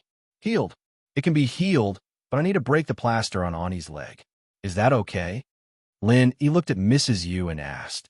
That, of course. Mrs. Yu hesitated and nodded. Although she didn't know how Lin Yi was going to heal her, she knew that Lin Yi wouldn't harm her, so she agreed. Yuan was a little nervous. After all, Lin Yi's method was a little weird. He needed to break the plaster. Didn't a broken bone need a plaster? Why would he break it? It's fine. Boss knows what he's doing. If he wasn't confident, he wouldn't do this. Gooden looked at Yuan and comforted her. The plaster's hardness was nothing to Lin Yi. He could break it with his bare hands. Soon, half of the plaster on Mrs. Yu's leg was removed by Lin Yi. At this time, the doctor walked in and saw Lin Yi breaking the plaster on Mrs. Yu's leg. He was shocked. You, what are you doing? Healing. My name is Lin Yi. I'm Guan Xuemin's disciple. Dean Qin knows me. You can give him a call. Lin Yi said calmly. With Xiao Fan's incident as an example, Lin Yi didn't wait for the doctor to say anything and explain to him directly. As expected, the doctor's expression changed when he heard that Lin Yi was Guan Xuemin's disciple. Although he didn't know what Lin Yi was doing, Guan Xuemin was a famous professor. Recently, Miracle Dr. Guan's name was very famous. The doctor didn't say anything more.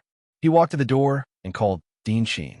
After confirming Lin Yi's identity, he closed the door and didn't disturb Lin Yi anymore. Miracle Dr. Guan's injury medicine was a miracle medicine for external injuries, so the doctor believed that Guan Xuemin's disciple must have a deep understanding of external injuries as well.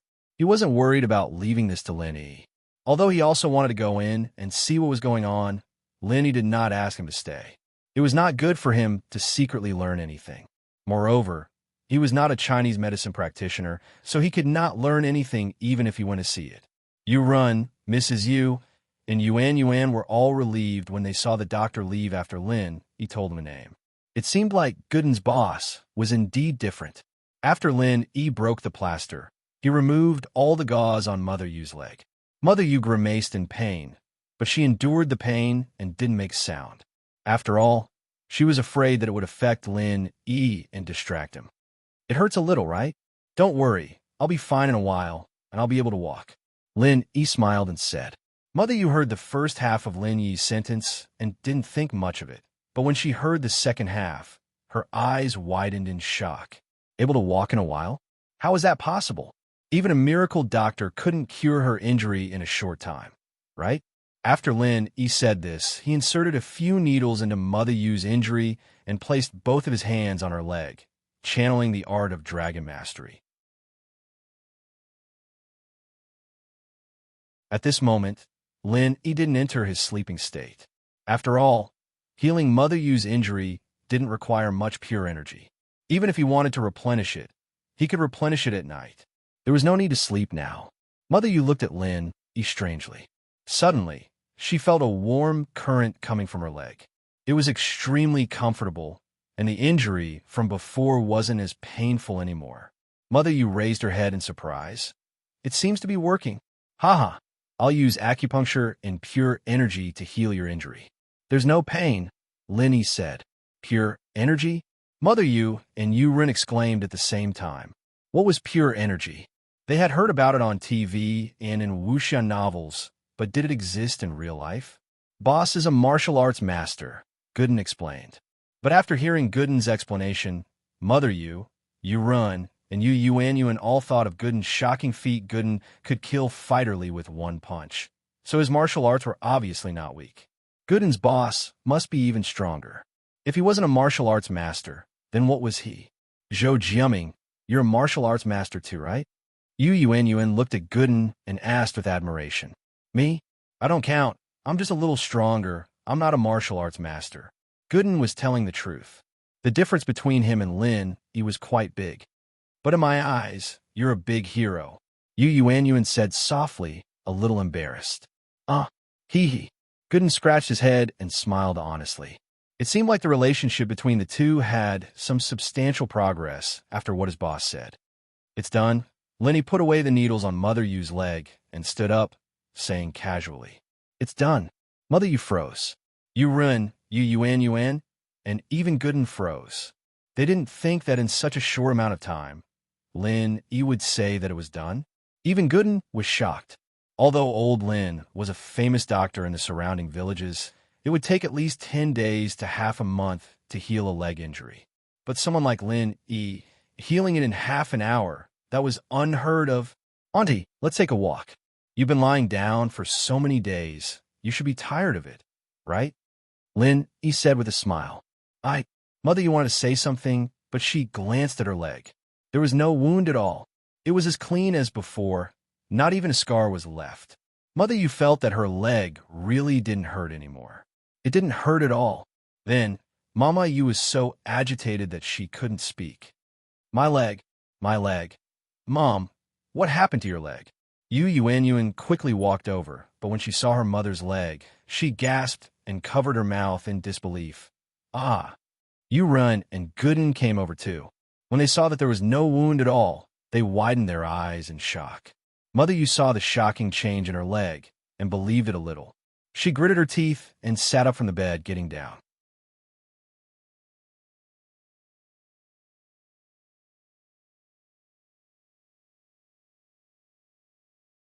Chapter 1204.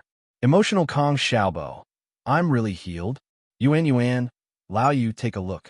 Is my leg really healed? Mrs. Yu paced around the house in disbelief, fearing that she was dreaming. Auntie, you're really fine. Gooden was the happiest at the moment. Lin Yi cured Mrs. Yu's injury. It made him feel proud. Auntie, you can leave now. I still have something to do. I'll leave first. Lin Yi was worried about Mr. Tang and Fun's condition. He prepared to treat them. You can't leave. You cured my illness. We need to thank you. Old Yu and I will cook tonight. Do you want to cook something? Mrs. Yu panicked when she heard that Lin Yi was leaving. I really have something to do. Gooden came this time to get me the medicine.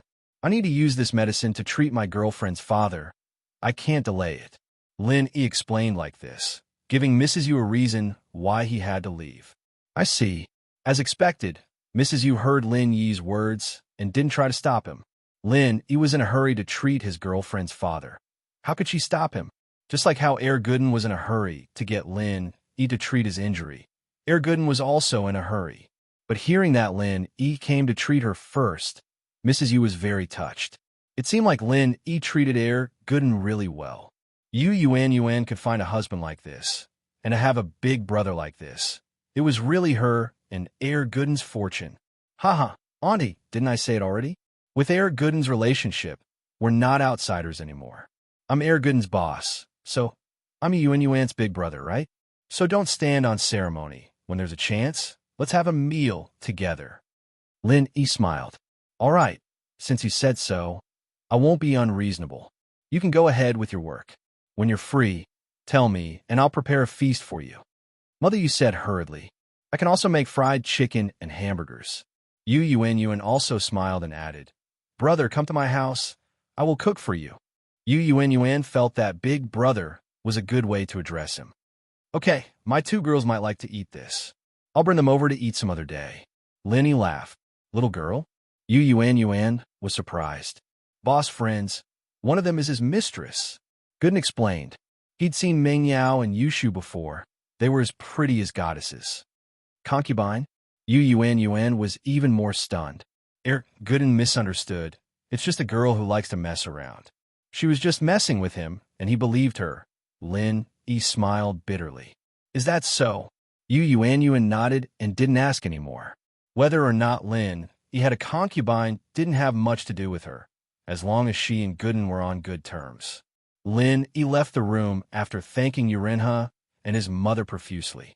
The doctor who came in for a round walked around and was about to return to the on-call room. He raised his head and saw Mother Yu walking out of the ward, sending Lin E off gratefully. The doctor felt like he was struck by lightning. No way. What was going on? How did Mother Yu's leg recover? Wasn't this too unbelievable? Her bones were broken by a lion, but she could walk now? What was this? Medical skills. Lin E walked out of the ward and went to Tang Juqing's ward. But when he got there, other than a nurse who was cleaning, there was no one else. The ward was empty. Tang Yun's luggage was gone too. Excuse me, where are the people here? Linny knocked on the door and asked. They have already checked out. What's the matter? The nurse raised her head and asked. Checked out. Linny was stunned. Then he waved his hand and said, It's nothing. Yin, where are you? Lin E called Tang Yun directly and asked. I'm on the way to our new house. The new house is ready. So we checked out of the hospital and are preparing to move to our new house. Tang Yun said, Moving? Why didn't you tell me beforehand? Lin E asked with a bit of blame. If you told me earlier, I would have been able to help you. It's fine, hee. Tang Yun smiled. Tang Yun smiled. Fun's family is moving today as well, and Xiaobo borrowed a car from Fatty Lai, so our families could go together. I see. Linny nodded. Since there was a car, it was good, so he said, Yin, Uncle Tang's leg can be treated now. I've got the medicine. How about I go to your new house now? Can be treated? Really? Tang Yun was suddenly happy and said, Okay, come to the new house directly. We'll be there soon. Okay. Linny smiled and hung up the phone. After hanging up the phone with Tang Yun, Lin E called Kong Xiaobo. Boss, where are you? Why didn't you come? Kong Xiaobo picked up the phone and asked with some doubts. You still say I didn't come? Yin Yun's family is moving today. Why didn't you tell me? Lin E asked. You didn't know? Kong Xiaobo was stunned after listening to Lin Yi's words. How would I know if you didn't tell me? Lin E was a little dumbfounded. I thought Tang Yun would tell you. How would I know that she didn't say it? Kong Xiaobo suddenly smiled bitterly. Boss, you can't blame me. Okay, I'm just telling you. Take Xiaofan to Yin Yun's house later. I got the medicine to treat her leg injury. I just happened to be treating Uncle Tang, so we can treat together. Linny said, Are you serious? Boss, thank you so much. After listening to Lin Yi's words, Kong Xiaobo felt a burst of warmth in his heart. Lin Yi had always put Xiaofan's matter in his heart, which made Kong Xiaobo very touched. Although Kong Xiaobo didn't care whether Xiaofan's leg was really lame, even if it was like this for the rest of her life, Kong Xiaobo still loved her. But if she could be like a normal person, then Kong Xiaobo would find a way to make her return to normal no matter what. Kong Xiaobo didn't care about other people's eyes, but how painful would it be for a girl like Xiaofan?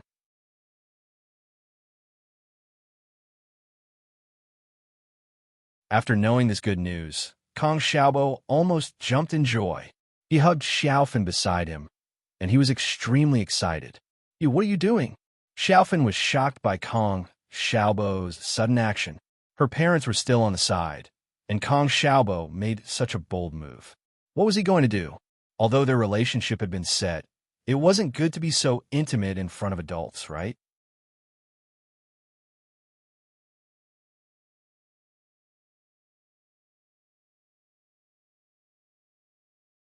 Chapter 1205. A little strength, ah? Xiaofan exclaimed. At this moment, she felt emotional and complicated. After so many years, there's almost no possibility for her leg to recover. But now, Kong Xiaobo told her that it could be cured. Previously, after Xiaofan was dumped by Kong Mingming, she was disheartened and her life was filled with darkness. As for whether her leg was cured or not, it didn't matter. But ever since she fell in love with Kong Xiaobo, although Xiaofan didn't say anything, she would always cry and hate herself in the dead of night. How foolish was she to get her leg injured by a car because of a bad person becoming a cripple? Now that she thought about it, how unworthy was it? How she let down Kong Xiaobo. She was no longer innocent, and she already let down Kong Xiaobo. Furthermore, her leg was damaged because of Kong Mingming. Xiaofan felt even more guilty. She felt that she wasn't worthy of Kong Xiaobo, and she blamed herself to the core. But Kong Xiaobo didn't care about it, and Xiaofan became even more depressed. It was almost becoming her heart disease. And at this moment, Kong Xiaobo told her that there was hope for her leg. If someone else said this, Xiaofan might not believe it. But it was Lin Yi, Kong Xiaobo's boss, who said it. Xiaofan believed it. Back then, during Dr. Kang's banquet, Lin Yi gave her and Kong Xiaobo the courage to stand in front of Kong Mingming's family for the first time. Then, Kong Xiaobo slowly built up his career and status. He even had a house and money. All of this was thanks to Lin Yi, the boss of her lover. So, when Kong Xiaobo told Xiaofan the good news, Xiaofan didn't doubt it and immediately cheered. "That's great.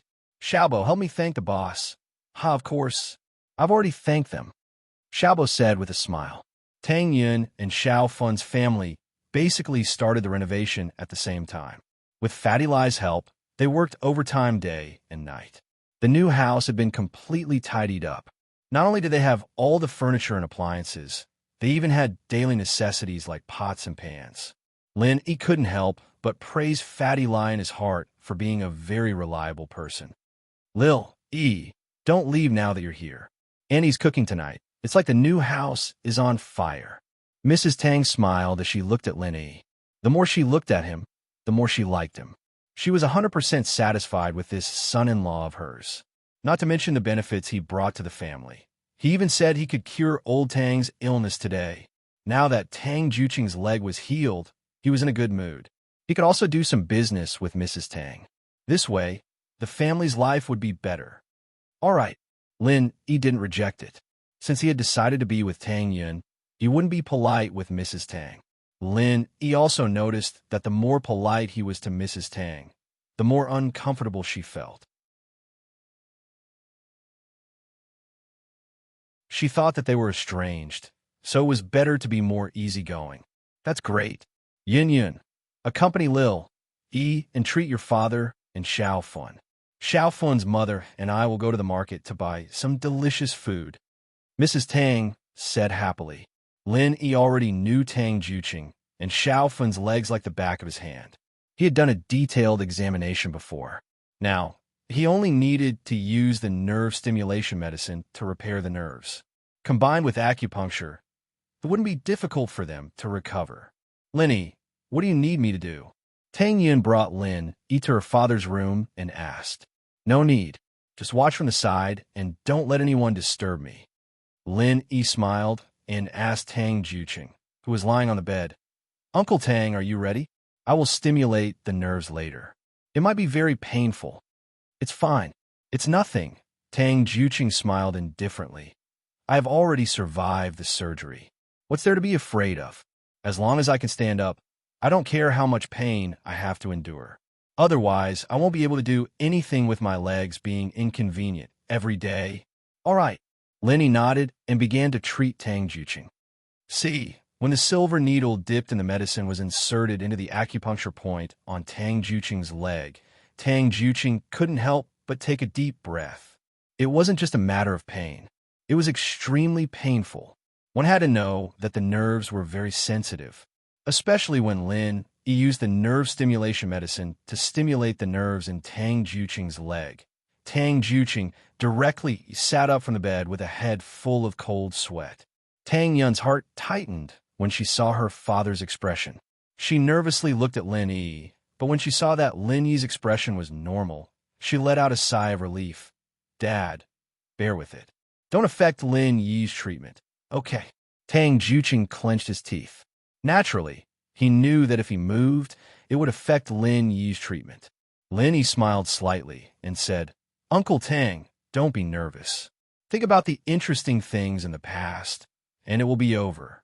For example, the past when you and Annie were friends? Ha! Tang Juqing heard Lin Yi's words and couldn't help but laugh. A fascinated expression appeared on his face. It was obvious that he was thinking about the past. Tang Yun, on the other hand, glared at Lin Yi. This guy had no respect for his elders. How dare he say anything? Yin, you don't know. Back then, your mother was a flower in the factory. Your old man, I, was able to win a beauty back then. I have a certain level of ability too. Tang Juqing's leg didn't hurt as much anymore when he talked about the past. Dad! Tang Yun blushed when she heard her father's playful words. Haha, it's nothing. You're already so old. We're already friends. What's there to be embarrassed about?